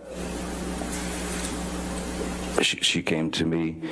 She told me she'd read this book of Dr. Kipper's book, and I read Dr. Kipper's book, a good majority of it, and I agreed that I would do the detox. I would kick the opiates, but there was no time to do it before the film.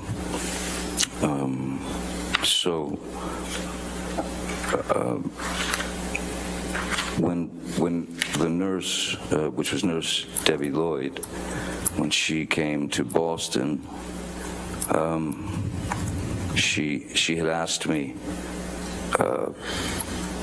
what is your dosage? How many of these are you taking per day? And, you know, someone who had been under, under the kind of lock and key of a prescription drug that is highly addictive. I mean, with built-in barbs, this drug does not want you to stop taking it. She asked me how many I took per day, or my dosage, and of course, as any person who is addicted and essentially a fool to the drug, and you know how important it is because you have felt the sting when you don't have it. So I'd agreed to the detox, and she asked me how many I took. I told her, obviously, more than I was taking, purely because when you're in that frame of mind, the one thing that you do not want to, a situation you don't want to find yourself in, is having no access to the thing that will make you not high. It gets you only get better from it. If you start to get the shakes and the tremors and you could feel this traveling into your system. Your receptors are out in mass, and your receptors are demanding that drug. If you don't give the drug to the receptors, you will start going into a pretty nasty withdrawal, and it could, which could and has ended in sort of seizures. You can go into pretty nasty seizures. So I had told Debbie Lloyd more than was necessary, so that I could always have one or two in my pocket on the just in case, so I didn't find myself, on a plane or anywhere without one in my pocket to stop the inevitable body cramps and nausea and stomach cramps and seizure of the bones and shaking, and also it's quite an emotional ride as well. So yes, before the flight, Amber and her assistant Savannah McMillan wanted to be picked up in New York and then have the plane fly to Boston to pick me up, to bring us back to Los Angeles.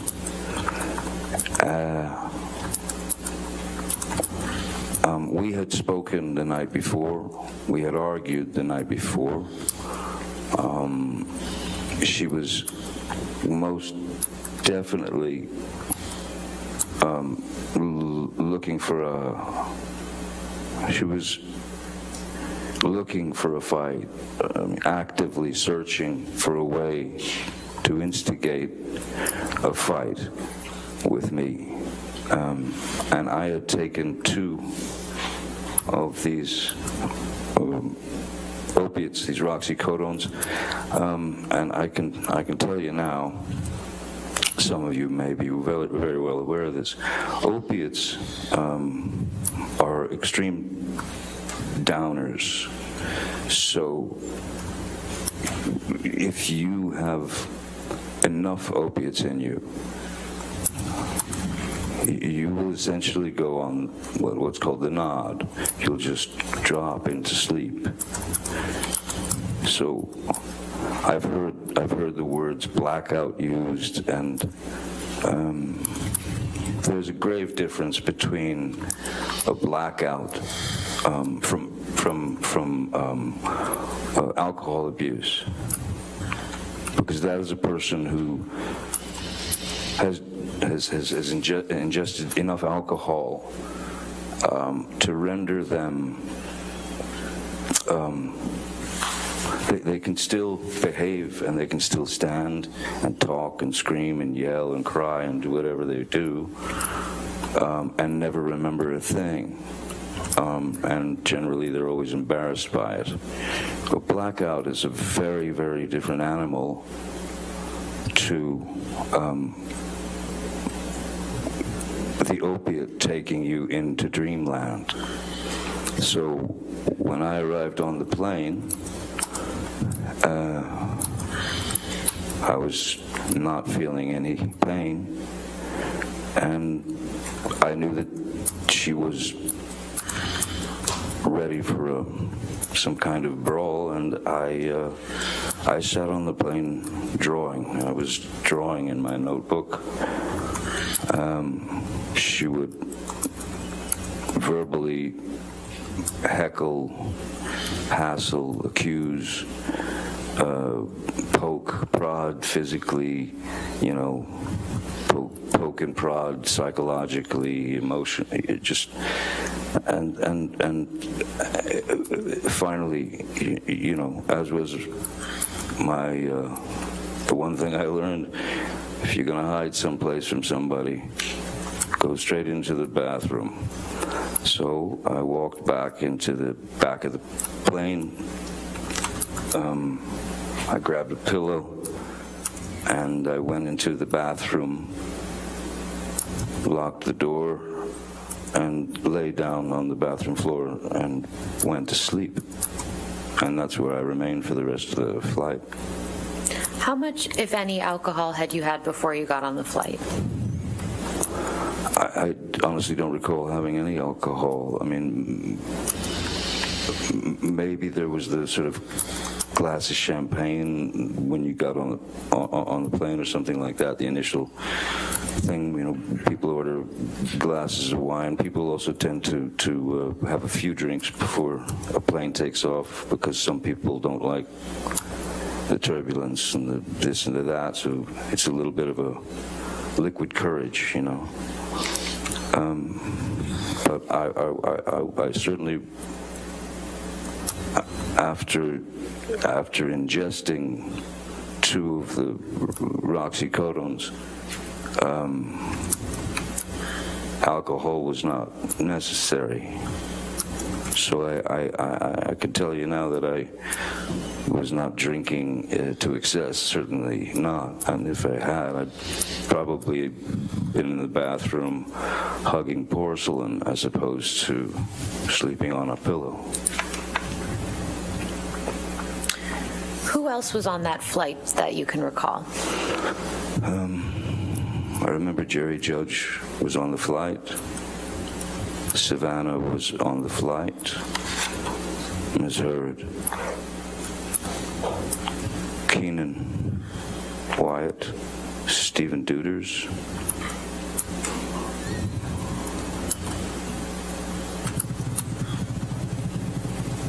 I believe that's it. What do you recall happening after you arrived back in LA?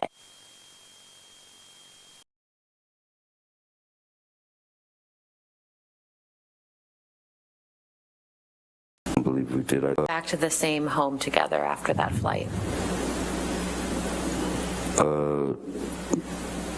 No, I don't believe, no, we didn't. I don't believe we did. I think she had decided if this is the time. Pretty sure. I believe she had decided to check herself into the Chateau Marmont. There's so many of these, it's hard to sort of keep them all straight. Who would have paid for Ms. Heard to stay at the Chateau Marmont?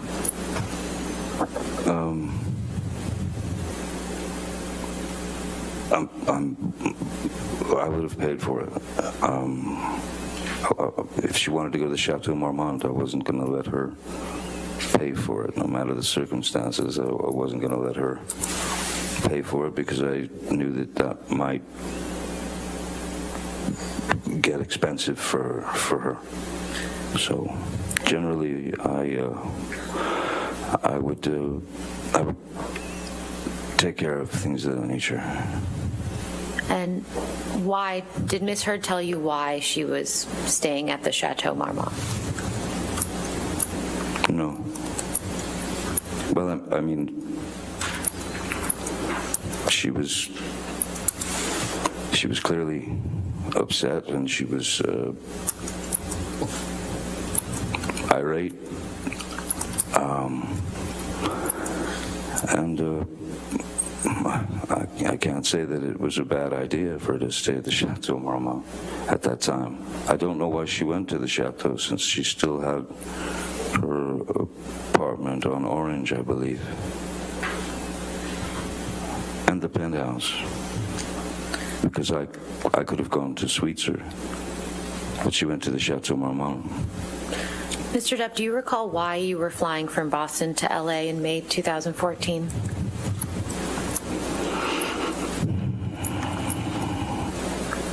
I can't remember if it was a break from the film or if I had finished the film, and that was before we went, before I was supposed to go to the island to detox from the opiates. I think I'm about to switch gears, so Okay, if this is a good time for a break. All right. Ladies and gentlemen, we'll go ahead and have our morning recess. Please do not do any outside research and don't talk to anybody about the case, and we'll see you in 15 minutes, okay? Thank you.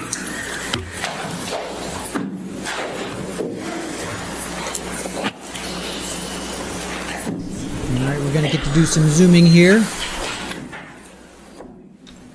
This is the raw feed, so I can zoom.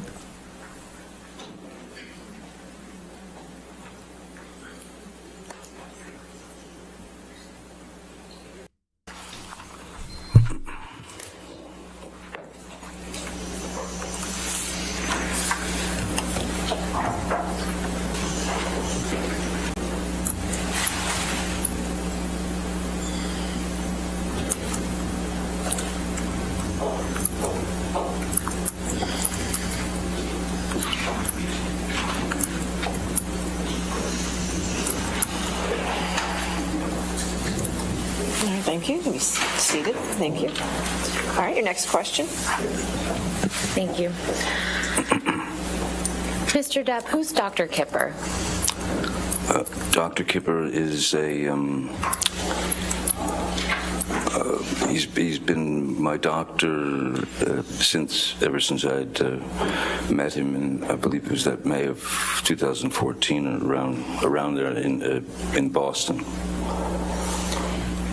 And why were you connected with Dr. Kipper?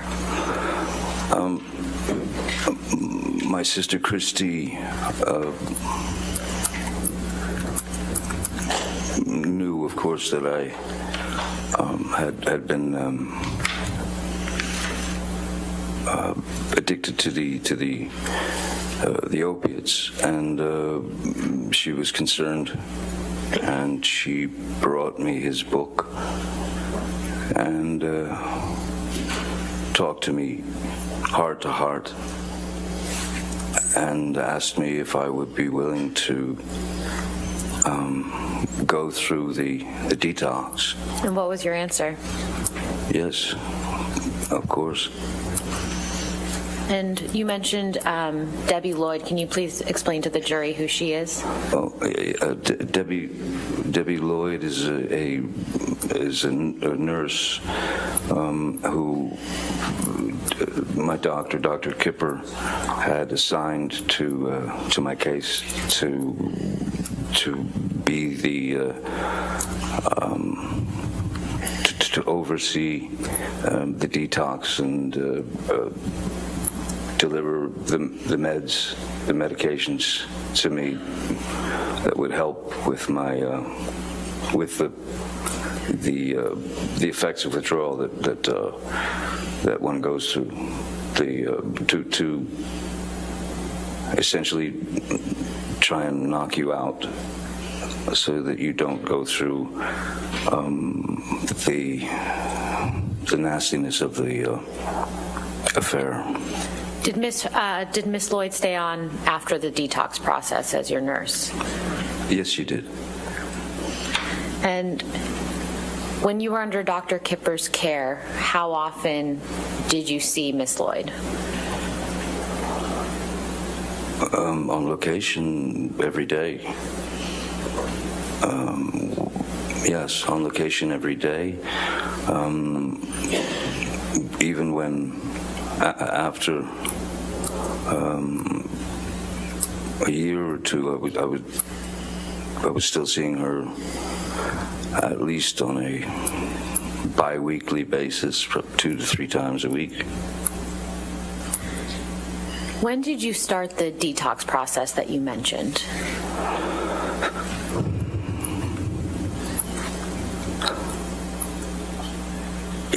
I know that I believe it was in August, July or August of 2015, 14, I cannot remember the year, 14, I guess. And where did you do this detox process?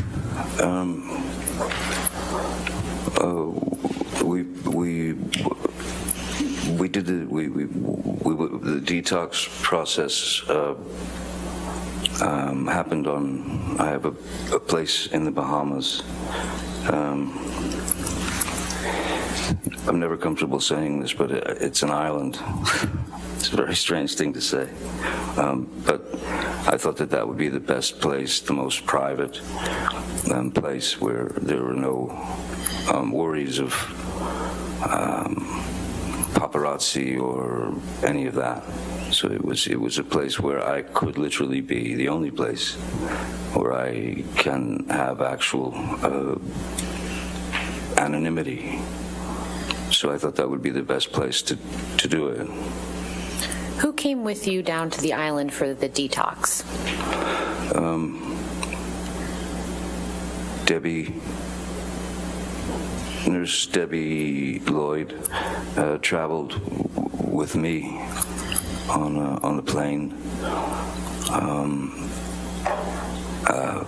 Ms. Heard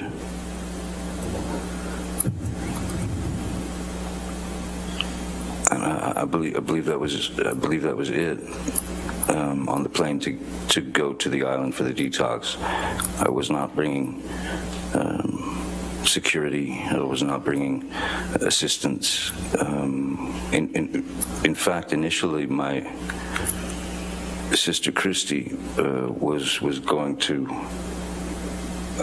go there to help Ms. Lloyd and the doctor through the detox, which made perfect sense since that the whole thing had been born out of her desire for me to get clean. So initially it was supposed to be Christy coming in place of Ms. Heard. There was a great part of me that was very uncomfortable with Ms. Heard coming along for that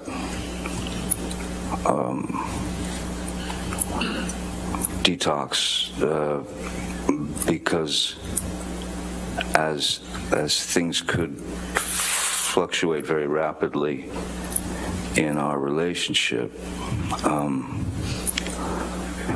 I was wary that those things would come up during what needed to be a very straight detoxification of these substances, and I was well aware that it was not going to be pleasant. I was well aware that I was going to go through quite a bit of physical changes,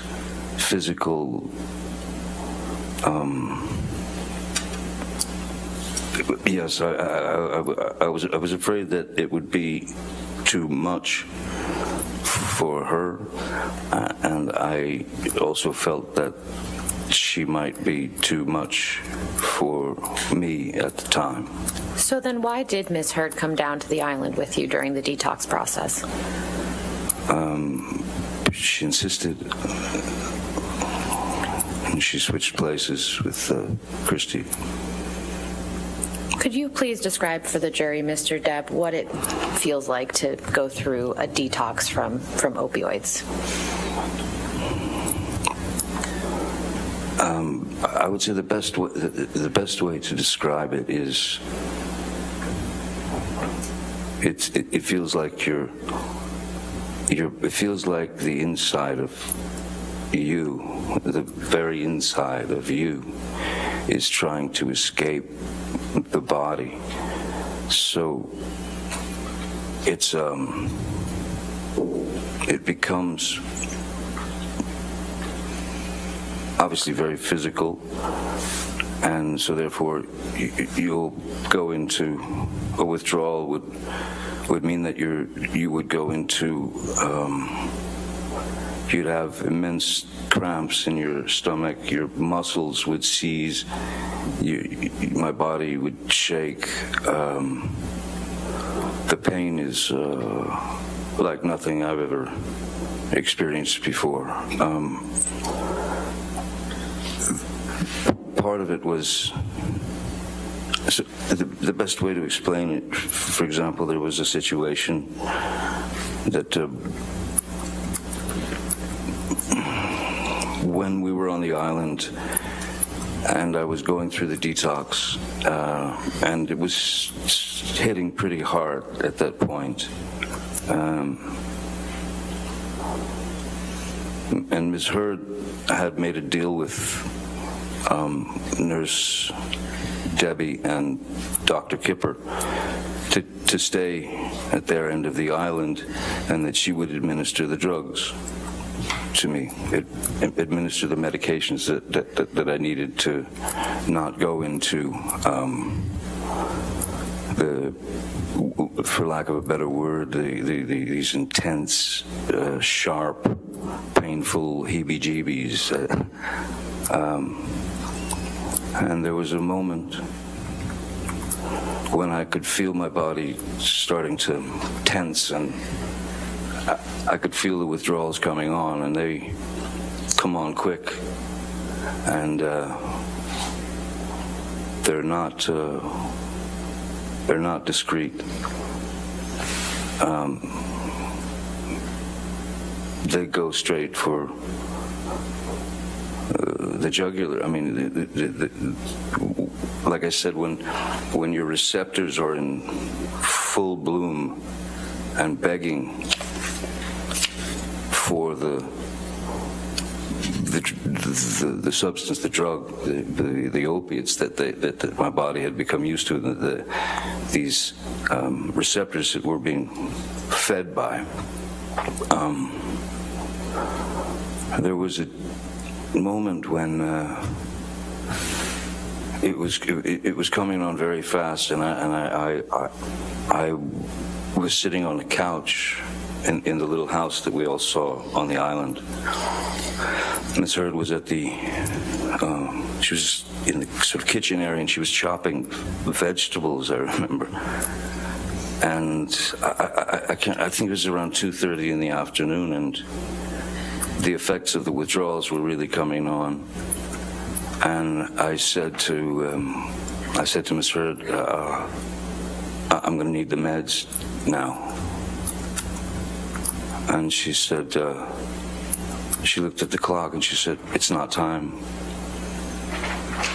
And I said, no, you don't understand. This is not about clocks and watches and things. I'm going into the ship, and it was visible. And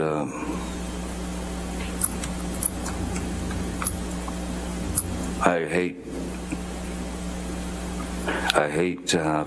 saying this, and I hate to have to admit this, but that was, I believe that was about the lowest point in my life. That was the lowest I'd ever felt as a human being.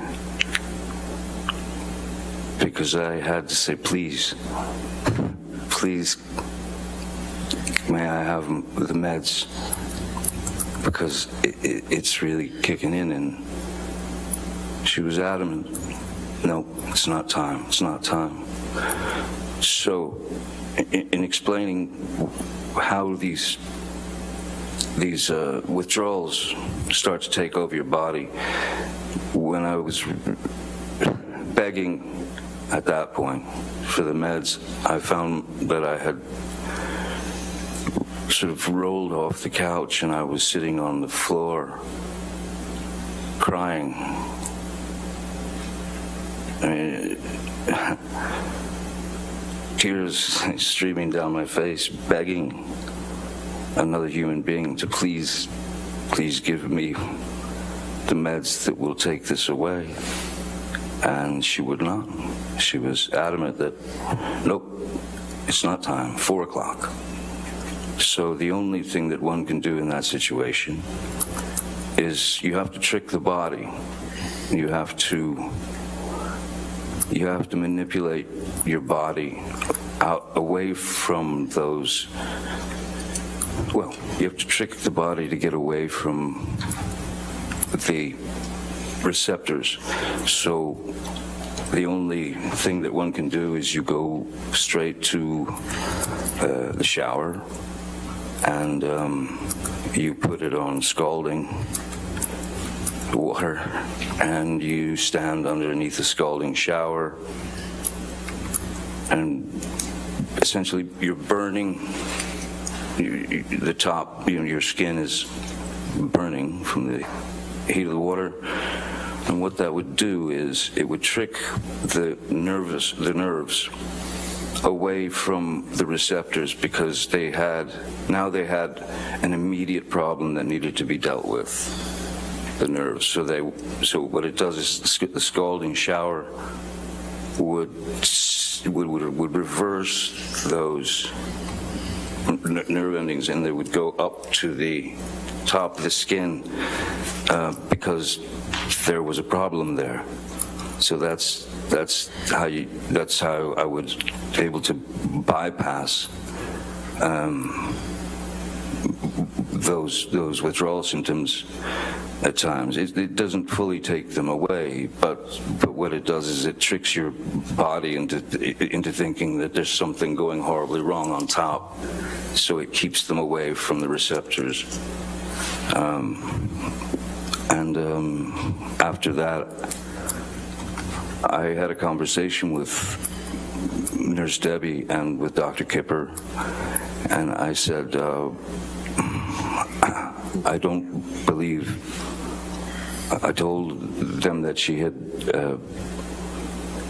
denied me the meds when I was in need, and then I told them that I don't think that this is going to work here anymore. I think we have to leave the island, and I need to be, she can't be with me while I'm going through the rest of this detoxification. So I told them we should leave the island. I asked them if they understood what I was doing, and they did. So we went back to Los Angeles, and then I asked Miss Heard if she would please allow me 5 days, 7 days, whatever it took to finished with the rest of this horrific detox and the pain. Did Ms. Heard give you that time? She did, reluctantly, yes. I was immediately accused of throwing her out. I was accused of abandoning her. I was accused of not appreciating all that she had done to get me to this point where I was, which was kind of an interesting argument for me. I begged her, please,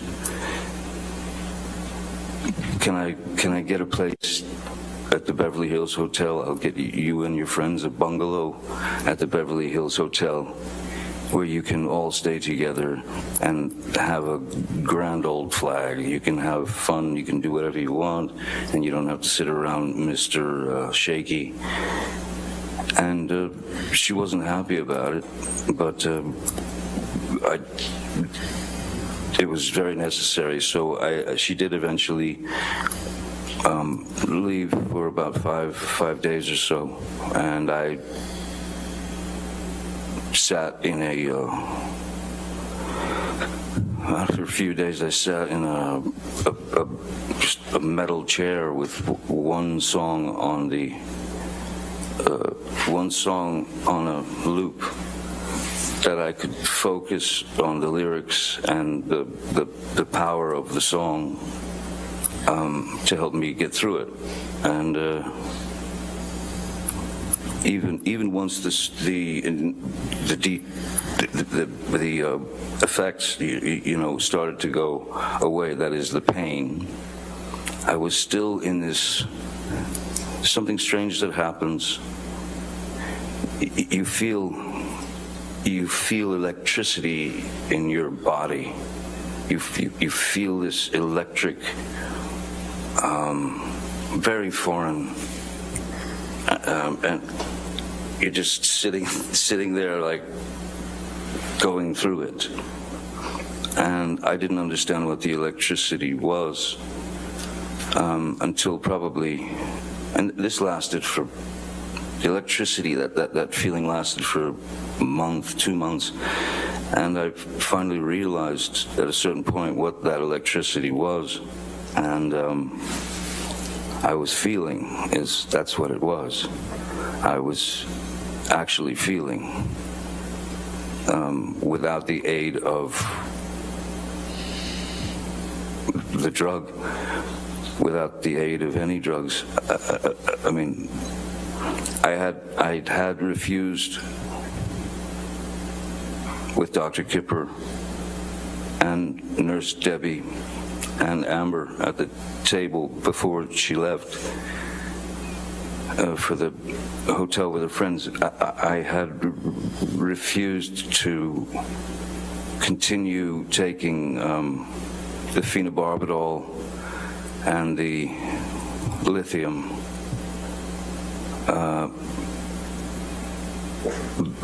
because to me it was just another drug in the way. It seemed like it was just another hurdle to get over, and I would rather just get it out of my system now and move forward. Maybe I wouldn't have had the electricity. Maybe I wouldn't have felt as quickly, but I didn't want to take phenobarbital and lithium and Seroquel and Neurontin and all these other things. And the worst of the two, I believed, were the phenobarbital and the lithium. So I went through that.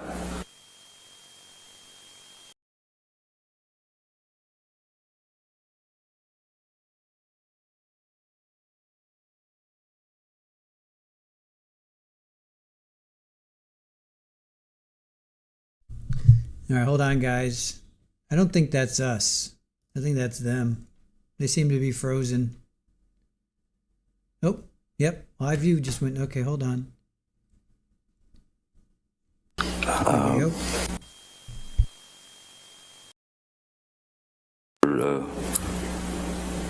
Lily Rose did not come to the wedding.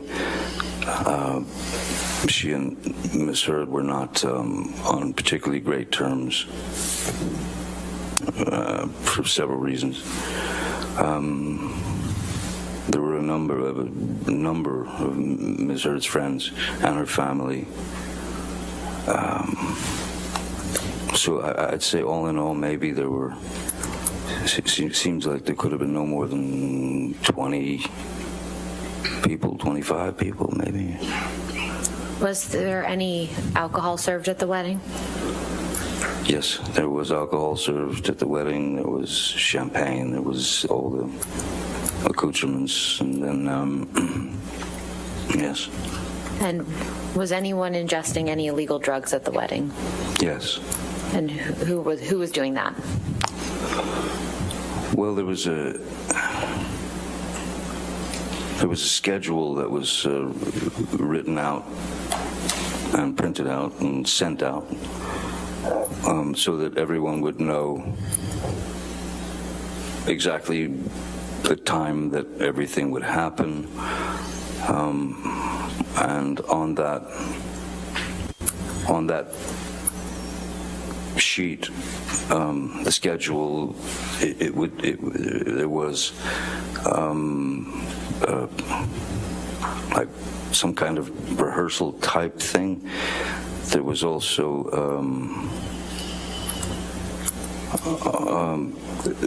there was a great dilemma in who was going to be who. That's where the argument between Ms. Pennington and Io Tillett-Wright. Mr. Depp, who did you observe taking drugs at the wedding? A number of people were taking MDMA. As I said, the list, there was after the wedding, there was it was like dinner, dancing, and drugs on the schedule that came from Ms. Heard and Ms. Pennington. So Amber,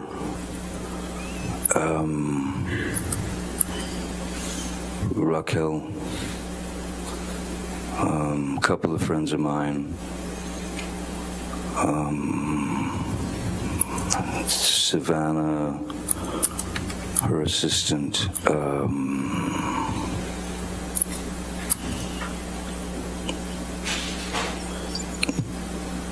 Tillett Wright,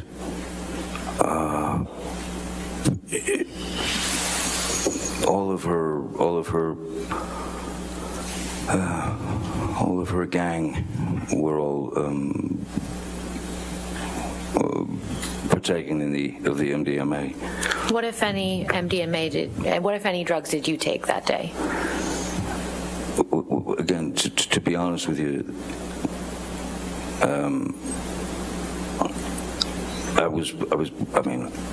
I don't know how much MDMA they had, but for me, that was for me to have taken MDMA would have been a waste of the drug. If you understand what I mean, it would have been essentially taking someone else's high, because it wouldn't have an effect on me. So how many drugs did you actually take that day? The day of our wedding, Yes. I smoked marijuana, and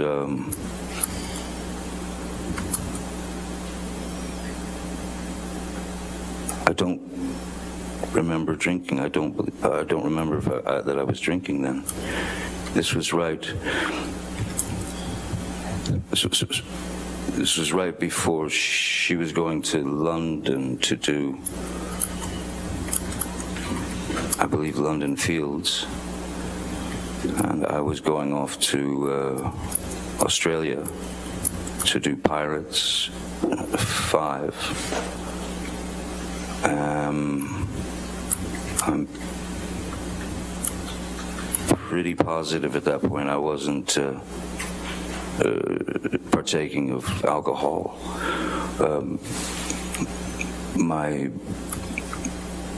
drug of choice is, or was, and it is marijuana.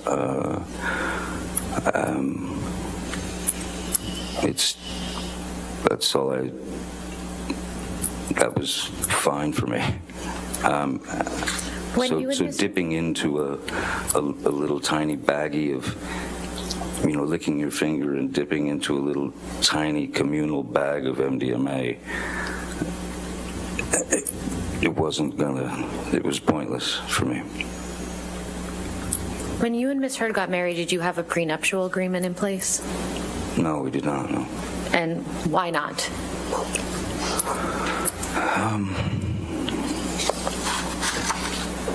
There always seemed to be some reason or another why she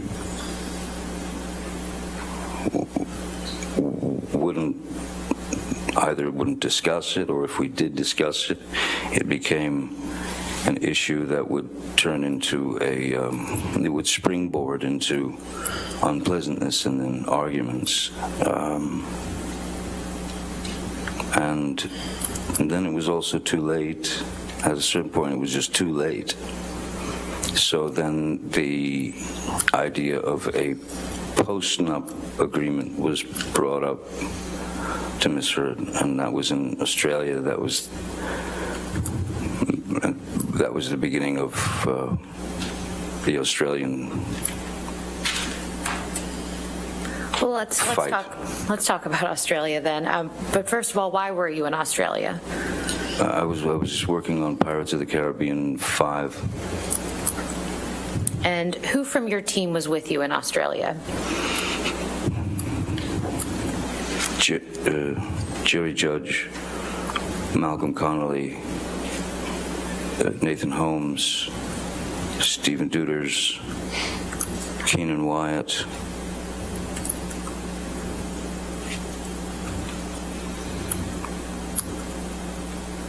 I believe that was it. Oh, and that's it. Was Miss Lloyd in Australia with you as well? Oh, yes, sorry, yes. Miss Lloyd traveled to Australia with us. And did Dr. Kipper come down to Australia at any point? Yeah, Dr. Kipper came down a bit later.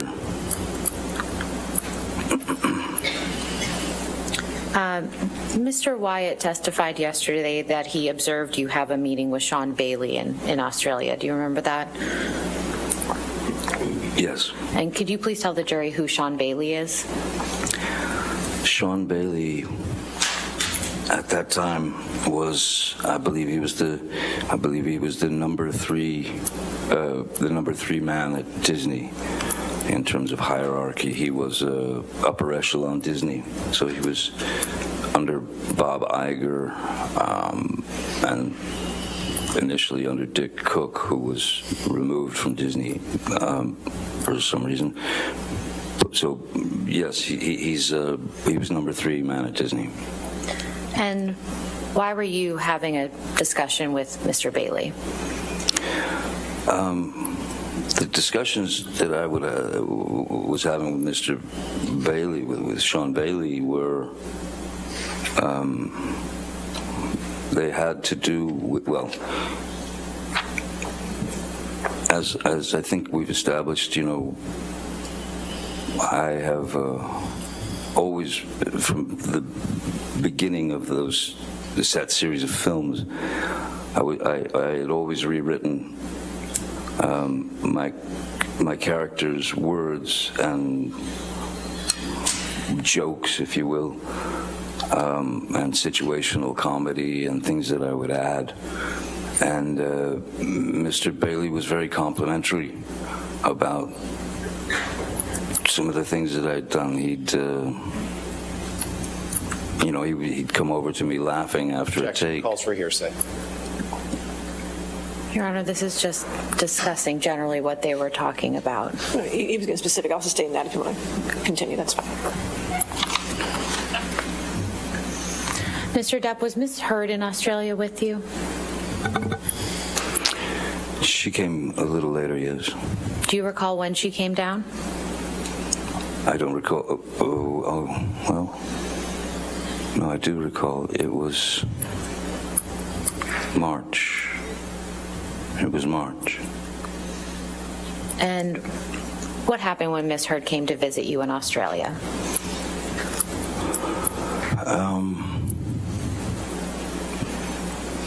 Ms. Heard was upset because, as I stated earlier, as it was too late for a prenup agreement, there was discussion of post-nup agreement. And I had called my lawyer at the time and asked him if he could have one of his lawyers sit down with Ms. Heard and give her a basic rundown of what a postnuptial agreement meant, and I was told that they showed Objection. her. Hearsay.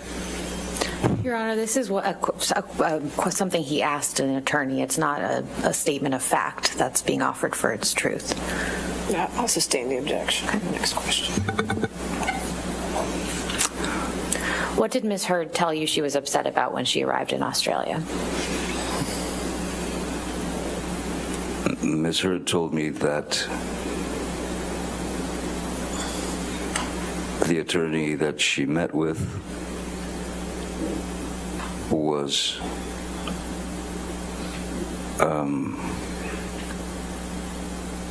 rude and dismissive, and all she was being shown was an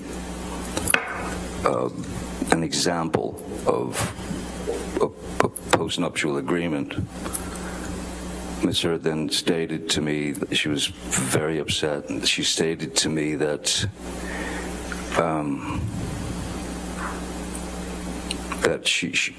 what she had said was, she said to the lawyer, the woman, that this Johnny can't, he must not, he doesn't know about this. He's never seen, he doesn't know that this is what this is. No way he would agree to this. And what Ms. Heard then expressed to me was that the lawyer, the woman, had laughed at her and said, "Oh, he knows. Yes, he knows everything." Which sent her into a tailspin. So by the time she arrived in Australia, that was sunk very deep into her psyche. I mean, so much so that what really surprised me was that she kept saying, "I'm not even in your will. I'm not even in your will." I thought that was an odd thing to say,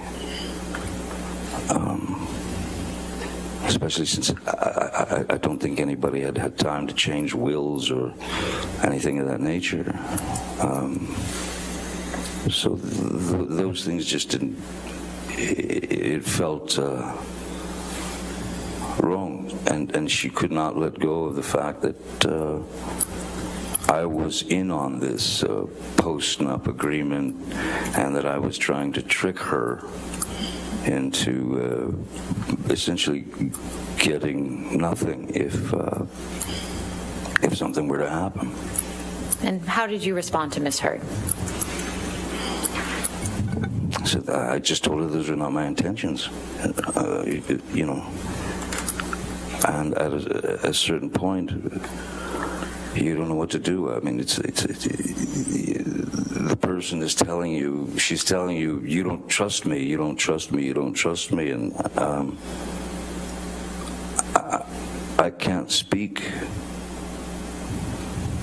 about legal documents. I can't speak legalese. I can't explain to her these things. All I could do was try to calm her down and say that I was not out to screw her over or put her in a position that was uncomfortable. Did that work? These were stock, normal things to do. It did not work, no. It escalated and escalated and turned into madness, chaos, violence. Can you please describe that chaos and violence?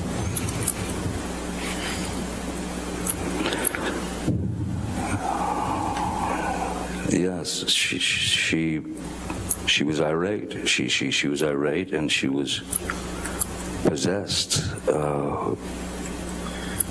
And when I tried to remove myself, as I normally would from a situation, and that is to say, you know, as she's hammering me with sort of brutal words and you know, I don't, pardon my language, but I remember that it wasn't nice sort of being called an ass kisser to lawyers or a pussy that didn't fight for her or stand up for her.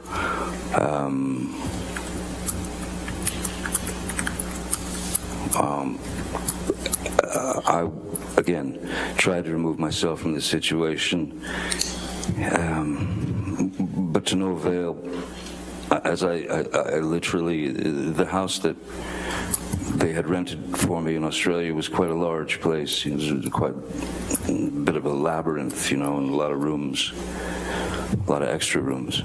So I would go to, well, I'll just cut to the chase. I think that I ended up locking myself in about at least 9 bedrooms, bathrooms that day, as she was banging on the doors and screaming obscenities and wanting to have a physical altercation. So how did it come to be that your finger became injured? There was at one point where I'd stayed in one of the, sitting on a bathroom floor, door locked. She's banging away, screaming, blah, blah, blah. And then suddenly she stopped, and I could hear her walk away. I could hear her sort of receding into the distance, if you will, and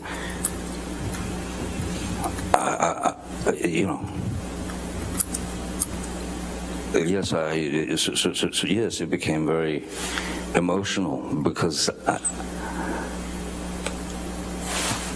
you can't win for losing. There was nothing I could do to make her understand that I had, if that lawyer had in fact done that, and I did call my lawyer at the time, Jake Bloom, and I had him get these people on the phone, and I'm ashamed to say that I had taken, at that point when I was on the phone with him, I had taken Miss Heard's words to heart, and I laid out a ration of I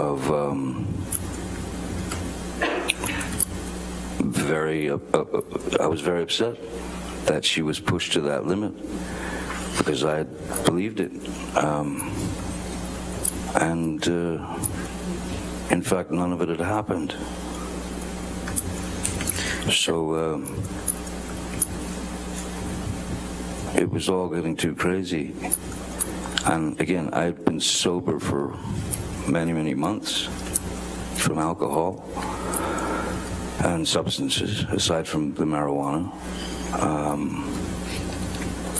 And I left the place, the room that I was hiding in, or not hiding, locked myself into, and I went downstairs in the house. Downstairs in the house, as soon as you walk in the house, you can go upstairs or downstairs. Downstairs there was a sort of a rec area, pool table and such, and there was a bar. And I was a mess. I was a wreck. I was shaking, and I just didn't understand why all this was happening. So I went behind the bar. I grabbed a bottle of vodka that was there and a shot glass and sat at the bar. She was nowhere around. And I poured myself 2 or 3 stiff shots of the vodka. First taste of alcohol I'd had in a long time. And then she came down to the bar and found me there. And of course started screaming, "Oh, you're drinking again, yeah, the monster," and all that. So she walked up to me and reached and grabbed the bottle of vodka, and then just kind of stood back and then hurled it at me, and it just went right past my head and smashed behind me.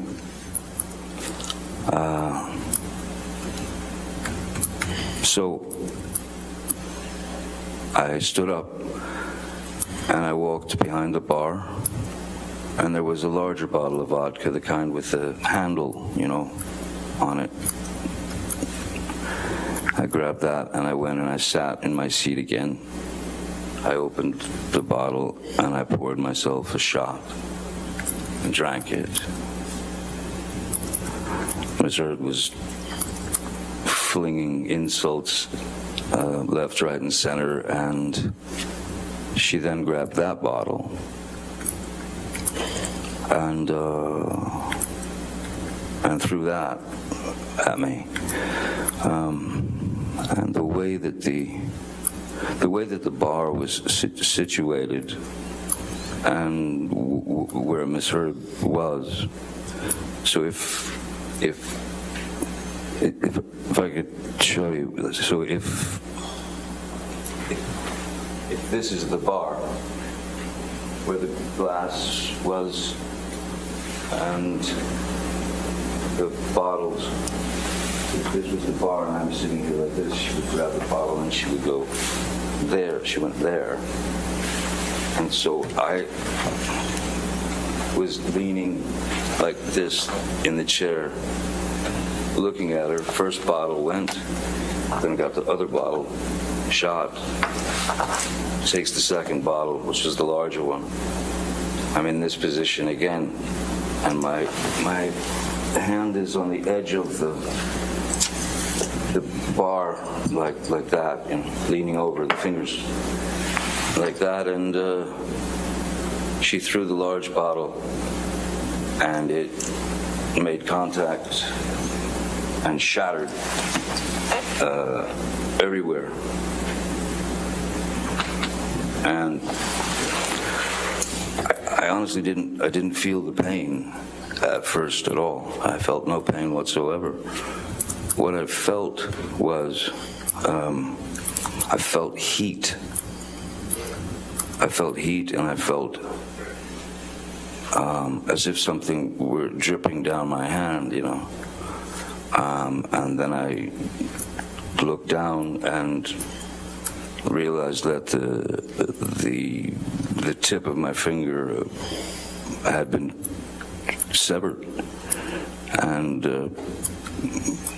I was looking directly at my bones sticking out, and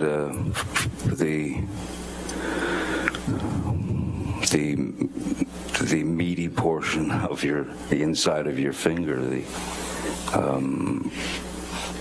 and blood was just pouring out.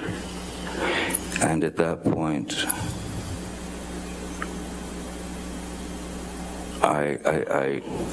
I think that I went into some sort of, I don't know what a nervous breakdown feels like, but that's probably the closest that I've ever been. Nothing made sense. And I knew in my mind and in my heart, this is not life. This is not life. No one should have to go through this. And as I said, this feeling of nervous, being in the middle of some sort of nervous breakdown, I started to write with my blood, in my own blood, on the walls, little reminders from our past that essentially represented lies that she had told me and lies that I had caught her in.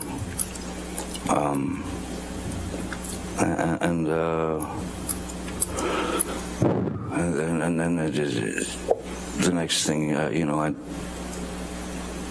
amongst all the madness, I would again hide in the bathroom or wherever, and I texted Dr. Kipper and I said, you might want to come over. I've cut my finger off here. Which finger was cut, Mr. Depp? It's the middle. It's the funny looking one. It's the middle finger here. You can see you can see all the sort of from the initial wound, all these bones up here were crushed, and it looked like Vesuvius, and so this part of my finger now is, so that because of not having use of the tip here, this is basically arthritis that kicks into the joint once that upper part of the finger is mangled. So is that the right middle finger? Right middle, yes. And is that your dominant hand? Yes, it is, yes. Mr. Depp, after Ms. Heard threw the vodka bottle at you and severed your finger, what, if anything, did she say when she saw the injury?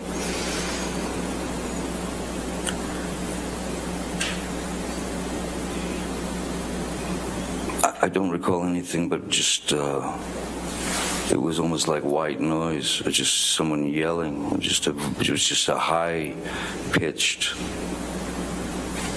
constant attack of insults. It was just jumbled words to me in a very high frequency, and I was in a bit of shock, you know. I was in shock. You mentioned that you reached out to Dr. Kipper. Did you receive medical attention after that? Yes. Jury Judge Malcolm Connolly, I believe Debbie Lloyd was there. Yes, Debbie Lloyd was there. Ben King had arrived as well. Who is Ben King? Ben King he's essentially a house, sort of an estate manager, and we'd worked together in London a few times, and he's a wonderful guy. So I brought Ben along to Australia to manage everything. He's very, very good and very nice. And then there was also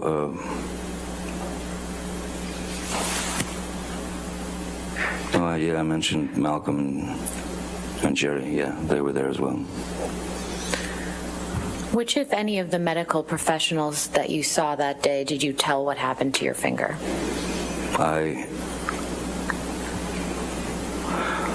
When Malcolm and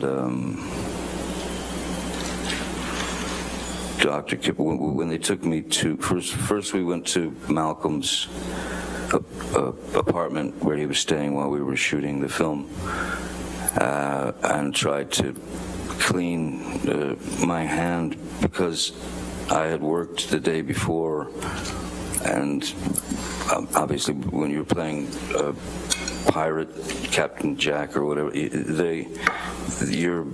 you're covered. They paint with alcohol, with rubbing alcohol. They paint dirt all into your hands and into your face and everything. So they were worried about getting my finger clean, so they tried doing that at Malcolm's, and then Kipper said, no, we got to get to emergency room, and we got to get hold of the tip of his finger. So we went to the emergency room. The doctor asked me what happened, and I lied to him.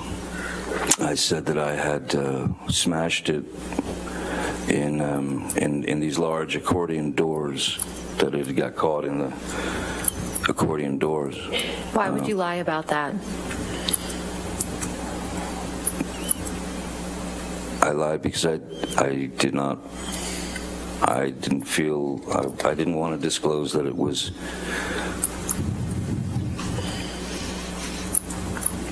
what it was. I didn't want to disclose that it had been. I didn't want to disclose that it had been misheard, that it had thrown a vodka bottle at me and then took my finger off. I didn't want to get her in trouble. I didn't want to. I tried to just keep things as copacetic and as easy as possible for everyone. I did not want to put her name in that mix. Did you tell Dr. Kipper what had actually happened to your finger? Yes. After you returned from the hospital, where did you go? I went to Malcolm Connolly's apartment and slept on his couch. And to the extent that you know, where was Ms. Heard during this time? Ms. Heard was. I wasn't there, but I had. It was clear that she had to. She needed to leave, and I'd asked them to get her on a flight from Melbourne or Sydney or wherever back to Los Angeles. Why did you ask for that?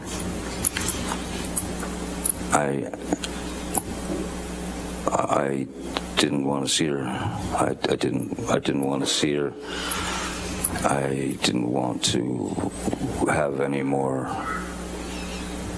arguments. I was, for all intents and purposes, I was just done. Mr. Depp, I'd like to show you a picture. If we could please pull up Plaintiff's Exhibit 145.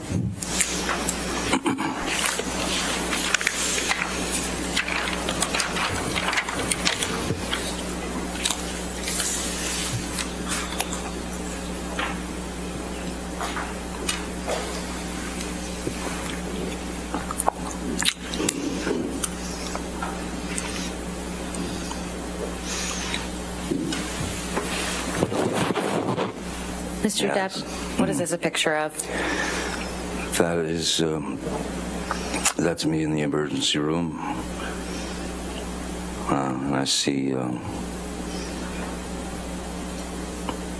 a detail that I'd forgotten, which is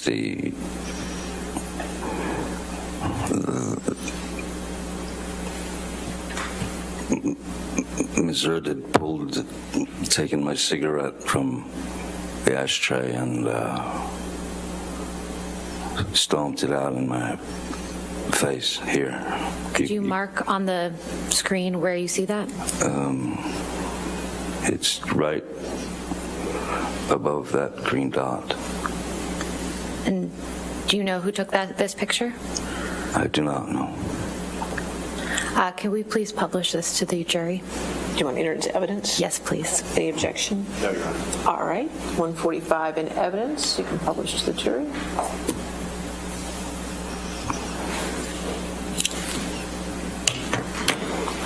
And so, Mr. Depp, now that the jury can see the photograph, can you again explain what that green dot is identifying? Just above just above the green dot is a wound from Ms. Heard taking my cigarette, and this is after the finger had gone away, and she stubbed it out in my face and on my cheek.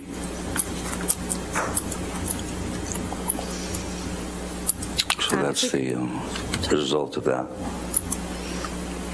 If we could please take this down, and I'd like to show you, Mr. Depp, Plaintiff's Exhibit 144.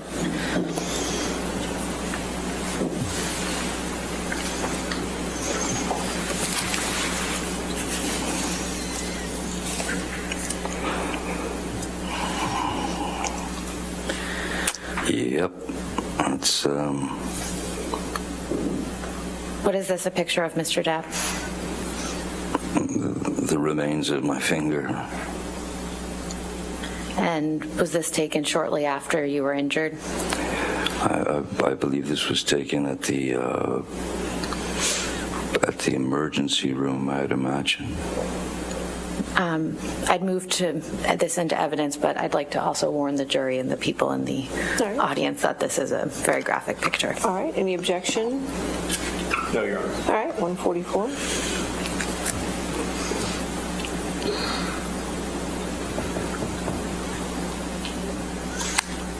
We can take this down. Thank you.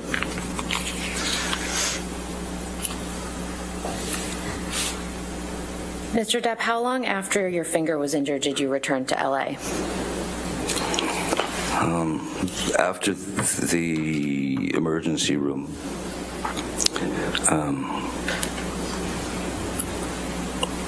the following day, I was sent to they'd found a surgeon in Australia, so that I could go. They wanted me to take X-rays taken and all that. So we went to that doctor, the finger surgeon, and he asked me what happened to my finger, and I again lied, and I stuck to the story that it was smashed in a large accordion door. And he looked at me as if I were lying. And the next thing I heard was, "Sir, that is a wound of velocity." And Objection, hearsay. Your Honor, this is a communication in the context of medical treatment. I'll sustain the objection. Moving on. So, Mr. Depp, this was a surgeon you saw in Australia? yes, When did you return to Los Angeles after seeing that surgeon?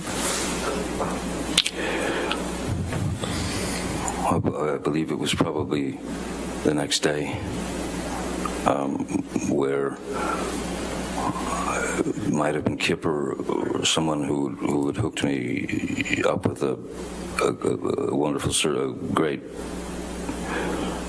expert in reconstruction of hands, fingers, digits, whatever. So I went to see the surgeon, and we prepped for surgery, pretty quickly. And what type of surgery did you have on your finger?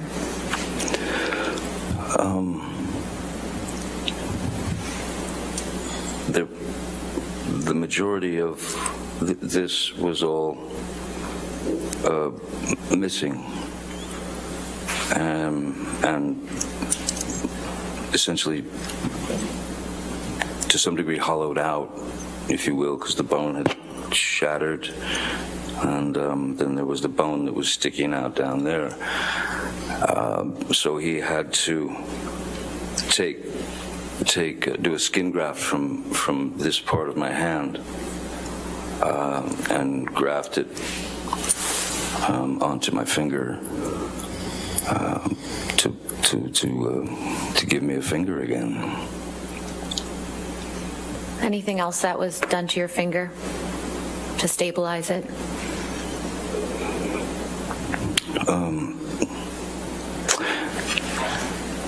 I don't think it was initially that they put the pin in. I think the pin, feels like the pin came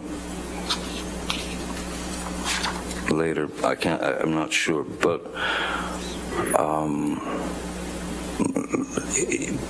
you just, I had to go after the surgery.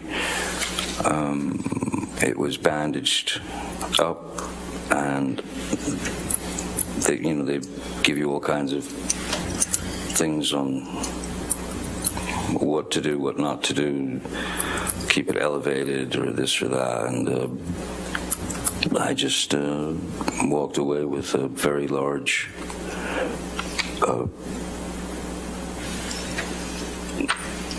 middle finger. It was all wrapped up to like this, and then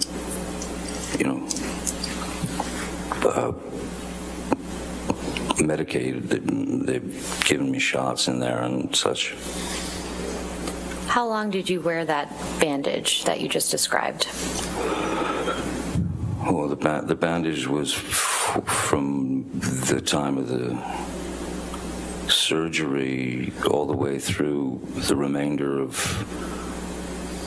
finishing Pirates of the Caribbean, which was, I think I finished, the injury took place in March, finished Pirates of the Caribbean 5, I believe, in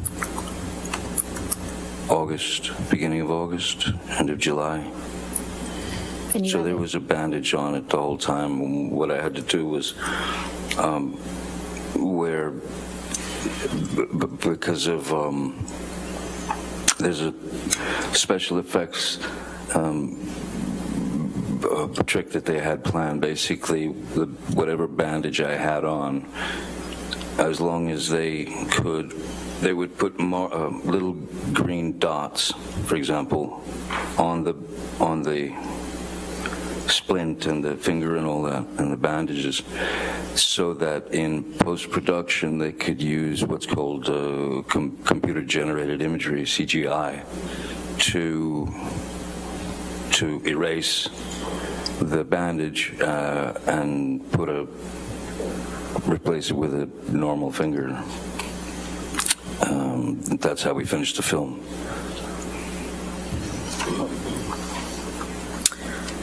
If we could please pull up Plaintiff's Exhibit 61.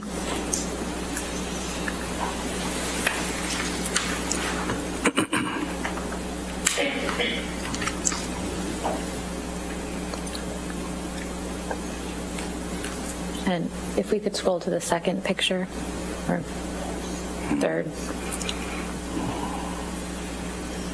Can you keep going one more, please? Another. Sorry, this is a series of pictures, and to spare everyone, I don't think I'll show you the immediate injury again. This was one right here. Thank you. Mr. Depp, do you recognize this picture? Yes, I do. And what's reflected in this picture? This was taken in the surgeon's office, where I'd go in, I had to go in every few days to have it checked out for infections and such. And so the finger, non-finger, was wrapped quite heavily, and there was this medicated, kind of greasy medicated thing on top of the wound itself. And this, I believe, seems like when the pin was in here, and the wrapping is, the bandage is, well, I had my choice, and I thought, well, may as well take the kiddie bandages, dinosaurs and hearts and unicorns. As I said, at least have some humor to deflect the pain. Your Honor, I'd like to move Plaintiff's Exhibit 61 into evidence. Do you want the whole exhibit or just this picture? If we could publish the whole exhibit. You want the whole picture, the whole exhibit? Any objection to 61? No, Your Honor. All right, 61, but you just want to publish this part of 61? Yes. Okay, thank you.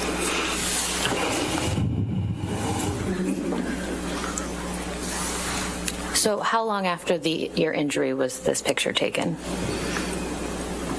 After the initial injury, Yes. I'd say no more than, it would seem to me, no more than 5 days, a week. Okay. And how long was this bandage on your hand for? Well, I was wearing bandages all the way up until I finished the film, and then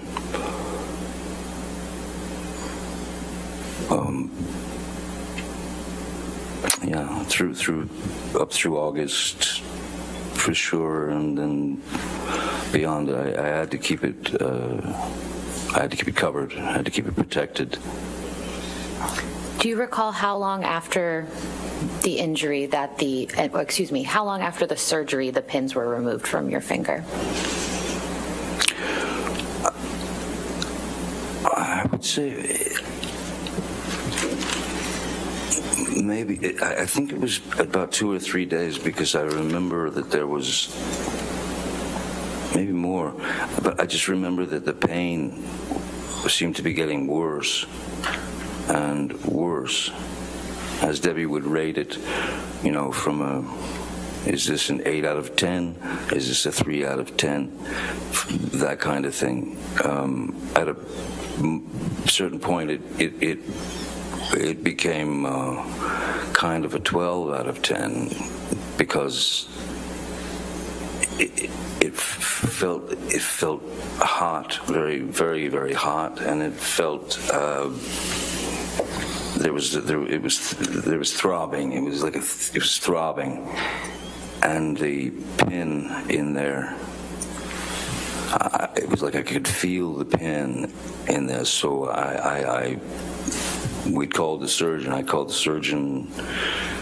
Told him, actually, I think it might have been Debbie Lloyd actually called, but I knew I had to see the surgeon again because something felt very wrong, and I went there, and he removed all the bandages, and he found that that my finger was indeed infected, and that I had contracted MRSA, MRSA. Which is like I believe it's like the flesh-eating disease or something. But it was a pretty grotesque sight. After that, with the pin in and what they had to do to save it. Mr. Depp, while your finger was injured and healing, did you ever take any opiates during that time? No, ma'am. No more. Your Honor, I'm about to switch gears, so if it makes sense to take our lunch break. All right, ladies and gentlemen, let's go ahead and take our lunch break. Come back at 2 o'clock. Just make sure you do not discuss the case and do not do any outside research, and we'll see you at 2.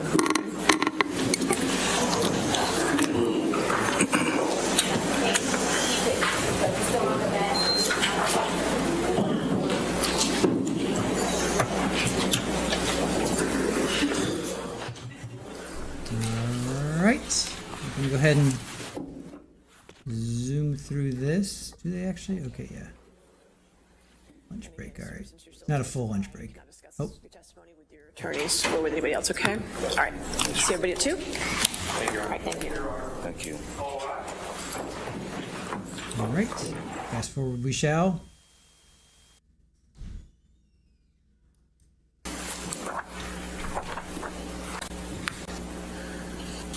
Mr. Depp, I'd like... All right, thank you. Be seated. All right, your next question. Thank you. Mr. Depp, I'd like to show you a document that's been marked as Plaintiff's Exhibit 146, and I believe this was entered into evidence previously. So if we could publish it to the jury as well, please.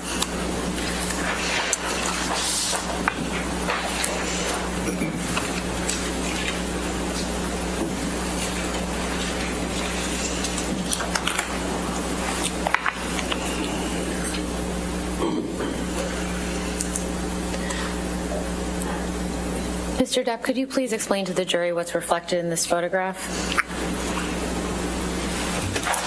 I believe that's, well, it's definitely me. After receiving kind of a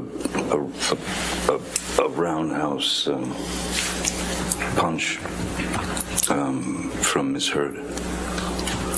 I believe that this is,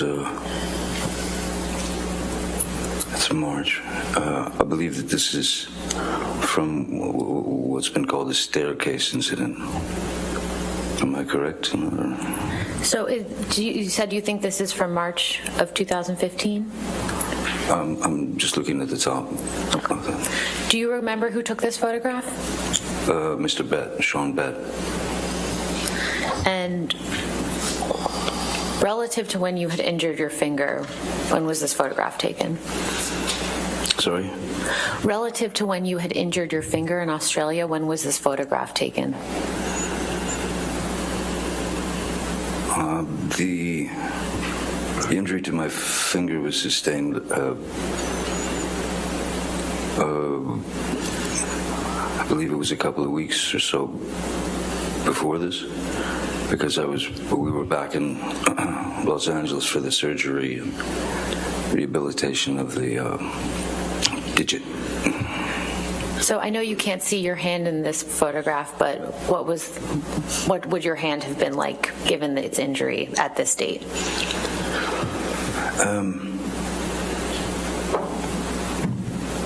Well, it was still a very it was a very fresh wound when that amount of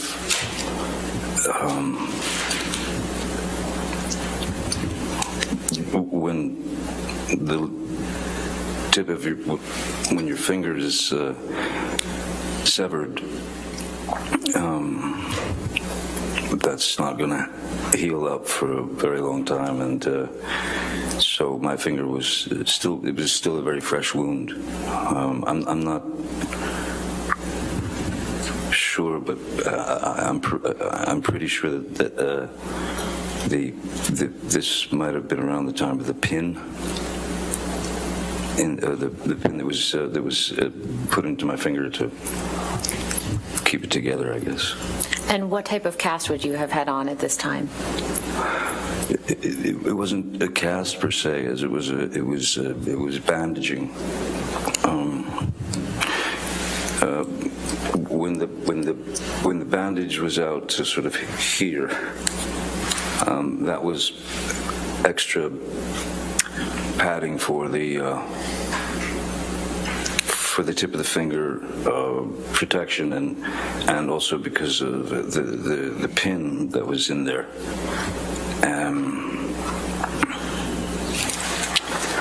So, as I'd said before, there were when Nurse Debbie would ask, give me, on a scale of 1 to 10, your pain.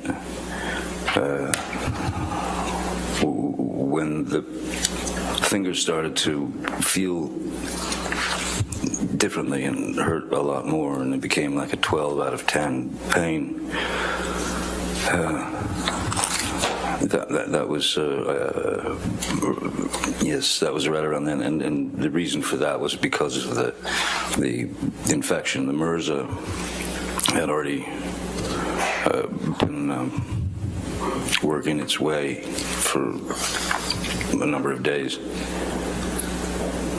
Mr. Depp, could you please explain to the jury the circumstances that led to you having the bruise that's reflected in this photograph? There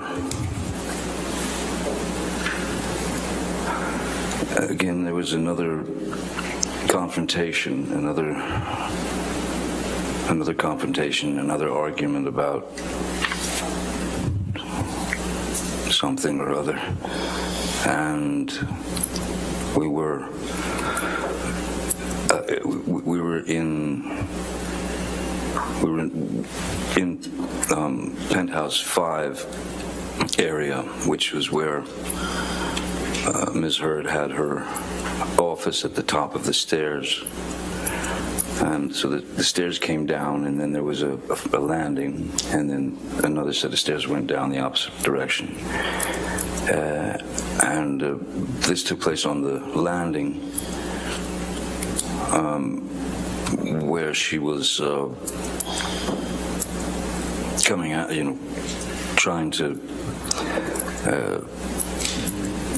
trying to get to me, trying to hit me, trying to do anything she could, and then Whitney, her sister, was there, who stepped in the way.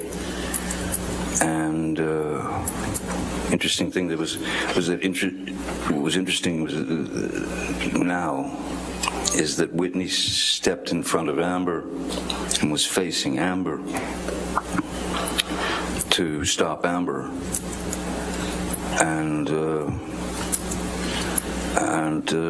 when she was in between us, Amber snuck in she got the roundhouse in and just nailed me on the cheekbone. Do you recall what Ms. Heard was upset about at this time? I do not. I really don't. And was anyone else in the in Penthouse 5 with you and Whitney and Ms. Heard? By that time, Mr. McGivern had been called. I believe that actually Debbie, as I remember, Debbie Lloyd was at the front door of Penthouse 5, standing by the door. Mr. McGivern was kind of at the bottom of the last group of stairs. And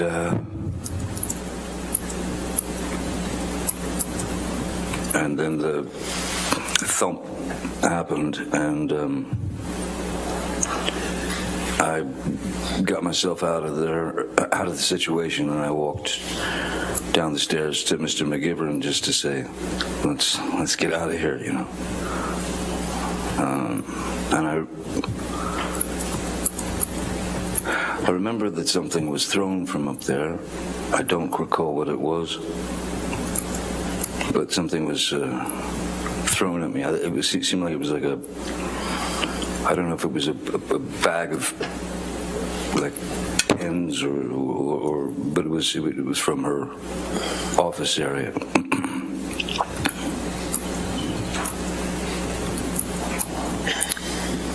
If we could please pull up Plaintiff's Exhibit 343.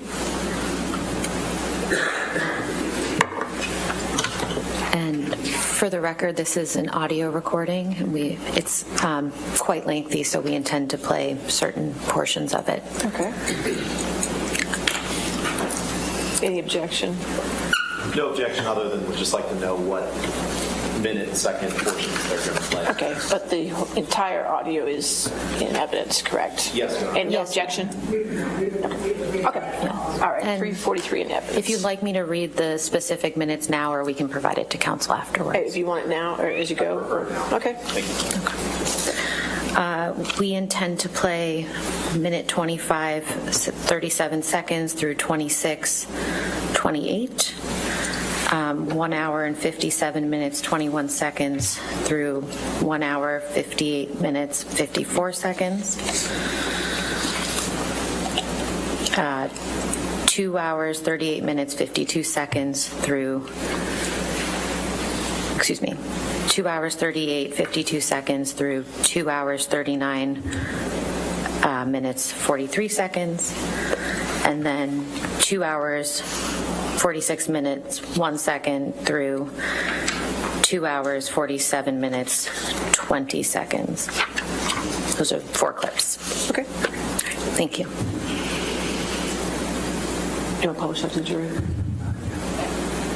doesn't matter. It's just audio. It doesn't matter.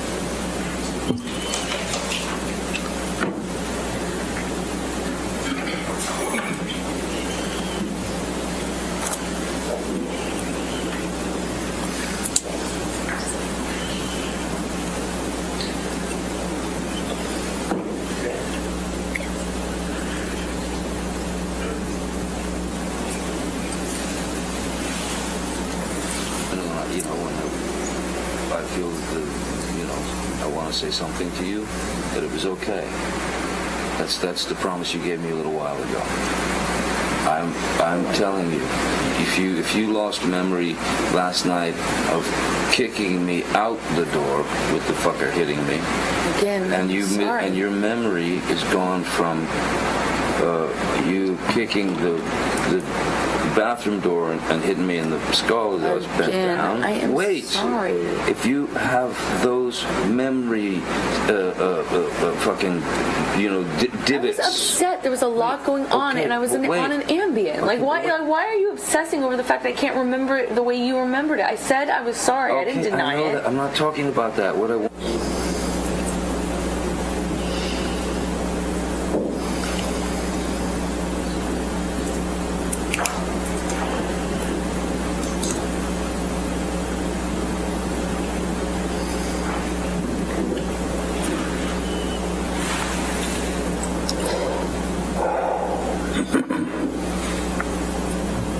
No, it's not to get you mad. It's not to get. It's just to get out of a bad situation while it's happening before it gets worse. In Australia, when we had the big fight where I lost the tip of my finger, at least 5 bathrooms and 2 bedrooms I went to. To avoid talking to me. To avoid escape working out. That's to escape the fight. You don't escape the fight. You escape the solution. No. You escape the solution. No. You escape figuring it out. We cannot work it out if you run away to the bathroom every time. Listen to me. Listen to me. A boxer can't go 12 rounds without a fucking minute break. I'm not giving you a minute break. You do it at minute 3 at the beginning of an argument. No. There are rounds, man, and when it gets too fucking hairy, the ref splits them apart or whatever. But all I'm saying is, you can't have a solution if the argument just keeps mounting and mounting and mounting and mounting. I fucking go into the bathroom and sit on the floor. Bam, bam, bam. Here you come. I come out. Fight, crazy, escalated. I go split again, I go to another fucking bathroom or bedroom or something. Knock, knock, knock, bang, bang, bang. You kept coming to get me.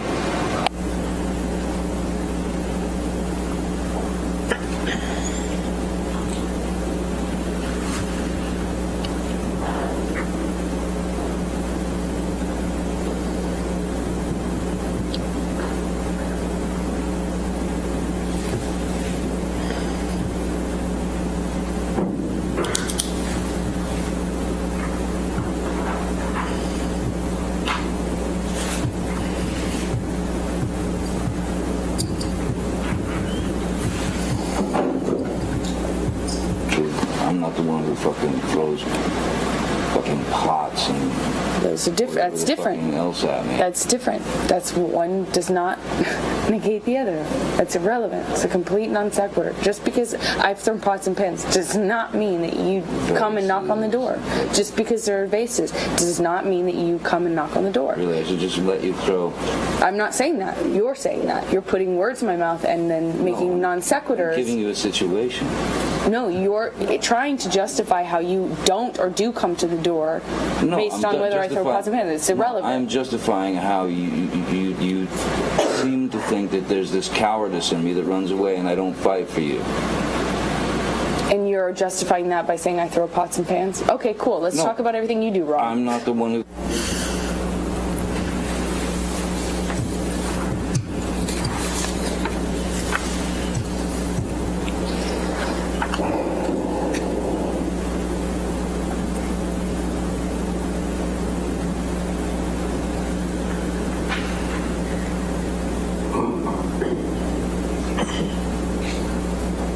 I said to Travis, I said to you, hey, tell Travis what just happened. You told me to do it.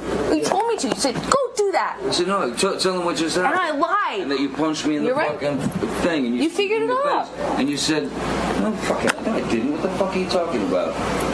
And I watched you lie. And then I didn't punch you, by the way. I'm sorry that I didn't hit you across the face in a proper slap, but I was hitting you. It was not punching you. Babe, you're not punched. Don't tell me what it feels like to be punched. You know, you've been in a lot of fights. You've been around a long time. I know. Yeah. No, when you fucking have a close. You didn't get punched. You got hit. I'm sorry I hit you like this, but I did not punch you. I did not fucking deck you. I fucking was hitting you. I don't know what the motion of my actual hand was, but you're fine. I did not hurt you. I did not punch you. I was hitting you. How are your toes? What am I supposed to do? Do this? I'm not sitting here bitching about it, am I? You are. That's the difference between me and you. You're a fucking baby. Because you start. You are such a baby. Grow the fuck up, You Johnny. start physical fights. I did start a physical fight. Yeah, you did. So I had to get the fuck out of there. Yes, you did. So you did the right thing, the big thing. You know what? You are admirable. Mr. Depp, could you please explain to the jury what they just heard on those audio recordings?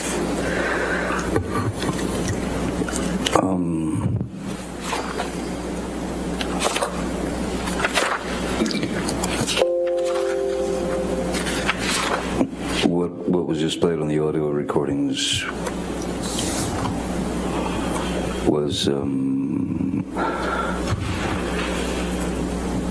very much the tone and the aggression and the attitude and the need for a fight from Ms. Heard. That was, I don't know if that was some need for attention, but I don't. That was a sound that I had gotten very used to. The squabbling, the raising of the voice to essentially excommunicate anything that I had to say about the situation. But then, and I do remember that incident. I believe that's from the when I was in the bathroom, and I was in fact taking a shower, and this was in penthouse 3, and she came banging on the door, banging on the door, banging on the door. I didn't answer. I was in the shower. I couldn't deal with it. I didn't want to deal with any more of that sarcastic, demeaning, aggressive, violent, toxic spew. And so I was taking a shower and I didn't want to answer the door. She kept banging. And then I finally got out of the shower and I opened the bathroom door about just that much, just so I could have a good hold on the door in case she tried to burst in. And I was right, she did. Bathroom doors go in. She was pushing all her weight on the door, trying to get in.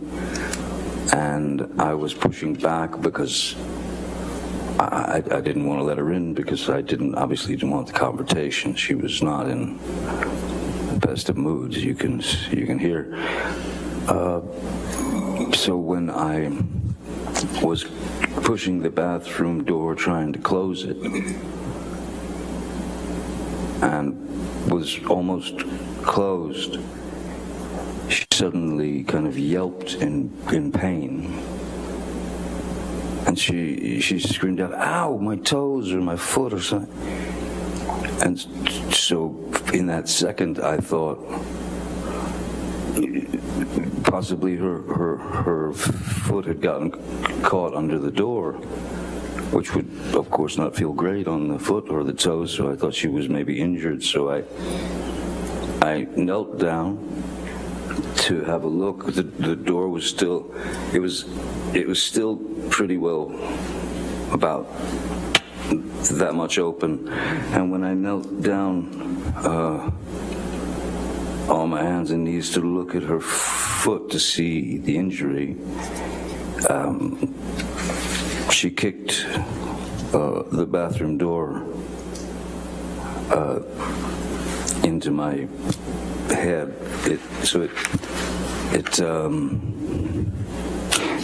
She kicked the bathroom door into my head, and I was completely taken aback by such a corrosive, horrific move. So I stood up, and I believe I stood up, and at this point the door was open. I stood up and I said, I think I said, what the fuck was that? What the fuck was that? And the next move was just a bang, and she clocked me in the jaw. And that was another shocker. How long after that did you start recording? Sorry? How long after that did you start recording that audio recording that we just heard? That audio recording was about her trying to make less of what had happened.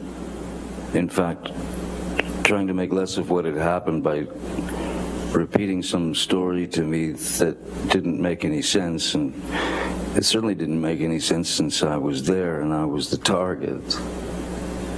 So I wanted some confirmation from someone with some semblance of a mind that could understand what was happening. I wanted Mr. McGivern to come up, and I asked her to tell him what had just happened. And her answer was essentially, I don't know what he's talking about. Nothing happened. He's fine. And once again, I told Mr. McGivern, time to leave the premises. Mr. Depp, I'd like to show you now what's been marked as Plaintiff's Exhibit 162. Okay.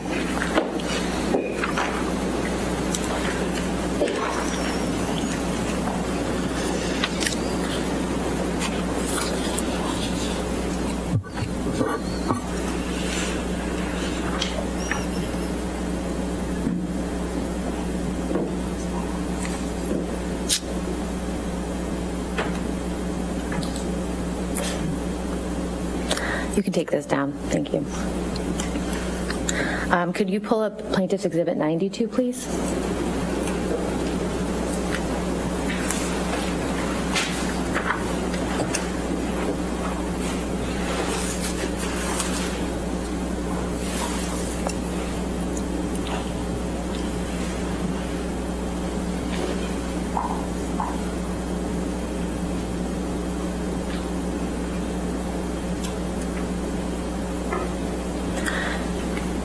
Mr. Depp, what is this a picture of?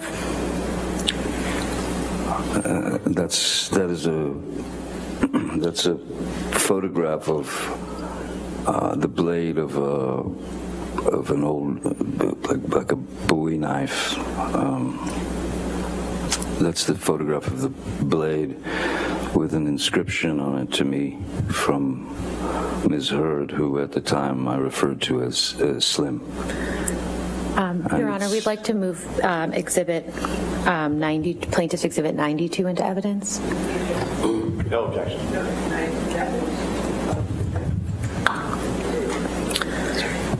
Mr. Depp, what does it say on this knife? Hasta la muerte. And what does that mean? Until death. And then what does it say after that? XX Slim. And who is Slim? Ms. Heard. When did Ms. Heard give you this knife?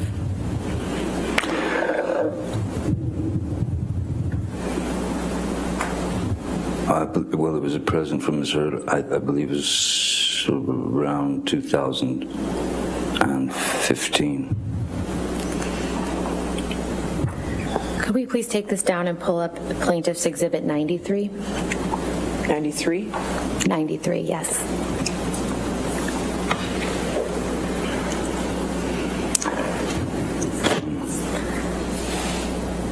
Mr. Depp, what is this a photograph of?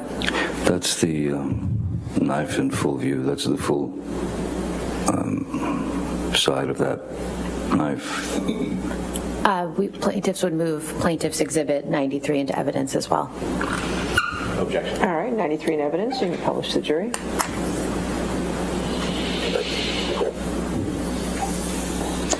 Mr. Depp, do you recall the occasion on which Ms. Heard gave you this knife? I don't recall exactly the occasion, whether it was my birthday of 2015 or if it was a Christmas gift. We can take this down, please. Thank you. Mr. Depp, I'd now like to show you what's been marked as Plaintiff's Exhibit 65.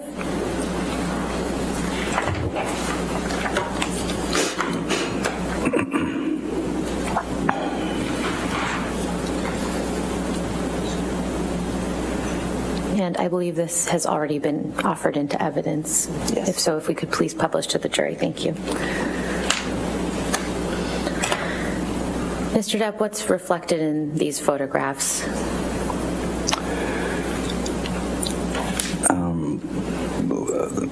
There were some scratches.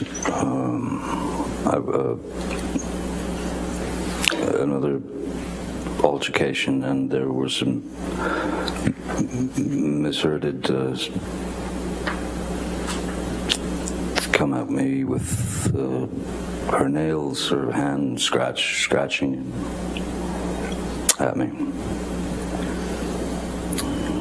And who took these photographs of you? Once again, I believe this was Mr. Pett, Sean Pett. And when were these photographs taken?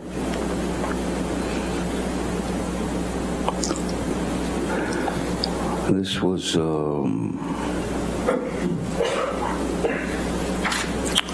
yet again another confrontation where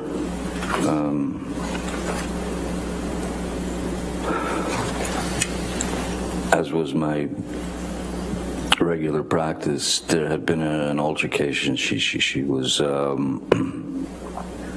she had some rage issue with me, and I remember that I was trying to go to my corner, as it were, which is I was going into my office in penthouse 3, which is upstairs, and as I was approaching the door to my office, Miss Heard ran out of the master bedroom, or bedroom, and started just throwing wild punches at me, at the back of my head, at the side of my head, at anything that she could connect with, and I had to. I would have to show you sort of how I tried to avoid the attack. Please do. If it's all right, Yes, yes, sir. If I'm walking this way to the door of my office, and the bedroom door is where you are, I'd walked across the mezzanine there, and as I'm approaching the door, suddenly I'm just getting clobbered from behind, and one's natural primal instinct is to kind of duck and cover. So I ducked and covered, but they didn't stop. So I I came up this like this, sort of protecting my face, but at the same time, with her arms swinging wildly, I put my arms out and I was able to get her into a bear hug or something, just to stop her from hitting me anymore. And while holding her in that position, she was still trying to, she had her legs, she could kick, she could knee me, and so she was still kind of very angry, very animated. And it was unpleasant. What happened at the end of that situation?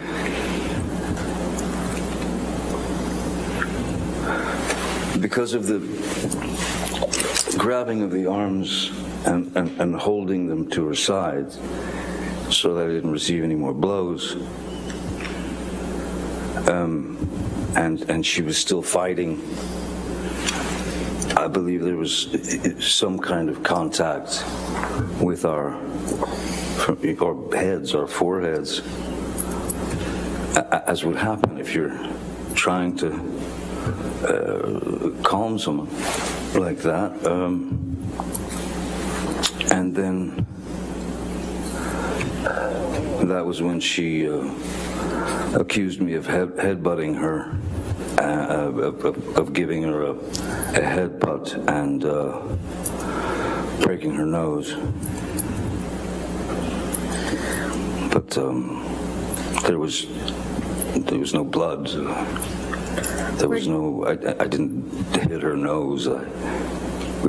If there was anything at all, it was a bump of. Well, I'm trying to restrain her. She's trying to get out of it. There's going to be some contact here and there, accidental contact, but not a headbutt. How did you escape this altercation?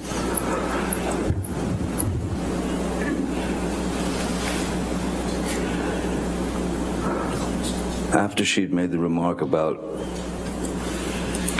the fact that I headbutted her, which was just impossible, she split. She huffed off. I let her go. She huffed away, and she was gone for about 7 or 8 minutes. And then when she came back, I was in the bedroom of Penthouse 3, our bedroom. And she came back about 7 or 8 minutes later, and she had a Kleenex or a tissue to her nose,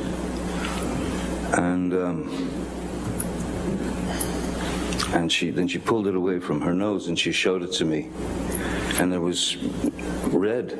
There was indeed like red color on the tissue. But me, I know that there was no connection to her nose. No part of my body made connection to her nose or eyes or anything like. So she said, she took it away and she showed it to me. She said, "Way to go, Johnny, you broke my nose. You broke my nose."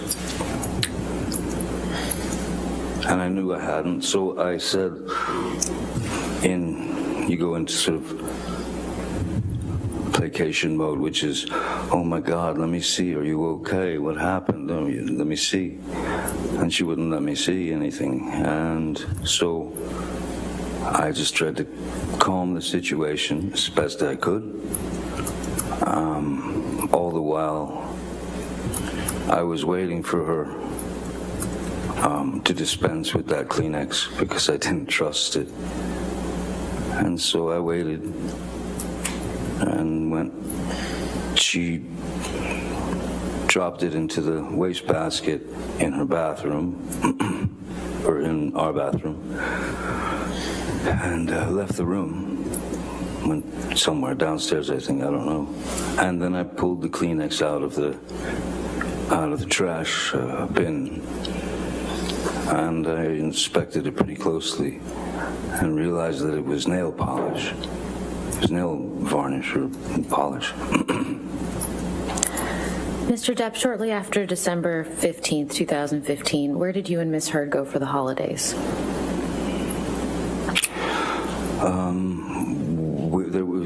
It had been planned for a while that we would be going to the island, and we would be going to the island with my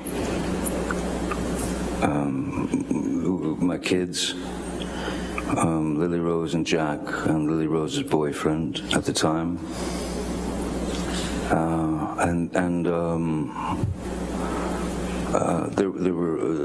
There's a friend of Amber's called Alice Temperley, I believe her name is, and her boyfriend Greg Williams, who's a very well-known photographer, and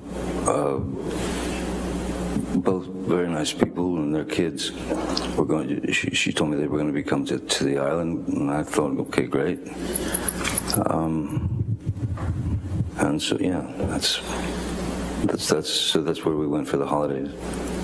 And what happened on the island in December 2015? Many things. Was there any violence by Ms. Heard against you? Oh, yes, there were a couple of incidents that were, again, just each time one of these incidents would occur, it seemed to get worse and worse. That is to say, as opposed to fists or anything like that. I'd set up on the back porch of the house. I'd set up an area with an easel and oil paints and a can of mineral spirits, linseed oil, brushes, everything. So she wanted to paint. So I had set it up for her. And again, I remember I was sitting at the table where most of the paintbrushes and the can and all that stuff was, and the argument again escalated, and she just simply reached down and grabbed the can of mineral spirits and chucked it at my face. She threw it at my face, and it struck me right at the bridge of the nose, sort of the forehead, bridge of the nose area, and it hurt. Who else was around when this happened? Well, thankfully, my children and Lily Rose's boyfriend were over towards the cafe.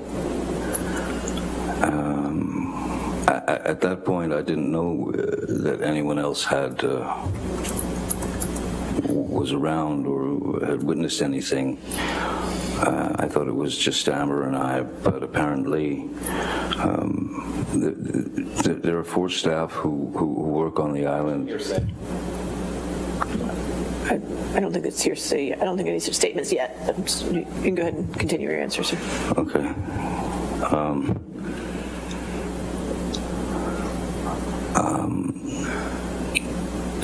Sorry, the staff that work on your island, Mr. Depp? Yeah. So there are indeed 4 staff who work on the island and live there all year round, who take care of everything, and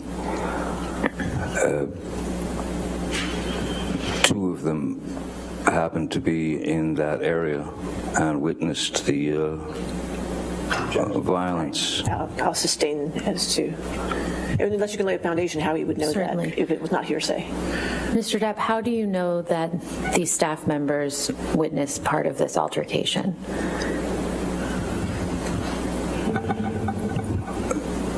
These people, as I said, they're staff on the island, though I consider them family and very dear to me.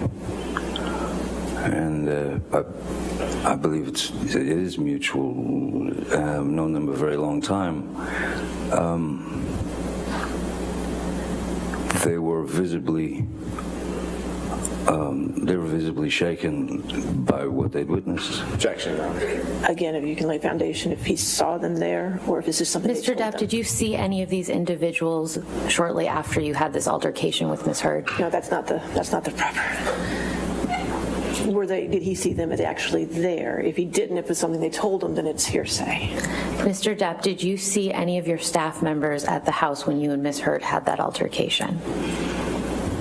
Once Ms. Heard had stormed off,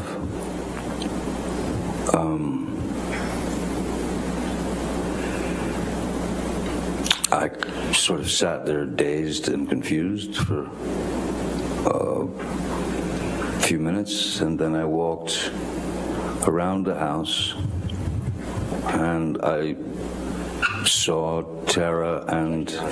That's fine. Okay, I'll sustain the objection. We'll move on. You mentioned Tara. Who's Tara? Tara is the manager of the island. Mr. Depp, I'd like to discuss April 2016 now. When is Ms. Heard's birthday? 22nd of April. And in 2016, how was Ms. Heard celebrating her birthday? We'd set up a dinner for her, which was, she wanted to have a dinner with all her friends, and Josh, Drew, Rocky's boyfriend, who was some sort of chef, he asked her what she would like for him to cook. That's hearsay, I guess. Yes. I'm not just sure it's offered for the truth of the matter asserted. He got it. That was- Okay, all right, well then. I'm learning. There you go. Let me put it a different way. Mr. Drew, who was a chef, which I don't believe is hearsay, Mr. Drew had made Mexican food Ms. Heard's favorite. Is that better? And what were you doing that day before Ms. Heard's birthday celebration? I had been in a room for many, many hours with a group of accountants, new accountants, and they were going through essentially the situation that I was in financially, which was a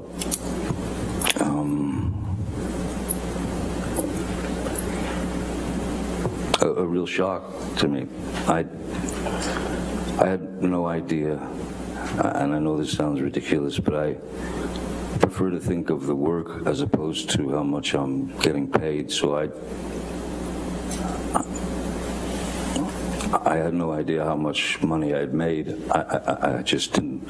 I just figured if I was working, there was money, so everything would be all right. They informed me that I had been,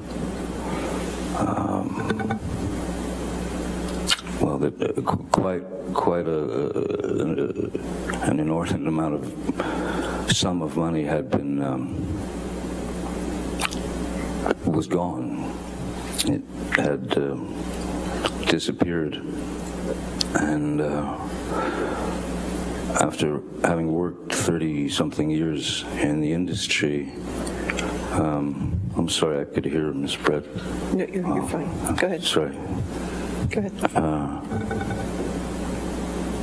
I was pretty shocked at where I was to learn I was exactly financially. And it was a very long meeting. And I knew, of course, that Ms. Heard's birthday dinner was to start at, I believe, 8:30. And I texted her a number of times from the meeting saying, this is probably going to go long, and I think I might be a little late. I'm sorry, but it's important, and I'm going to be a bit late for the dinner. And I apologized all over the place, and so when I left and picked up something at the house, which I believe was her gift,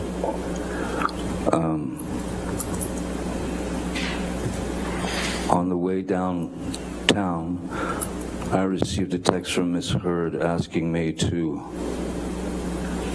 bring, asked if I could bring some wine and some weed. And I texted back, sure. And then by the time I got to, arrived at Penthouse 5 for the party, I was about an hour and 40 minutes late, maybe, something like that. Before you arrived, how many drinks had you had? Oh, I think I'd had a glass of wine with, there was one bottle of wine that Ed White had brought to the meeting that between, I don't know how many, 5 or 6 of us, we had a glass of wine. Could you tell the jury who Ed White is? Oh yeah, sorry. Ed White was at the time he was my new business manager,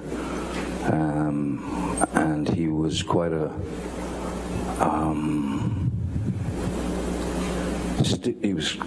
professional, nearly forensic business manager, and he had shown me things that from my former business managers that were quite disturbing.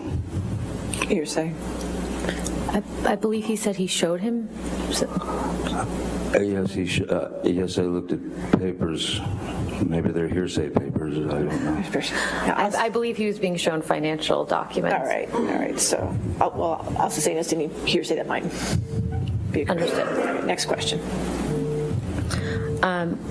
Mr. Depp, when you arrived at the party, how did Ms. Heard greet you, if at all? Very cold.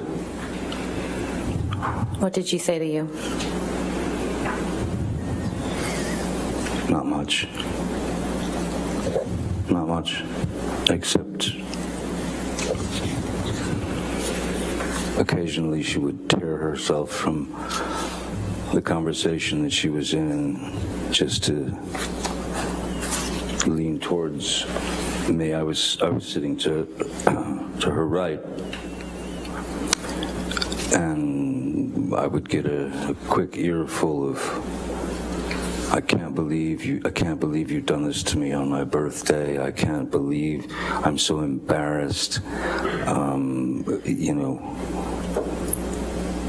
Which I found odd because I'd kept her informed all day, and the last text that I'd received was a request for wine and marijuana. So when I got there and received that attitude, what could I do?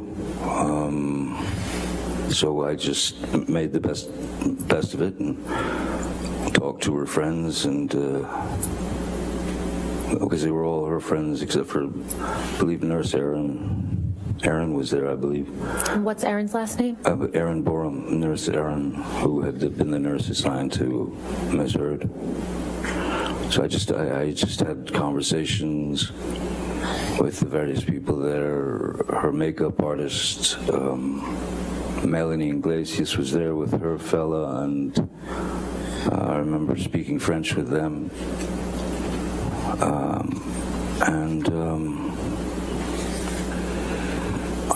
I didn't really eat. Wasn't feeling it. Did you have any drinks once you arrived at the birthday party? Wine. How many glasses? I don't. Maybe two. Maybe because they were like large. You know, the large sort of Bordeaux glasses. So yeah, maybe two glasses of wine by the time it started to wind down. How many drinks did you observe Ms. Heard consume after you arrived at the party? I really couldn't say because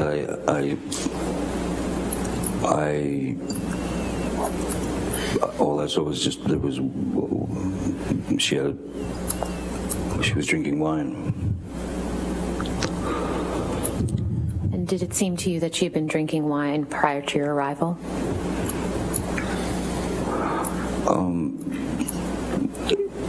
I was sure, since I was an hour and 40 minutes late, that Ms. Heard was well into the wine before I got there. Yes, certainly.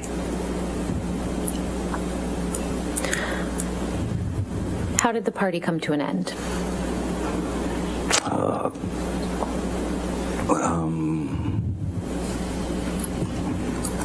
It was kind of, one person would say, well, I better get out of here, and then two more couples or two more people would say, yeah, time to go. And then it just wound down. There was Mr. Drew, Miss Pennington, Whitney, possibly Whitney. And that was about it. It was sort of left there. And what happened after the guests left the party? She was free to commence with the usual verbal barrage, and at that point, there was so much in my head from the meeting. I thought it was a bit much that Miss Heard had. I'm sorry, it seemed quite brattish, it seemed quite childish that Miss Heard was holding such a grudge against me for having been late to her 30th birthday party when she knew very well, she was well informed that I was in an intense meeting that had a lot to do with not just my life and my future, but my children's, and I didn't know what was going to happen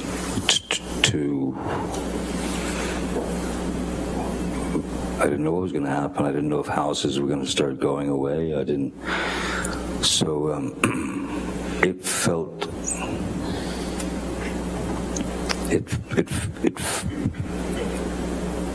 I'm sure, of course, she felt something, but it felt unfair. It felt small, comparatively. If your loved one or your husband has had some very serious issues brought before him. So when she engaged in her normal kind of banter of trying to poke at me and get me to react, I literally just got into bed. I remember the television was on, and I was reading, and I suppose Miss Heard was down in her area taking off her makeup and changing into sleep clothes, whatever, and she entered the bedroom while I was laying on my side of the bed reading, and she was still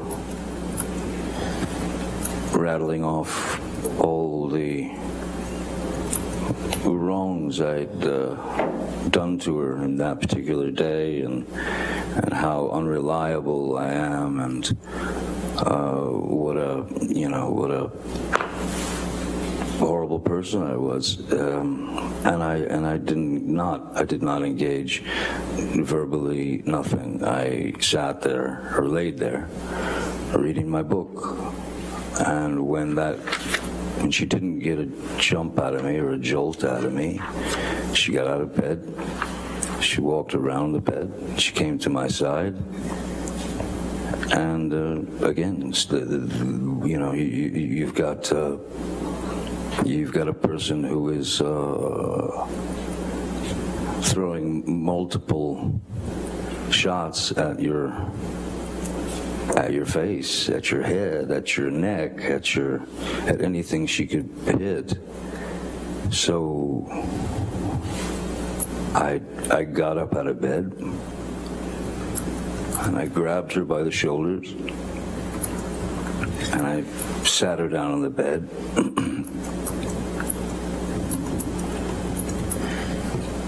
And I said, I'm leaving. Please don't get off the bed. Please don't follow me. Please don't try and stop me. I'm leaving. And she got up off the bed and she squared off at me in the doorway of our bedroom. And I said, what do you want to do? Hit me again? Would you like to hit me again? And I said, go ahead, hit me. Bam. And then I just said, is that what you wanted? Would you like another? Bam. There's the second one. And I said, good, now you're done. Grabbed her by the shoulders, walked her to the bed, sat her down, and said, don't follow me. Leave me alone. I'm out. I'm gone. I went, I grabbed a few things, and I got out immediately, and I went to my other house on Sweetser. As Ms. Heard she was leaving the following day for Coachella, which is Coachella is like it's a big event, a concert, many bands, and out in the desert. She and her friends were going to Coachella for the weekend, and that was it. That was it. Mr. Depp, after April 21st, 2016, when was the next time that you actually saw Ms. Heard in person? I left Ms. Heard, I left Penthouse 3. I left at 4:30 in the morning. It was actually her birthday. It was about 4:30 in the morning, April 22nd. And that's when I left. And from that moment on, I did not see Ms. Heard until May 21st. And why was that?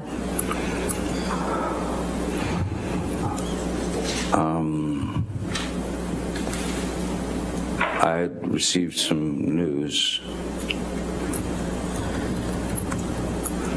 that was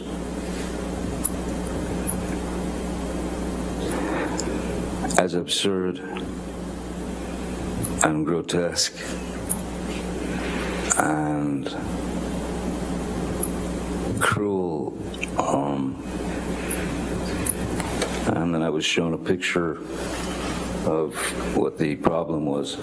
I had gone to Mr. Bett and said, she's at Coachella.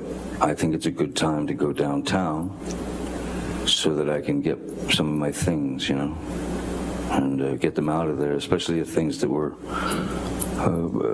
precious to me, children things from friends, Brando, Hunter, Thompson, whatever, things that were important to me. And he said, I don't think now's a good time to go. And I thought, it's the perfect time. She's not going to be home for 2 days. And then he showed me a photograph on his telephone of... Objection, Your Honor. Also hearsay. It's a photograph, Your Honor. As being relayed to him by Mr. Bett. He says he looked at it on his phone. I'll overrule the objection as the photograph. What was the photograph of, Mr. Depp?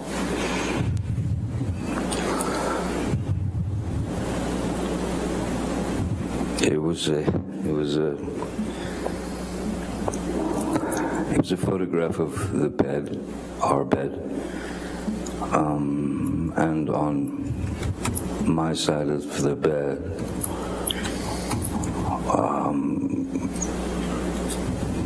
was human fecal matter. So I understood why it wasn't a good time to go down there. My initial response to that was, I laughed. It was so outside. It was so bizarre and so grotesque that I could only laugh.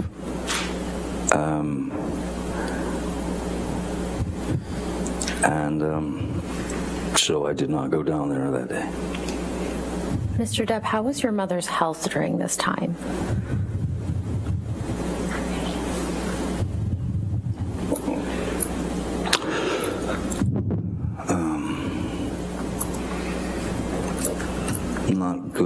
Not good at all. My mom was in Cedars-Sinai Hospital, and she was on her way out. She was dying. How often were you going to see her during this time? Excuse me? How often were you going to see her during this time? As much as I could under the circumstances.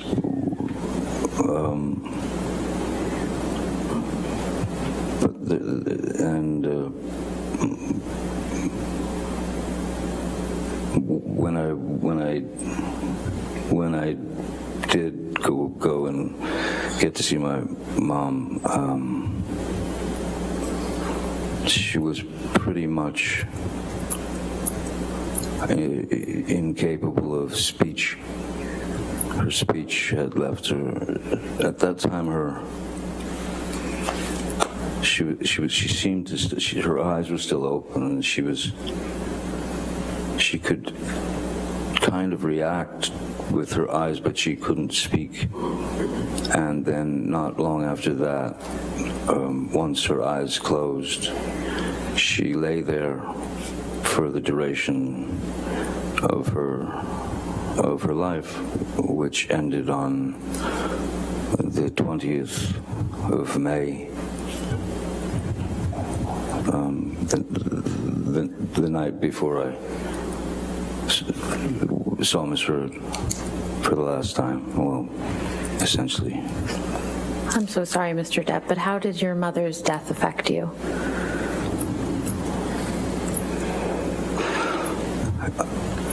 As it would anyone, I suppose. There was one thing that I couldn't fathom was, I brought my kids to see Betty Sue in the hospital, and at that time she was not functioning. She was not responsive. She was alive still. She was fighting still inside, but she was lying in the bed,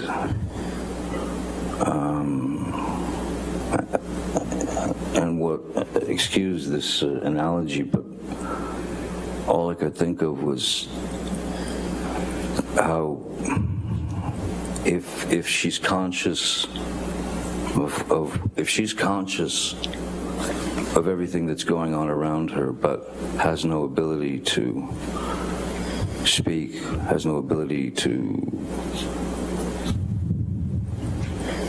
move. I knew that the one thing, as far as Betty Sue was concerned, the last thing that she would have wanted was to have ended up lying there on a, what it was like, there's my mom lying, and it was a horrible image. But I brought my kids in to say goodbye, and we all spoke into her ear, and then she passed away later. So it was painful, but there was some side of it too,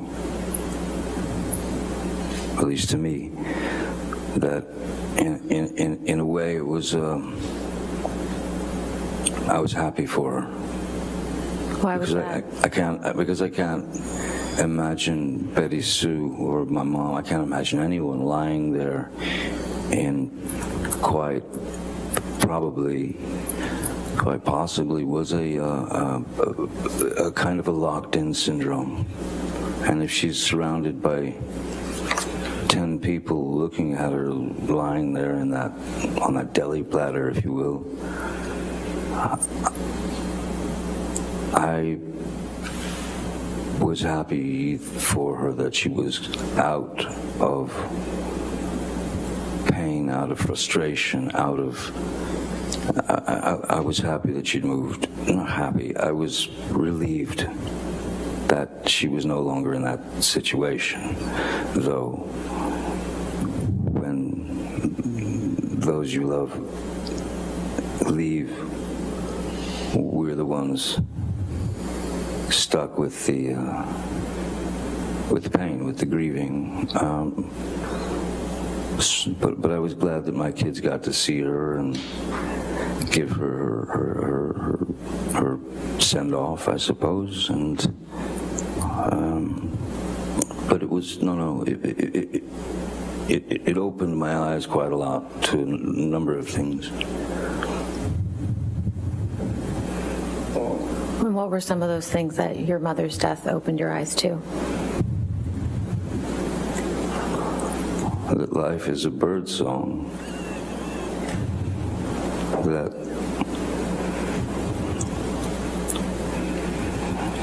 That what feels like 100 years is in fact a second, millisecond.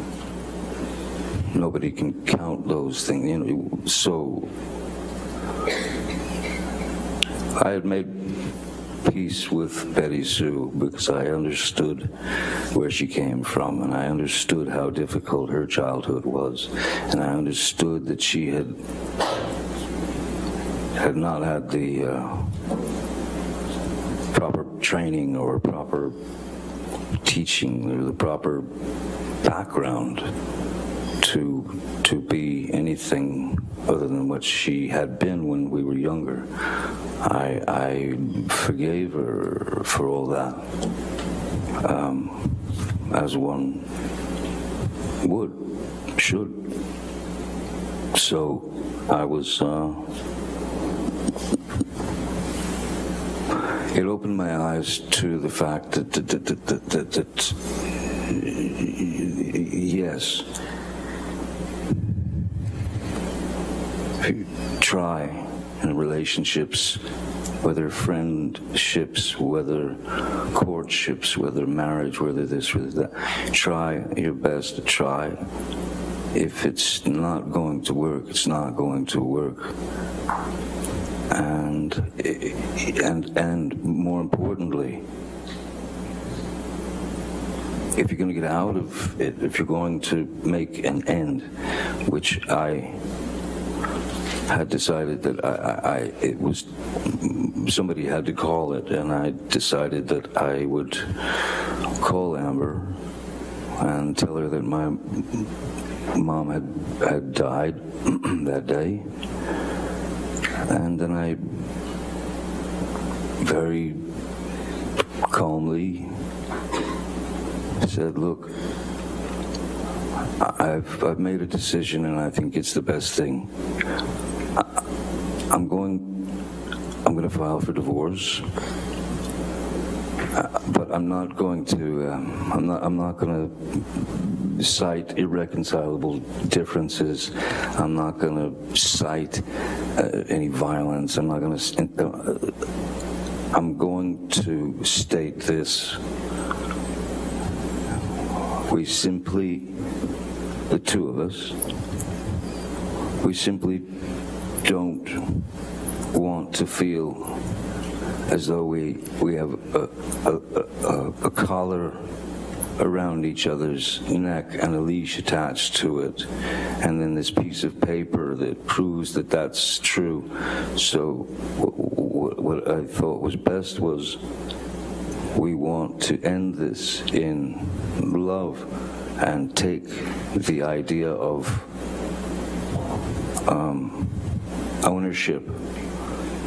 ownership of one another out of the picture. And that's how I approached Miss Heard with that. And So why did you go over to the penthouses on May 21st, 2016? Miss Heard had requested that I come over to have a talk, to explain. She wanted to explain things, and so I went there. And I also wanted to gather up some of those things, precious things that you live with. So I went over there to have a discussion, what I thought would be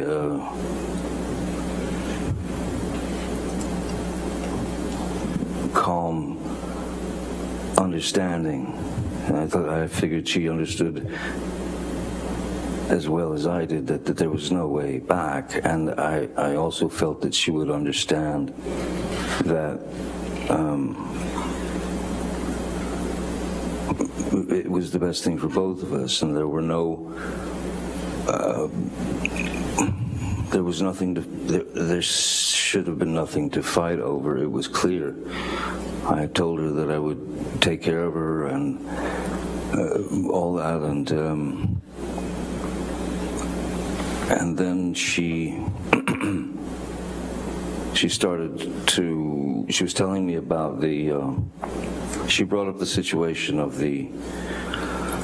her fecal matter on the bed, and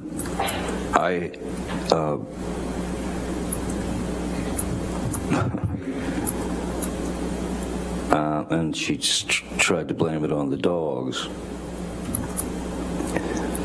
Why didn't you think it could have been the dogs? The dogs they're teacup Yorkies. They weigh about 4 pounds each.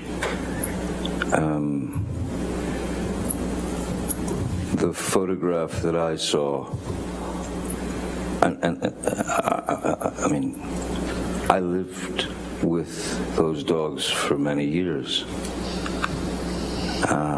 and so did Hilda Vargas.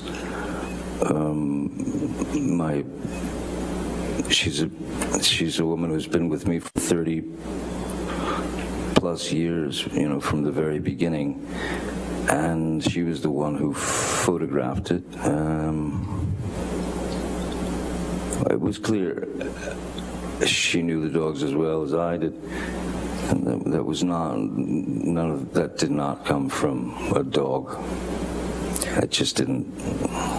Mr. Depp, could we back up a little bit? Who went over to the penthouses with you on May 21st? I went to the penthouses with Jerry Judge and Sean Bett, and I had asked them on the just in case,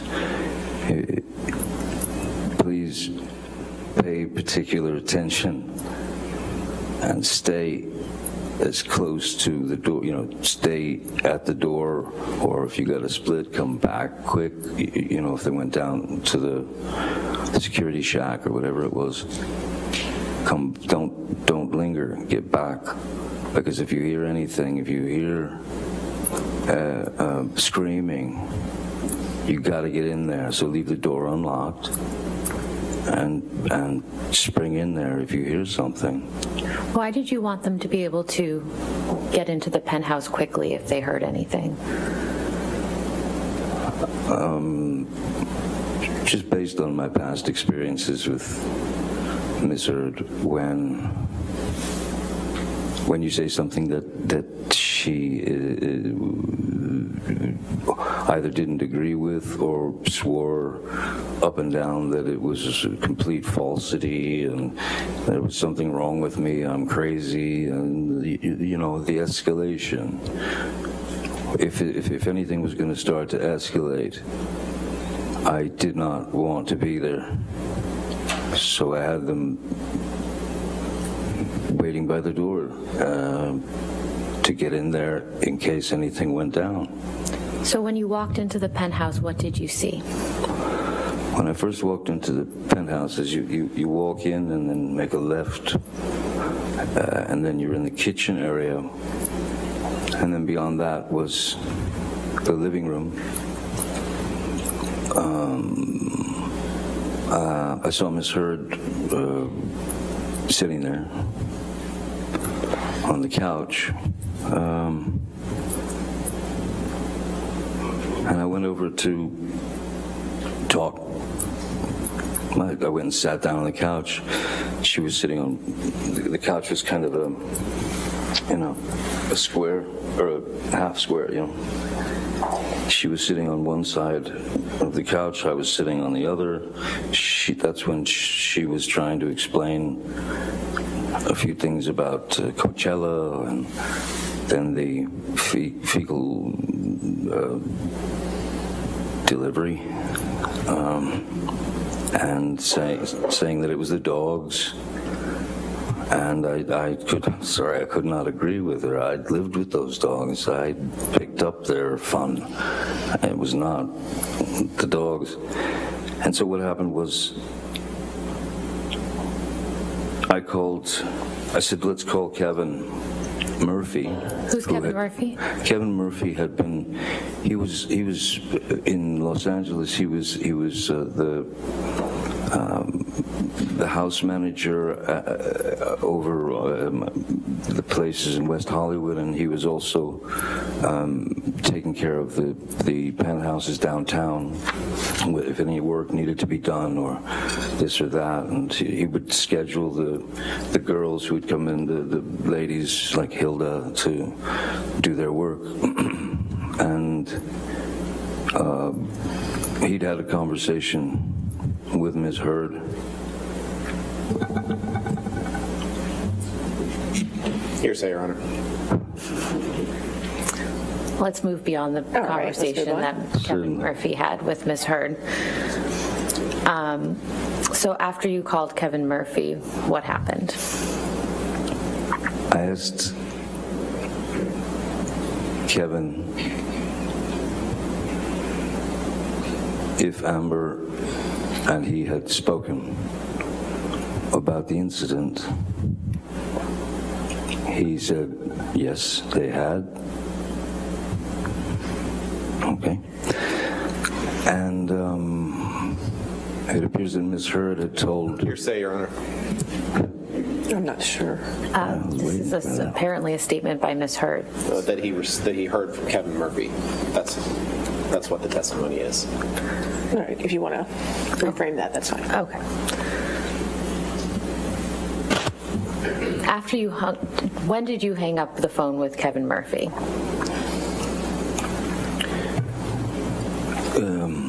Right about the time that Ms. Heard was screaming obscenities at him and calling him a liar and that he was a scumbag. And I told her, I said, listen, don't speak to this man that way. Do not disrespect this man in that way.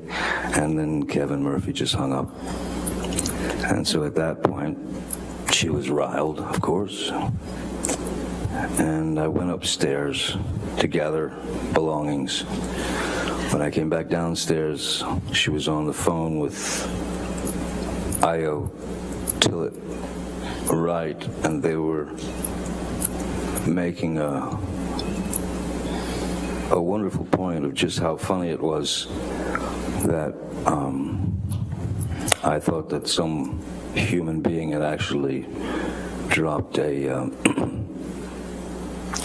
grumpy, pardon the term, onto the bed, and they were yucking it up. They were laughing about the whole thing, and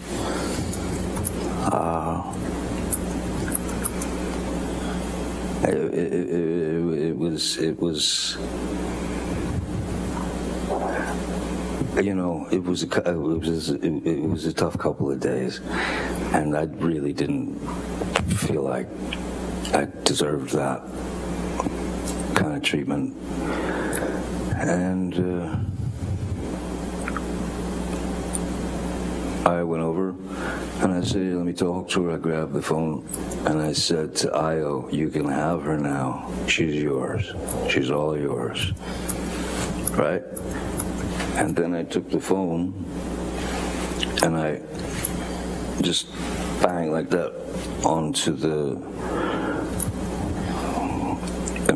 that side of the couch was 8 feet long. The other side of the couch was about 6 feet long. I flopped it onto the couch and I was walking towards the kitchen to exit, and then suddenly Rocky Pennington ran in to the penthouse and started, leave her alone, Johnny, leave her alone. And I was by the refrigerator at this point. I was 20 feet away. Where was Miss Heard at that time? She was still sitting on the couch.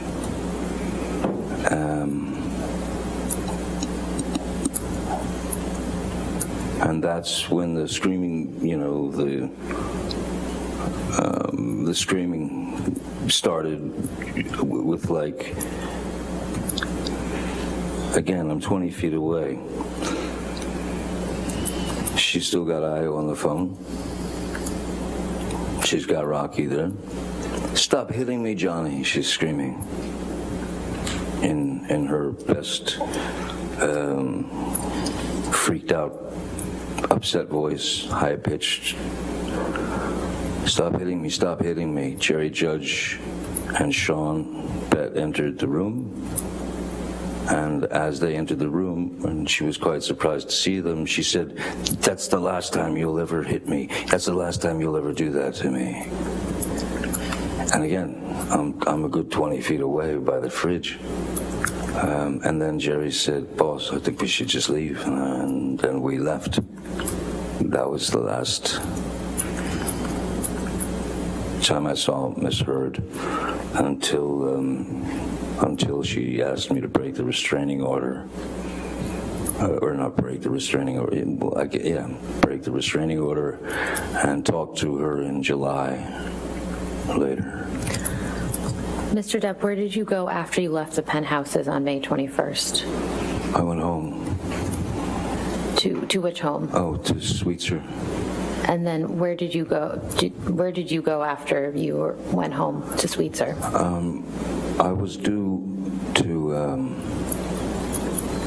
I had to go to, I had to catch a flight to New York, where we were doing, this group, the Hollywood Vampires, we were about to set out on a 2 or 3 month tour of Europe, and we were rehearsing in New York, and then we played one show in New York as a warm-up gig, and then we were on the plane, and we started the shows in Europe. And I was on the road from then, which was May, through July, August or something. Ms. Myers, is this a good time to take our afternoon break? I was just going to suggest that. Thank you, Good. Your Honor. All right, thank you. Let's go ahead and take our afternoon break, ladies and gentlemen. Please do not do any outside research and do not discuss the case. Thank you.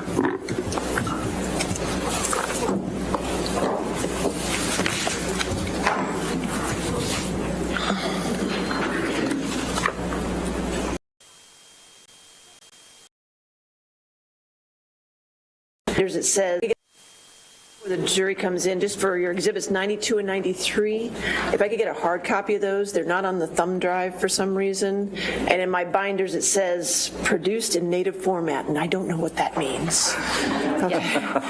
So if we could just get those two in hard copy, I'd appreciate it. Absolutely. Okay. All right, we ready for the jury? Yes. Okay.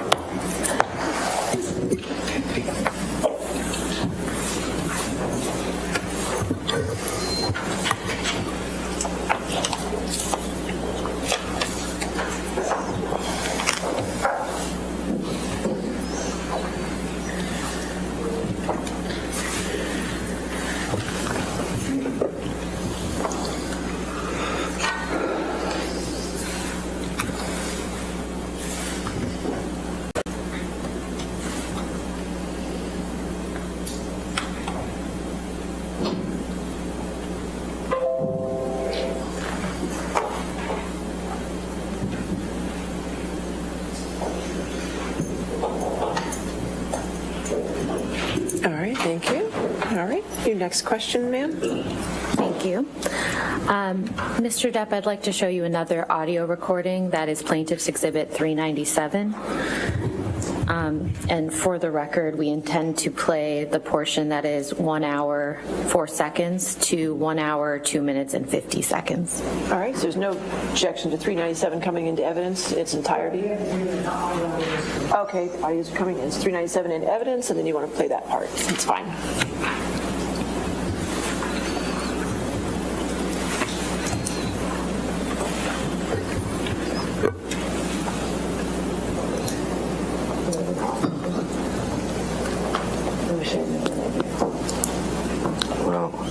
Those wishes don't come true. That thing you want to say to me, fucking piece of shit. Those wishes What don't come else do you true. want to fucking say to me, you piece of shit? What else? You don't have anything else to say to me? Cool. I wish you the best. Hey, why don't you fuck yourself? Go suck your own dick. You're used to it. Oh, also, I'll write you a check for the extra sip I took. Is that okay? Stingy old fucking piece of shit. You're the one that brought it up. You did. You said, don't drink my wine. That's mine. I didn't say that. Oh, you didn't? I said I didn't think you were looking for anymore. Rewind.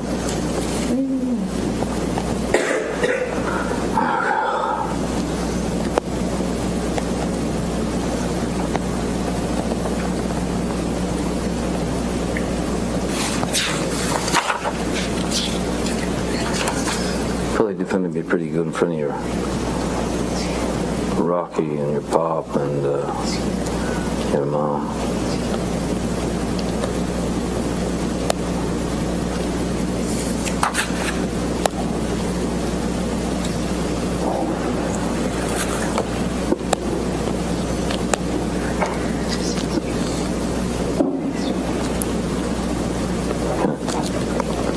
Hope one day teach your son how to be a man.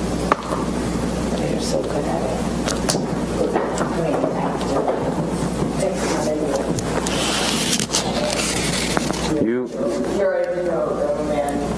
I've tried so fucking hard with you. I've tried so hard. Text it away. Hey, if you ever learn this shit, 50 fucking something years, you never know. I hope to God, Jack's stepfather teaches him more about the man than you fucking year fucking left. No. Hey, that's good. You gave me some shit about my kids, just like in London that you desired. Never again. Stay away. You don't exist. You will not be getting my words.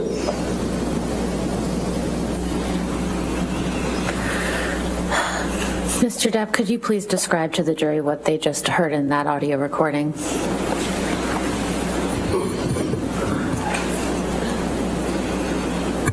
I don't know when. I don't know when that. If there's a date on that, but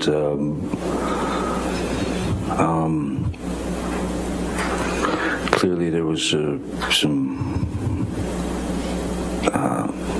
animosity and another clash, and misheard once again. Felt it necessary to bring my kids, my son into that argument, and say that she hopes that my son's stepfather can teach him how to be a man, since I couldn't. And I believe she says something about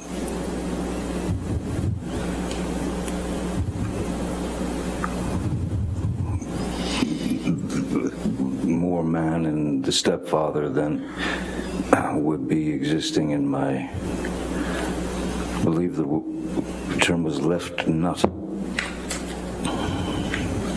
How often did Miss Heard bring your children into your arguments? Too often. And at the end of your relationship, how was Miss Heard's relationship with your children? Non-existent. My children, my kids are far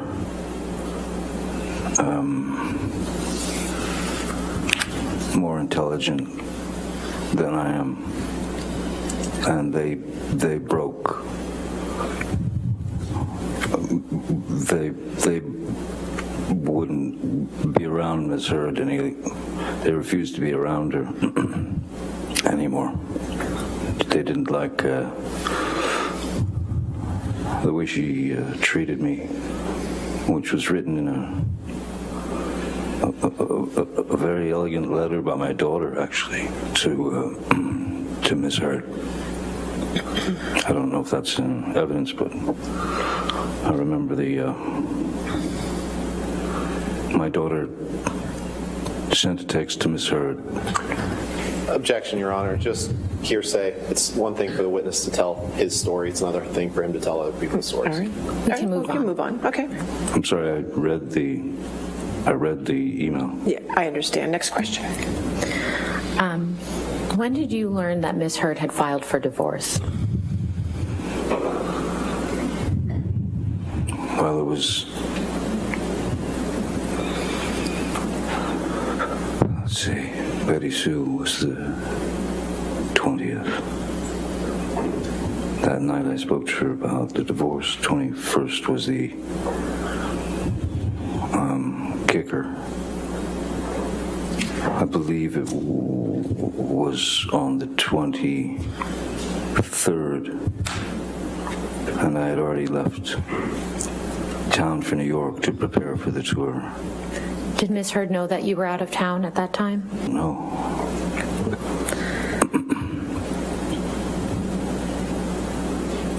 When did you learn that Ms. Heard had made domestic abuse allegations against you?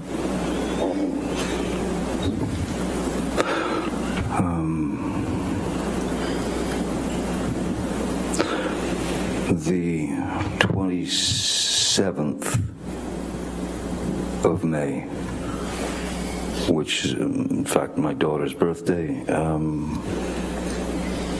I saw that she had gone to a court, I don't know, some court, and there were paparazzi everywhere, and her and a brown mark on her face. And it was also happened to be the day that Alice in Wonderland 2, through the Looking Glass was opening, and that's the day that she chose to go to the courthouse and get a TRO, a temporary restraining order against me. But I was in Europe already at that point.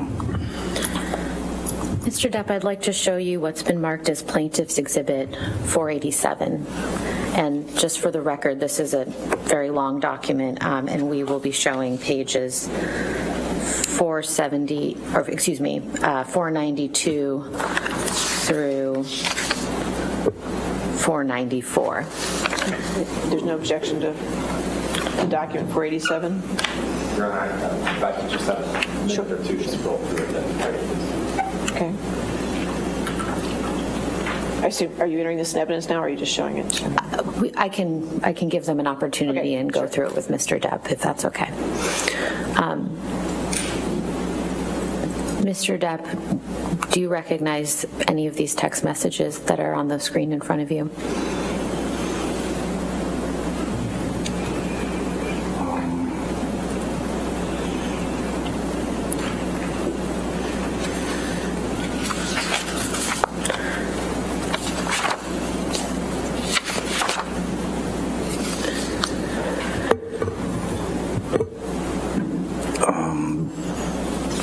Vague memory of these. And who were these communications between?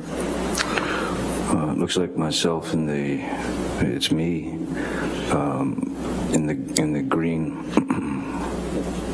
and Ms. Heard's words in the blue.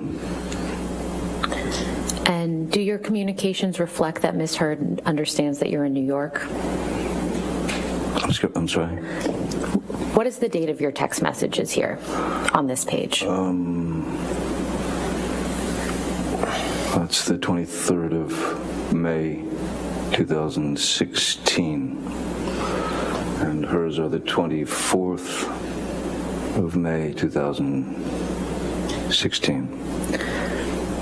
And based off of these communications, does this refresh your recollection that Ms. Heard knew that you were in New York on this date?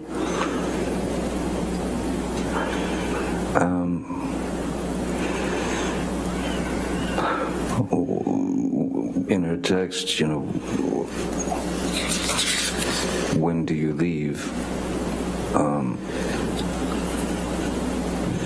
What was clear that I was leaving right away, but I'm not sure that I wasn't already, because I wasn't in New York City. We weren't playing New York City. We were playing. We were rehearsing in a like a casino, a big casino, and that was where we did our first show first show to practice for the tour, the European tour. So I don't know if I was either leaving for New York, but I think I was already there, because New York City,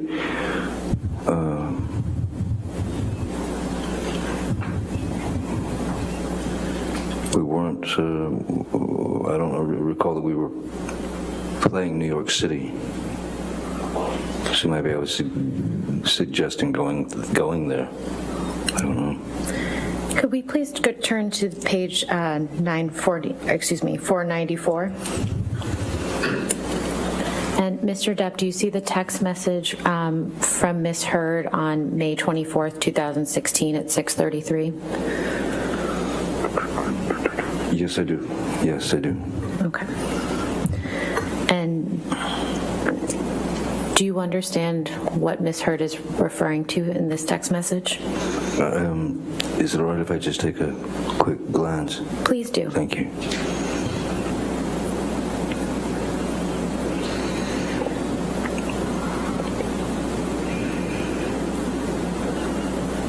Thank you. That's better.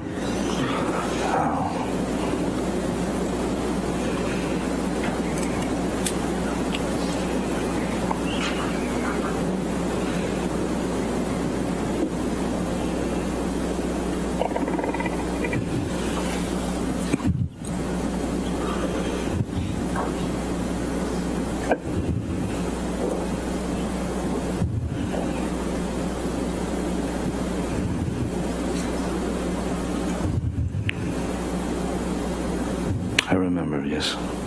I recall this. And what do you recall about this? That it made no sense to me.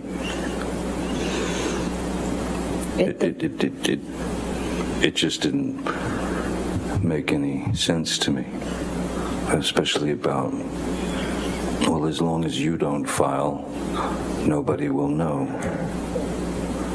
And it just didn't, again, I'm not all that familiar with these types of things, but if it's two people in a relationship and the relationship is ending, in any case, the outcome is divorce. So I didn't understand these explanations of this can happen or it cannot happen, and I only did this because my lawyers said to, and it just didn't make any sense to me, and it looked like she was kind of grabbing at straws, trying to figure out what, in fact, to do. Mr. Depp, I'd like to just ask you about a couple statements Ms. Heard makes in this text message. She first says, just to confirm that the cover letter is completely private and has nothing to do with any public record. Do you see that? It's the first sentence in the text message? Yes, I do. Do you know what cover letter Ms. Heard is referring to? No, I don't. Okay. And then she says, and only included the domestic violence / restraining order stuff because I called the lawyer when the cops were here and I didn't know what to do or why that happened and was scared. Do you see that? Yes. Do you know what Ms. Heard is referring to when she said that? No. And then dropping down to the bottom, it says 2 lines up, I thought you filed. Do you see that? Yes. And do you have any understanding as to why Ms. Heard thought you had already filed? No.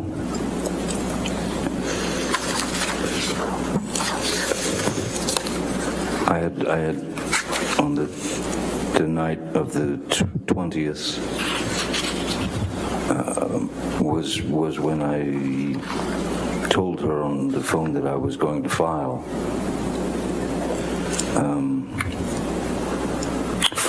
For divorce, and in the way that I had explained it, to keep everything nice and calm and even. But on the 23rd, she filed, and so I hadn't had a chance to file. Your Honor, I would move Plaintiff's Exhibit 487, specifically the portions from page 492 to 494 into evidence. So you just want page 492 to 494?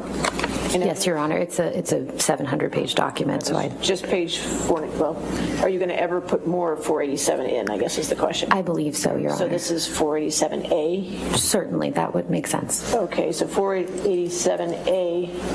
page 492 to 494. Any objection to those 2 pages? No, Your Honor. All right, those 2 pages are in evidence. Just for clarity, is that two pages or 3 pages? Is it 492? 490, that would be 3 pages, if that's No. correct. That's correct. Okay, 492 to 494, okay. And could that please be published to the jury?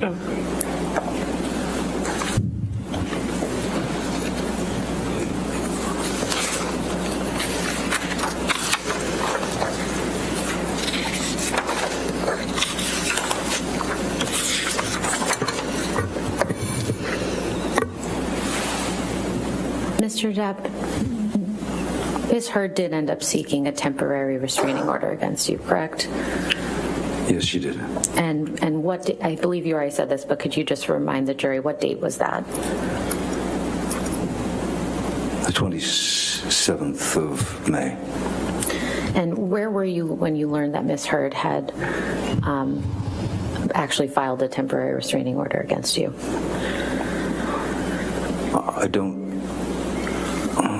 I don't recall if we had left for Europe as yet. That is the Hollywood Vampires for the tour. So I was either in New York State rehearsing and preparing to go to Europe, or I was already in Europe. I'd have to check the tour dates. Did you find out on the 27th or shortly thereafter? No, I found out on the 27th. It was everywhere. And what do you mean when you say it was everywhere? It was multiplying and multiplying and multiplying throughout media, throughout social media, throughout so-called sort of straight media or whatever. And I was taken aback a little bit. If we could take this down and please pull up Plaintiff's Exhibit 411.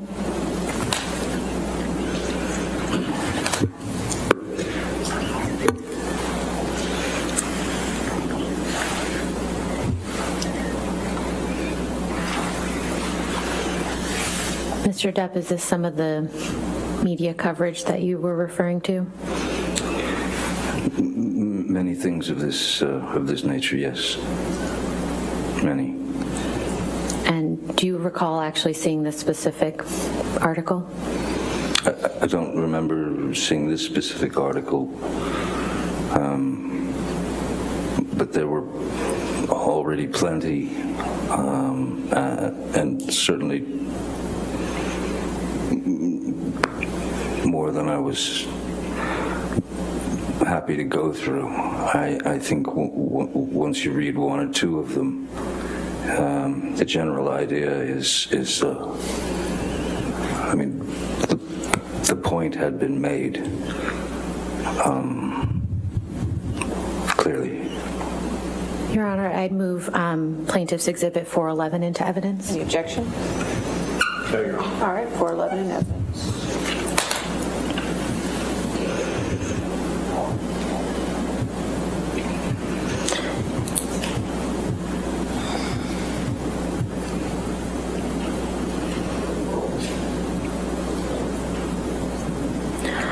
Could we please take this down and pull up Plaintiff's Exhibit 414?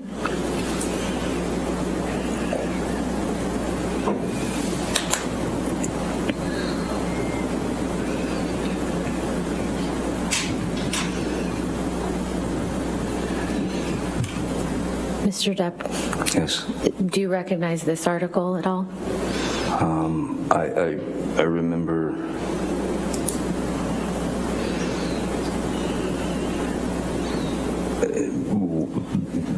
yeah, I don't know if it was this one in particular, but I do remember seeing all the various reasons behind her reasons behind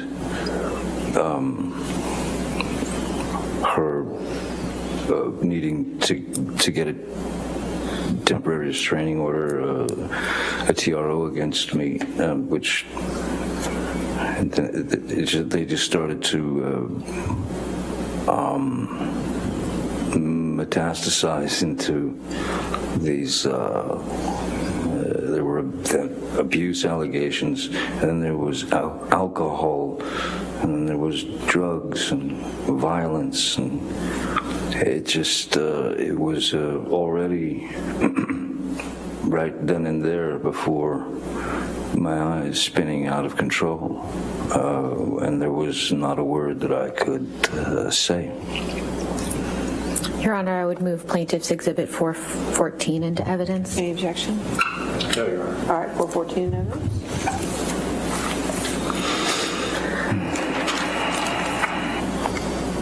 And if we could take this down now, please, and put up Plaintiff's Exhibit 409.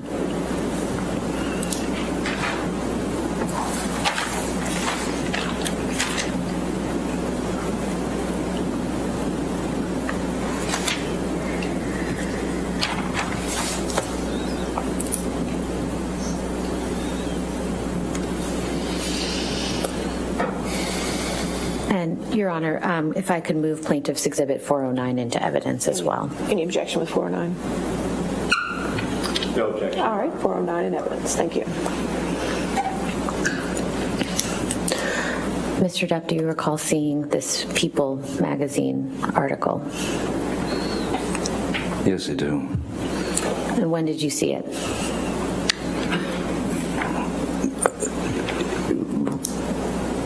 Right when it was released, right when it came out. Did you speak to anyone about this article?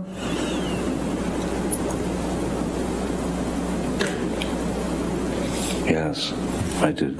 Who did you speak to?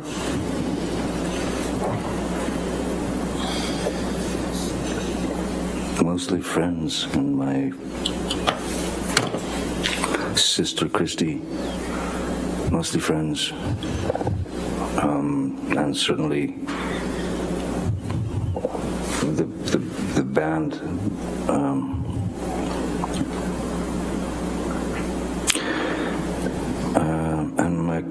And my kids. I had to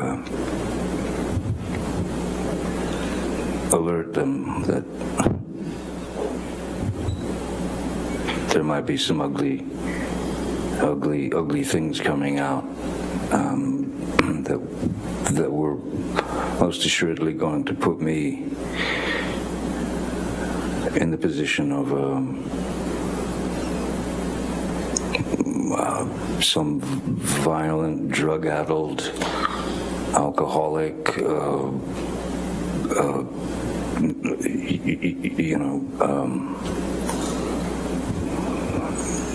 just reprobate.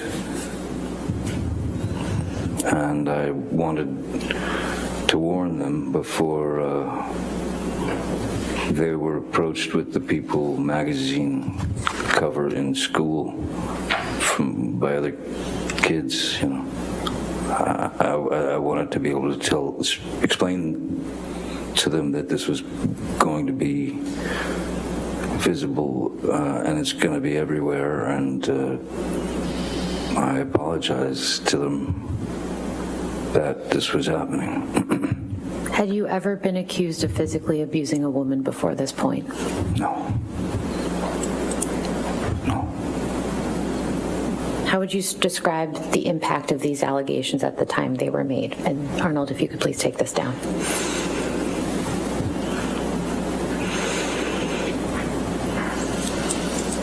I felt ill. I felt sick. I mean, sick in a sense that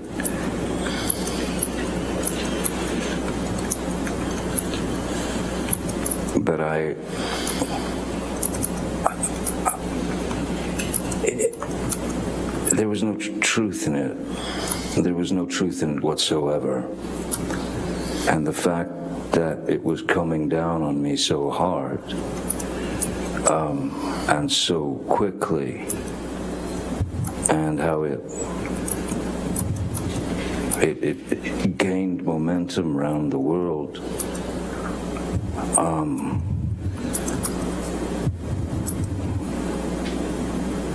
And then you notice people looking at you differently. And then you notice calls stop coming from agents and producers and that sort of thing. This was before, in fact, the Me Too movement had come around. This was a while before that, so I couldn't have expected the Me Too movement to happen, but once that happened, then it just went into skyrocket mode. So you're showered with you're running between drops of lava. You're trying to run between raindrops that kill you and destroy you. So I was very confused. I was very hurt because, as I said before, when you're in a relationship and you do give your truth to intimate truths to that person that you're with, and then they start to use all that information and stretch it out into something that is completely shocking, because as I said, it just didn't happen, and so I felt like it was incredibly cruel and treachery. I felt it was treachery. It was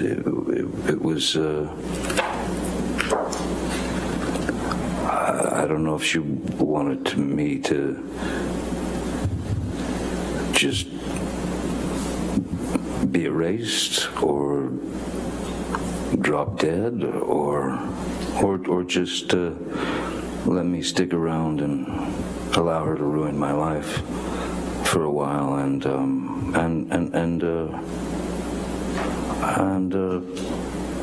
go out of her way to shame me and hurt my kids and hurt people who I've known for many, many years. No, it was, to say that it was unfair is about the largest understatement that I had. It's actually the smallest understatement. It controlled my every waking second from the moment that I woke up until the moment that I dropped. Even on the road, playing shows, you'd go out and you'd play for an hour and a half or 2 hours, and you'd do your best to get through that. And I can remember getting off of finishing the show, getting on the bus with the other band members, and just going to the back of the bus and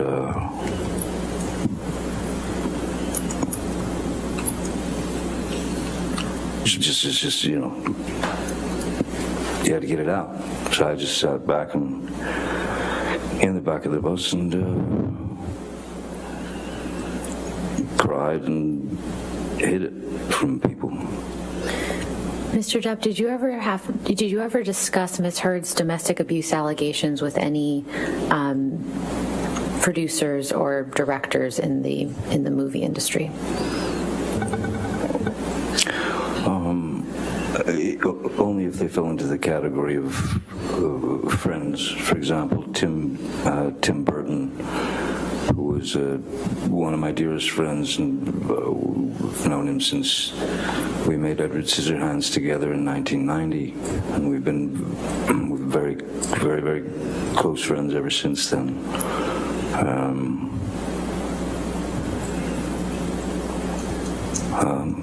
Yeah, just friends, you know.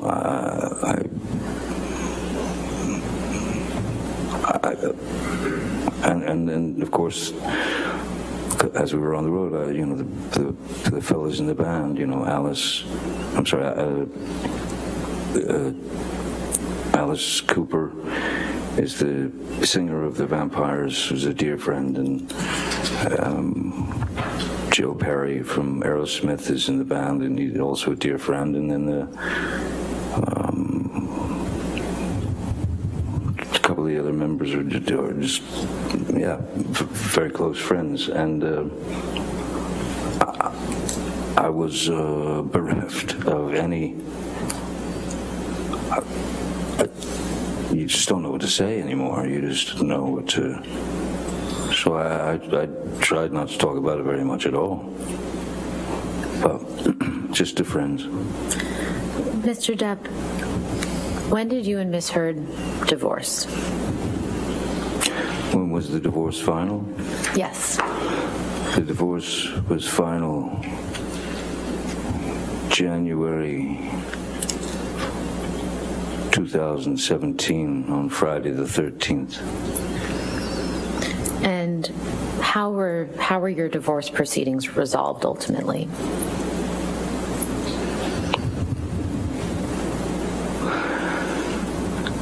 My team of lawyers, which included two of my entertainment lawyers, a divorce attorney, and two more attorneys that were on, Blair Burke and someone else.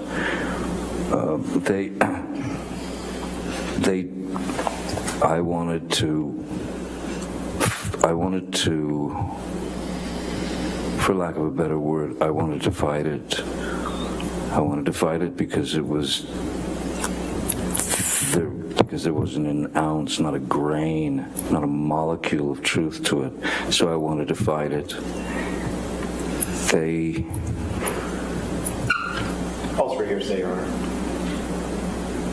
All right. He was speaking about what he wanted to do in the context of the divorce. I understand.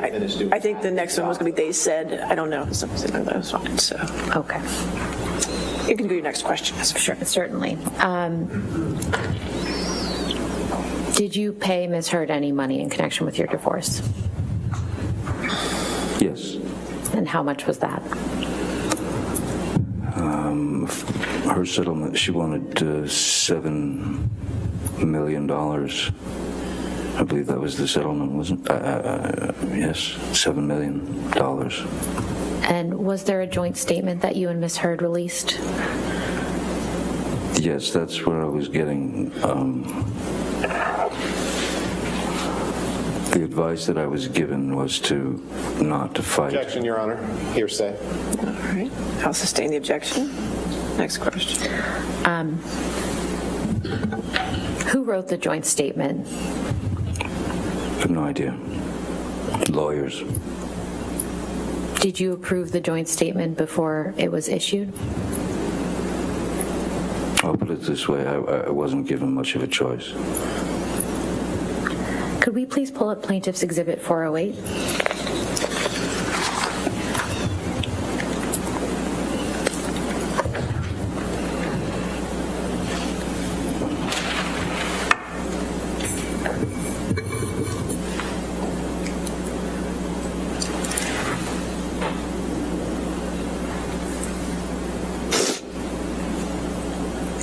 And Mr. Depp, do you see the second paragraph from the bottom of this page?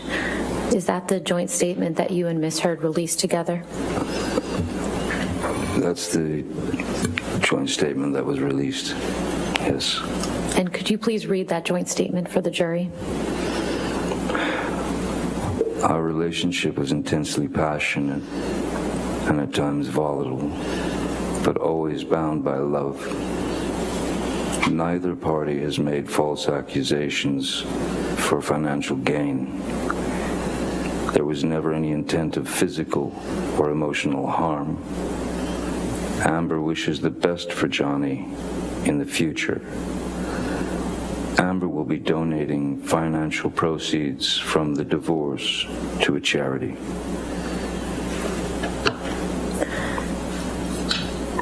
What happened after this joint statement was issued, Mr. Depp?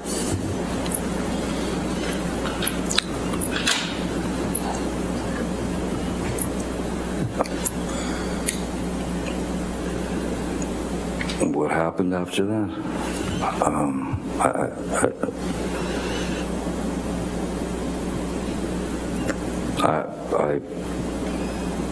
I suppose, the next move was to start making payments to Ms. Heard. They were scheduled payments, and then at a certain point, Ms. Heard had made statements to the press saying that the $7 million was the $7 million was the settlement, and that $7 million was going to be split up between two charities. One was the ACLU, and the other was the Children's Hospital of Los Angeles, which in fact was a breach of the agreement. Neither one of us were supposed to speak about details, money, anything of that nature. So when Ms. Heard breached that agreement, that was when I asked Ed White, my business manager, to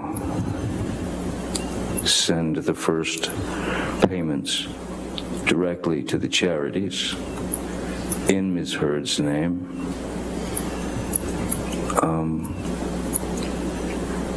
And after I did that, Ms. Heard was very, very angry that I had made those first payments, and she went into a kind of a tirade about how I should be charged double the 7. I should be charged $14 million, so that because she thought that I was looking for a tax break. Mr. Depp, between the time that the joint statement was released and the time that the op-ed came out, how many movies did you work on in that time period, if you can recall?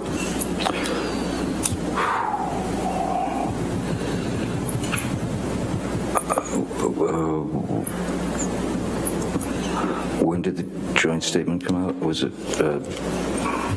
I'm sorry. Could we scroll up, please?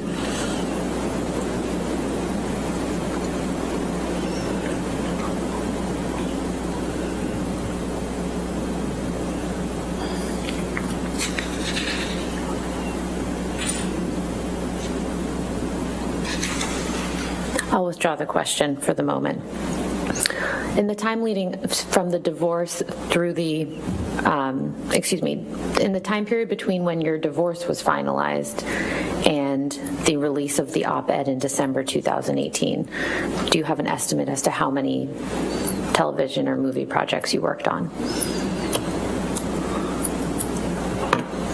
I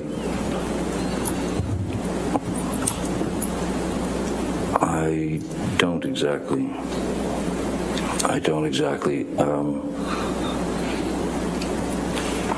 I believe there was another, maybe a smaller tour with the vampires, and I don't remember. It's hard to remember. I've done too many movies. That's okay. Sorry. Your Honor, I apologize. Can we please move into evidence exhibit 408? All right, any objection to 408? Yes, Your Honor. I think we don't have any objection to the joint statement that was read, but the rest of the article contains hearsay statements that we need to be redacted. We can redact that and put it in So you tomorrow. only have redacted 408 with just the statement then? Is that what you're talking about? Just that second to last. Okay. All right. That statement will be in evidence once we get it redacted. Okay. All right, thank you. If we could please pull up Plaintiff's Exhibit 1.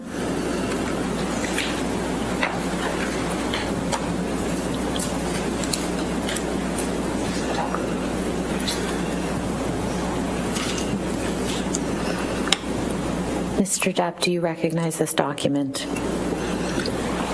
Excuse me, yes, I do. And what is it?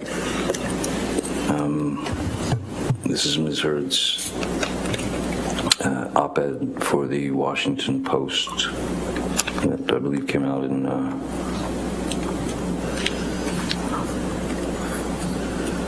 December of 18.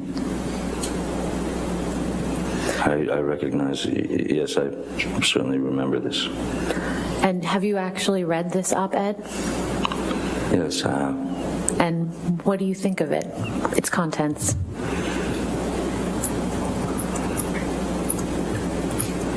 Well, it was a hell of a start, I'd say, in terms of the title. If you could, can we scroll down a little bit, just for a second?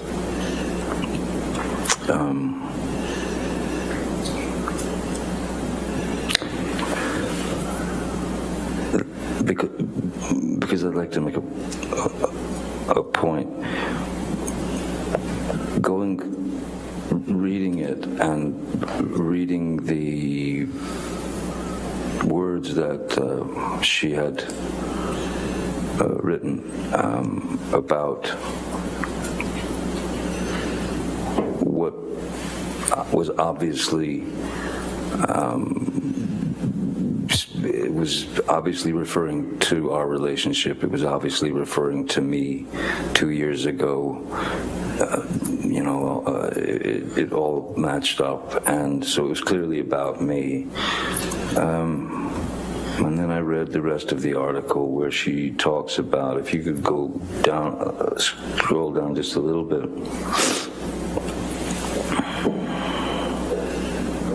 After the imagine a powerful man as a ship thing.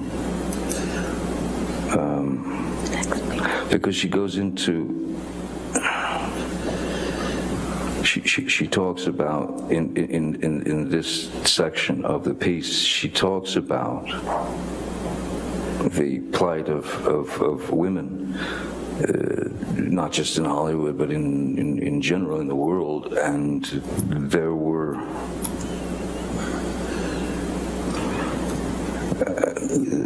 many things that I did not disagree with in terms of this part of the article. I understand anyone's passion to right the wrongs that have been done for countless years against any being who's suffered at the hands of domestic violence, be it women, men, children. That's something, of course, coming from my background, that I am very, very against any bullying of any human being, any forced violence, any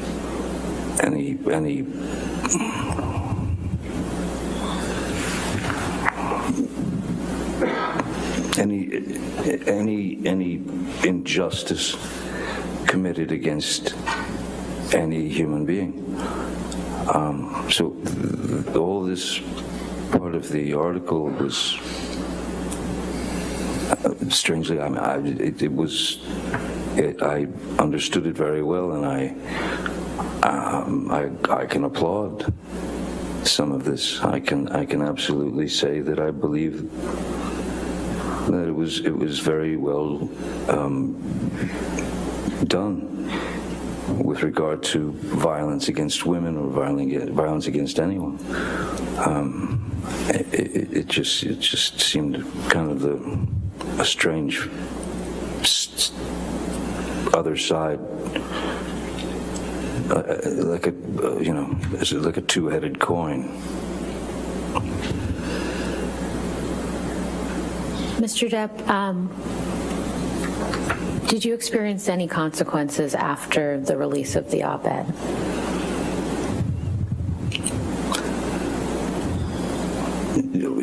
Absolutely. And what were Yes. those?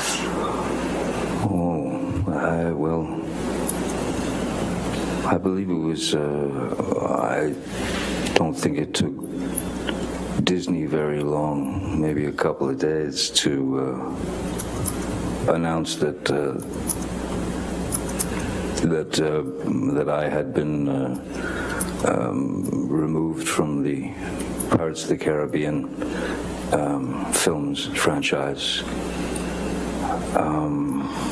which I learned about reading reading one of these type of some magazine, or the article where Sean Bailey was quoted, which was very odd to me, as I have had many creative conversations with the Disney people, even to the point of where they were asking me to come back and write Pirates. Sorry. What Disney executives told him is hearsay. We can move on. If you want to just restart. So, let's see. So I can read it out of someone's article, but not from the man's mouth. Is that what happens? Next question. Mr. Depp, what to your understanding is the status of Pirates 6? At this point? Yes. I believe it's in dangle mode. Mr. Depp, have you ever physically assaulted Miss Heard? Never. Have you ever sexually assaulted Miss Heard? Never. Certainly not. What have you lost as a result of Miss Heard making these allegations against you?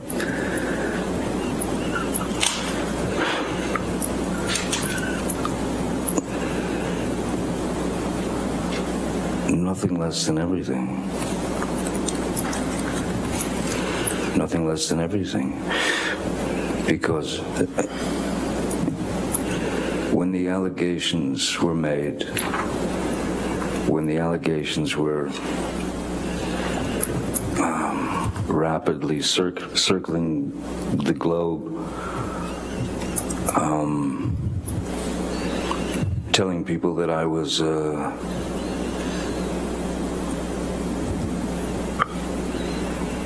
drunken, cocaine-fueled menace who beat women suddenly in my 50s.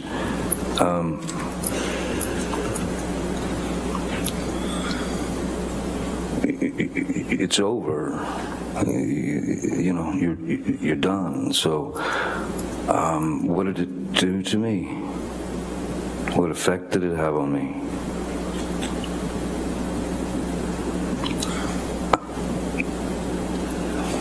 I'll put it to you this way. No matter the outcome of this trial, the second the allegations were made against me, the accusations, the second that more and more of these things, as I said, metastasized and turned into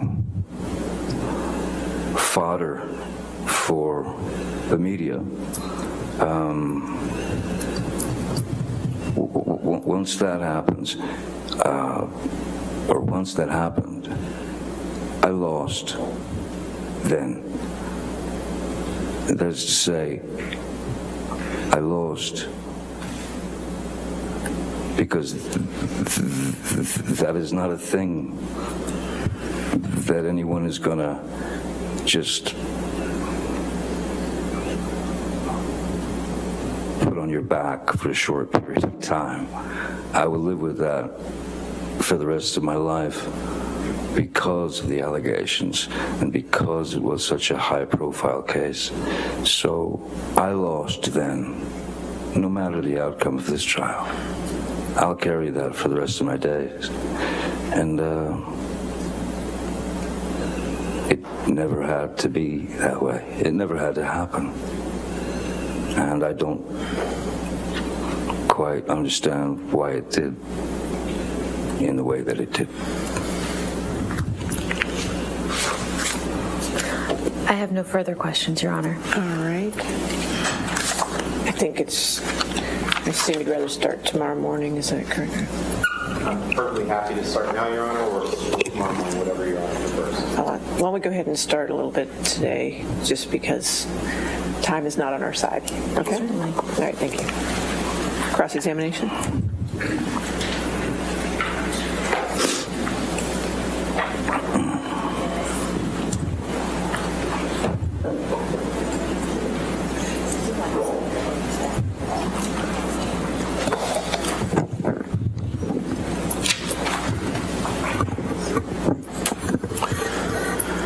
Good afternoon, Mr. Depp. Good afternoon, Mr. Roddenborn. I'm happy that in the last little bit we've gotten to the reason why we're here, and I'd like to start with that. If you could please pull up Plaintiff's Exhibit 2, Michelle.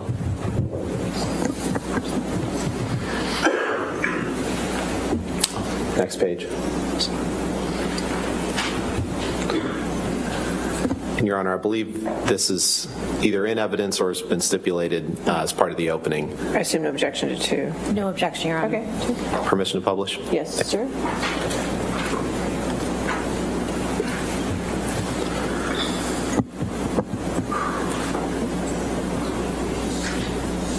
This article, this opinion piece in the middle of the page there, Mr. Depp, this is the opinion piece that Amber Heard wrote in the Washington Post that was published on December 18th, 2018.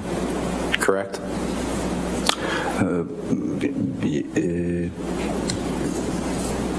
Doesn't that say December 19th on it? At the top of the page, doesn't that say December 19th, 2018? Go ahead and I blow believe that up, that the Michelle. 2018 was the online, was it not? Okay, so December 18th, December 19th, this piece in the middle of the page is the opinion piece Ms. Heard wrote, right?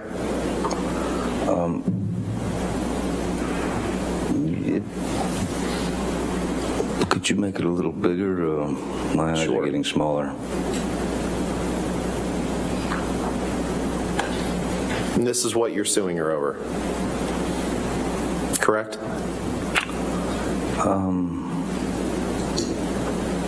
I'm suing her over defamation and the various falsities that she used to bring my life to an end. And you understand, Mr. Many Depp, things. you understand, Mr. Depp, that you cannot, you are not suing her for any damage, alleged damage, or any accusations she made prior to writing this article.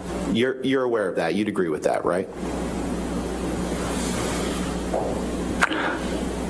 Could you say that again, Mr. Rottenborn? You are not bringing a lawsuit against her, bringing her into court in Virginia for anything that she did prior to writing this article, correct? You know that you can't do that, right? I have to say that I, as I said at the top of this, I've never seen this version of the op-ed piece. The version that I saw was the other one that I identified that was on the 18th. This is on the 19th. I believe the 18th And 2 years quite before, possibly, was quite possibly, maybe that was the online version that came out first.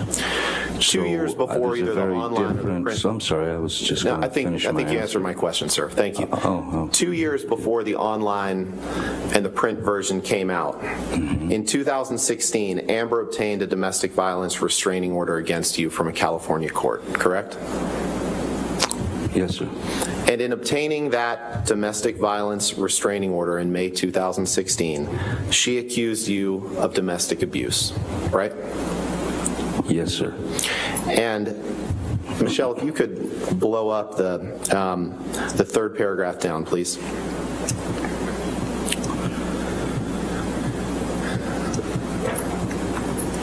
And in the opinion piece that's before you, published in the Washington Post, she wrote, "Then 2 years ago, I became a public figure representing domestic abuse." Correct?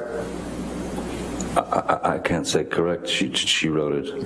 And the Or piece somebody did. doesn't contain your name, correct? No, it does not, no. And other than mentioning the fact of abuse accusations that were made 2 years prior to the publication of this article, the opinion piece doesn't contain any details of your time together, correct? I think that I think it's very easy to write a piece and put the finger on someone without saying their name. There are sneaky ways of writing things, and as I've seen also what the ACLU and their team had to say, they clearly described to Ms. Heard that... I'll move to strike this as hearsay, Your Honor. All right, I'll do that. Next, And I appreciate... Sorry, it's evidence. Sorry. Next question, okay? Thank you, Your Honor. Mr. Depp, I appreciate you've gotten a lot of chance to talk, and I'm trying to be respectful of the court's time and the jury's time. So I'm going to ask you that question again, because I think it's a pretty simple yes or no question, which is... You'd like it to be, sir. Nothing simple in this case. Other than mentioning the fact of abuse accusations made 2 years prior, this opinion piece does not contain any details of your time together. Yes or no? It contains fragments. This piece here, I don't know, is this word for word with the other piece? And the article discusses proposed legislation, which you just talked about, correct? You'd agree with that, right? Yes, yeah. And it discusses Amber's experiences after she had separated from you. You'd agree with that, right? 2 years ago, I became the public face for domestic violence. 2018, 2016. It seemed to me that the puzzle was going to work no matter your angle, sir. Okay. So I'll take that response as a no, that this piece does not discuss this piece does not discuss anything prior to Ms. Heard separating from you, and it only discusses her experiences, her biographical experiences after she separated from you. Correct? I can't say that. Okay. Now you're claiming that due to Amber's allegations of abuse, you can't be in Pirates 6, correct? I'm saying that after everything had basically hit its media targets and the hit pieces kept coming, it would be, I would be a real simpleton to not think that there was an effect on my career based on Ms. Heard's words, whether they mention my name or not. You became aware prior to the publication of this op-ed that you were likely out for Pirates 6, that Disney was considering dropping or dramatically shrinking your role, correct? No. Can you pull up Defense Exhibit 113, please?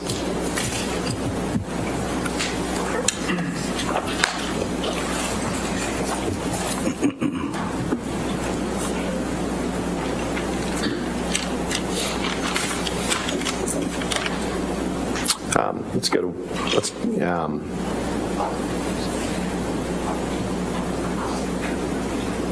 to 114, please. Are you changing on me? Yeah, I'm sorry, Your Honor, but it's the next one, so it's... Okay, 114? All right.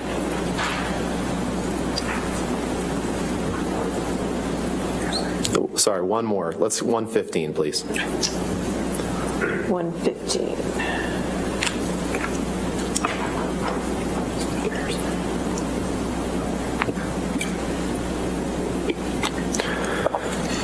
August 25th, October 2018. Hide in a row.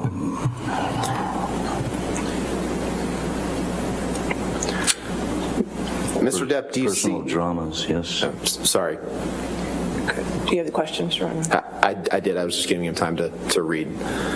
Do you see the date of this article beneath those bullet points is October 25th, 2018? Do you see that? Yes, I do. And do you see that the headline, Hide the Rum, Johnny Depp is out Objection, Your as Honor. Jack Sparrow in Disney's Pirates of the Caribbean? Yes. Objection, hearsay. Hearsay objection. I was asking if he became aware. I'm not offering an article for the truth. This is his an awareness. article from the Daily Mail, Your Honor. Right. I'm asking if his awareness that he was likely I'll out. allow that question. Thank you. Okay. So, Mr. Depp, Yes, sir. were you aware that as of October 25th, 2018, about 2 months before this op-ed was published, that it was being reported, as it is in this article, that Johnny Depp is out as Jack Sparrow in Disney's Pirates of the Caribbean film franchise as actor battles financial issues and personal dramas? Were you aware of that? I wasn't aware of that, but it doesn't surprise me given that 2 years had gone by of just constant worldwide talk about me being this wife beater. Understood, but you... So I'm sure that Disney was trying to cut ties to be safe. The Me Too movement was in full swing at that point. Right, and to the extent they were trying to cut ties to be safe, that was as long as 2 months before you wrote the op-ed. Objection calls for speculation. I'll allow it if you can answer it. I'm sorry, the question? To the extent that Disney was trying to cut ties with you, as you say, to be safe, that was as much as 2 months prior to you to Ms. Heard publishing the op-ed in the Washington Post, correct? Objection, lack of foundation. I'll allow it if you can answer it. October is 2 months before December. That's correct. But it's odd that they were going to release me from my role as Captain Jack Sparrow, but yet kept me on every ride across the world. In the Pirates of the Caribbean rides, I'm in the Los Angeles or the Hollywood one or whatever it is 3 or 4 times, Shanghai, I mean all over the world. So they didn't remove my character from the rides. They didn't stop selling merchandise of Captain Jack Sparrow. They didn't stop selling dolls of Captain Jack Sparrow. They didn't stop selling anything.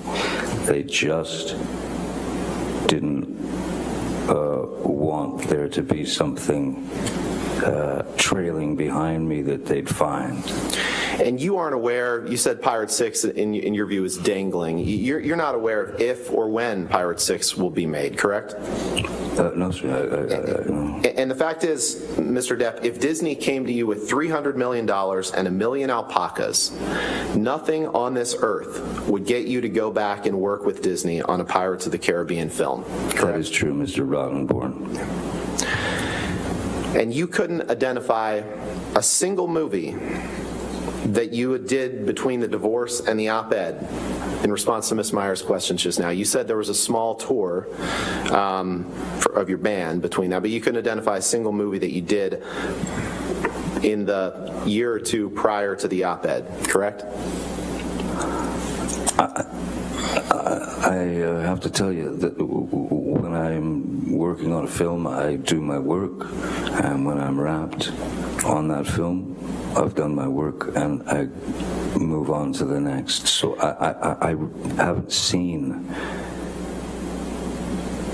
the majority of my films. I've seen a few only if I had to, but so it doesn't come right away to my head. Films are not the first thing that I think about.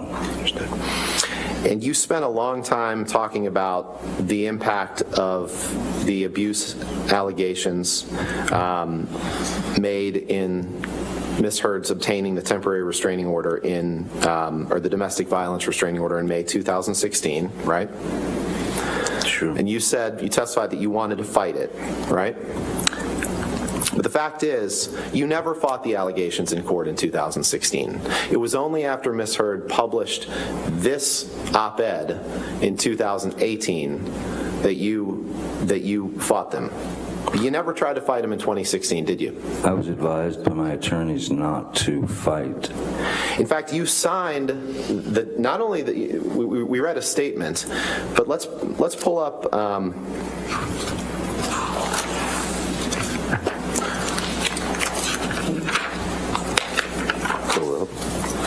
Let's pull up.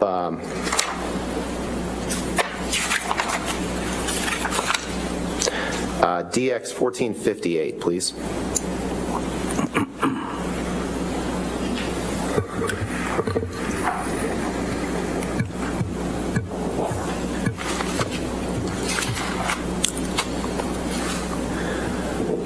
And Mr. Depp, you see that this says marriage of Depp, correct? I see that. It's a legal document. Can you scroll to the signature page, Michelle, please? This was a document that you signed as part of your divorce proceedings, correct? That's my signature indeed, yes. Okay. Your Honor, move for admission of this document. Any objection to that document? No objection, Your Honor. All right, 1458 in evidence. May we publish, please? Yes, sir. Mr. Depp, that is your signature on the right, correct? Yes, it is. Dated August 15th, 2016, right? That's what it says, yes. And this is this is a document you signed, right? For the third time, that is my signature, yes. You go to paragraph 27, please.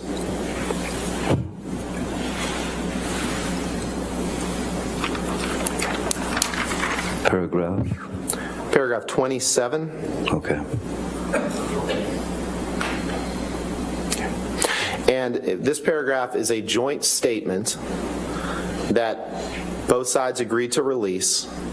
And if you look in the block quote there, it contains the quote, or it contains the statement, neither party has made false accusations for financial gain. Neither party has made false accusations for financial gain. Did I read that right? You did, Mr. Roddenborn. Take that down, Michelle.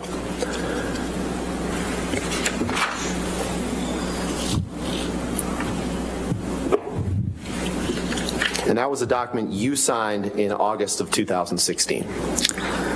Correct? Is that the same one that I signed 3 times before? Yes, Yeah. that's the fourth. Well, I wanted to make clear that you signed made it that clear. in the summer of 2016, 2 years before Ms. Heard published her op-ed.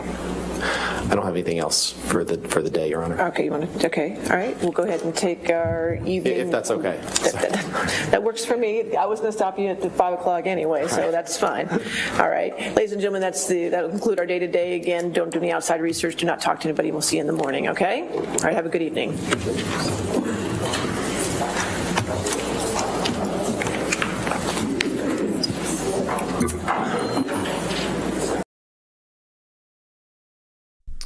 All right, and that is that. That is it for all of Johnny's direct and a little bit of his cross. So tomorrow we'll start at 9 o'clock tomorrow Eastern, and we'll get to all of his direct. All of his cross-examination, which we'll hear about the mega pint, and we'll hear all kind of. I forgot about the alpacas coming in so quickly. I thought it was later down the road. but $300 million and 100 alpacas or whatever. Just too funny. All right, Jennifer, yes, story time. I did not forget you. Okay, so not a big deal. Actually, I just told it, I think, last week too. So when Aaron and I first met, and I was taking a shower before work, and I swear this is G. It's not even PG or R. So taking a shower, getting ready for work, finished my shower, and Aaron, she hears a noise coming from the shower. And she's like, "What are you doing?" And I said, I'm squeegeeing myself off. So what I do after I shower, and I still do it to this day, is I do one of these, and I squeegee myself off. Because in South Florida at the time, just anywhere in Florida, there's a lot of humidity. And unless you have a really good air conditioner, your towels tend to be damp all day and they could get moldy. So what I was doing back then was making sure my towel wasn't just sopping wet. So I was trying to get as much water as I could off of me before I towel dried myself. Then my towel would sit in the heat and the humidity and potentially get moldy. So that was a thought pattern behind my brilliant mind. So here I am squeegeeing myself off. So of course, Erin goes to work and she tells all of our friends that. So then I became known as the squeegee. Or just squeegee. So then as we came up with our channel and we were thinking about handles, I remembered Judge Carroll from the Maya trial. He was the tuft of justice. Remember, he had that little tuft of hair there. So he was the tuft of justice. So then I was like, oh, what about the squeegee of justice? So that's where the squeegee of justice originally came from. And then as we've progressed, I like to keep a clean stream. I like to keep our chat, nice and courteous and respectful, and everybody on the clean, straight and narrow. So then it's kind of evolved to that. So Jennifer, I hope that satisfies your your desire to learn how I got the squeegee of justice. Red Pen, you squeegee your shower out every day. It helps. It really helps, especially if you live in a humid environment and you don't have AC or your AC doesn't work that well. So, no, I didn't meet Aaron while I was taking a shower. I told you it was G. Don't turn it R, Jennifer. All right, you guys. That's it. That is it for the day. Okay, so Shonda Vander Ark has a hearing for a new trial starting tomorrow at 9. So we're going to cover that. We're going to do a dual stream. So we'll cover that on one station and we'll continue on with Johnny Depp. Ego Takes the Stand. But before I let you go, I got to show you kitties. Hi. This is Houdini. This is Roger Federer. And Dwayne, if you're watching, there's your Super Ball. She's a big marshmallow. Oh, it's a good girl. Oh, and Houdini jumped up there. She's a big marshmallow. We could make her into a schmore. A schmoozy s'more. I know Allie won't like that. All right, you guys. Thank you for joining us today. This is Thanksgiving week, and we are showing The Ego Takes the Stand, Johnny Depp, all week, except Thursday, which is Thanksgiving here in the United States. So we thought it would just be like Johnny Depp and Amber Heard, and we could put them into like one day or even 2 days. But nope. The more we looked at it, Johnny's like, he's on cross for like 8 hours and then redirect for another 2 or 3 hours. So we're going to split these all into Monday, Tuesday, Wednesday, and Friday. All right, you guys, have a great night. Thank you for joining us, and we will see you. Tomorrow. As I got a little fed. Everybody wants. Are you still up there? You're still up there. What's up, kiddo? Hi. You guys are a good girl. All right. Have a good night, guys. Thanks for joining. And thank you to our mods. And thank you to Aaron. And have a wonderful evening. And we'll see you tomorrow. Shonda is going to be 8:45. And we'll do like a little backstory on her for 15 minutes. And then Johnny will pick up at 9 o'clock. Okay. Have a good night. Bye.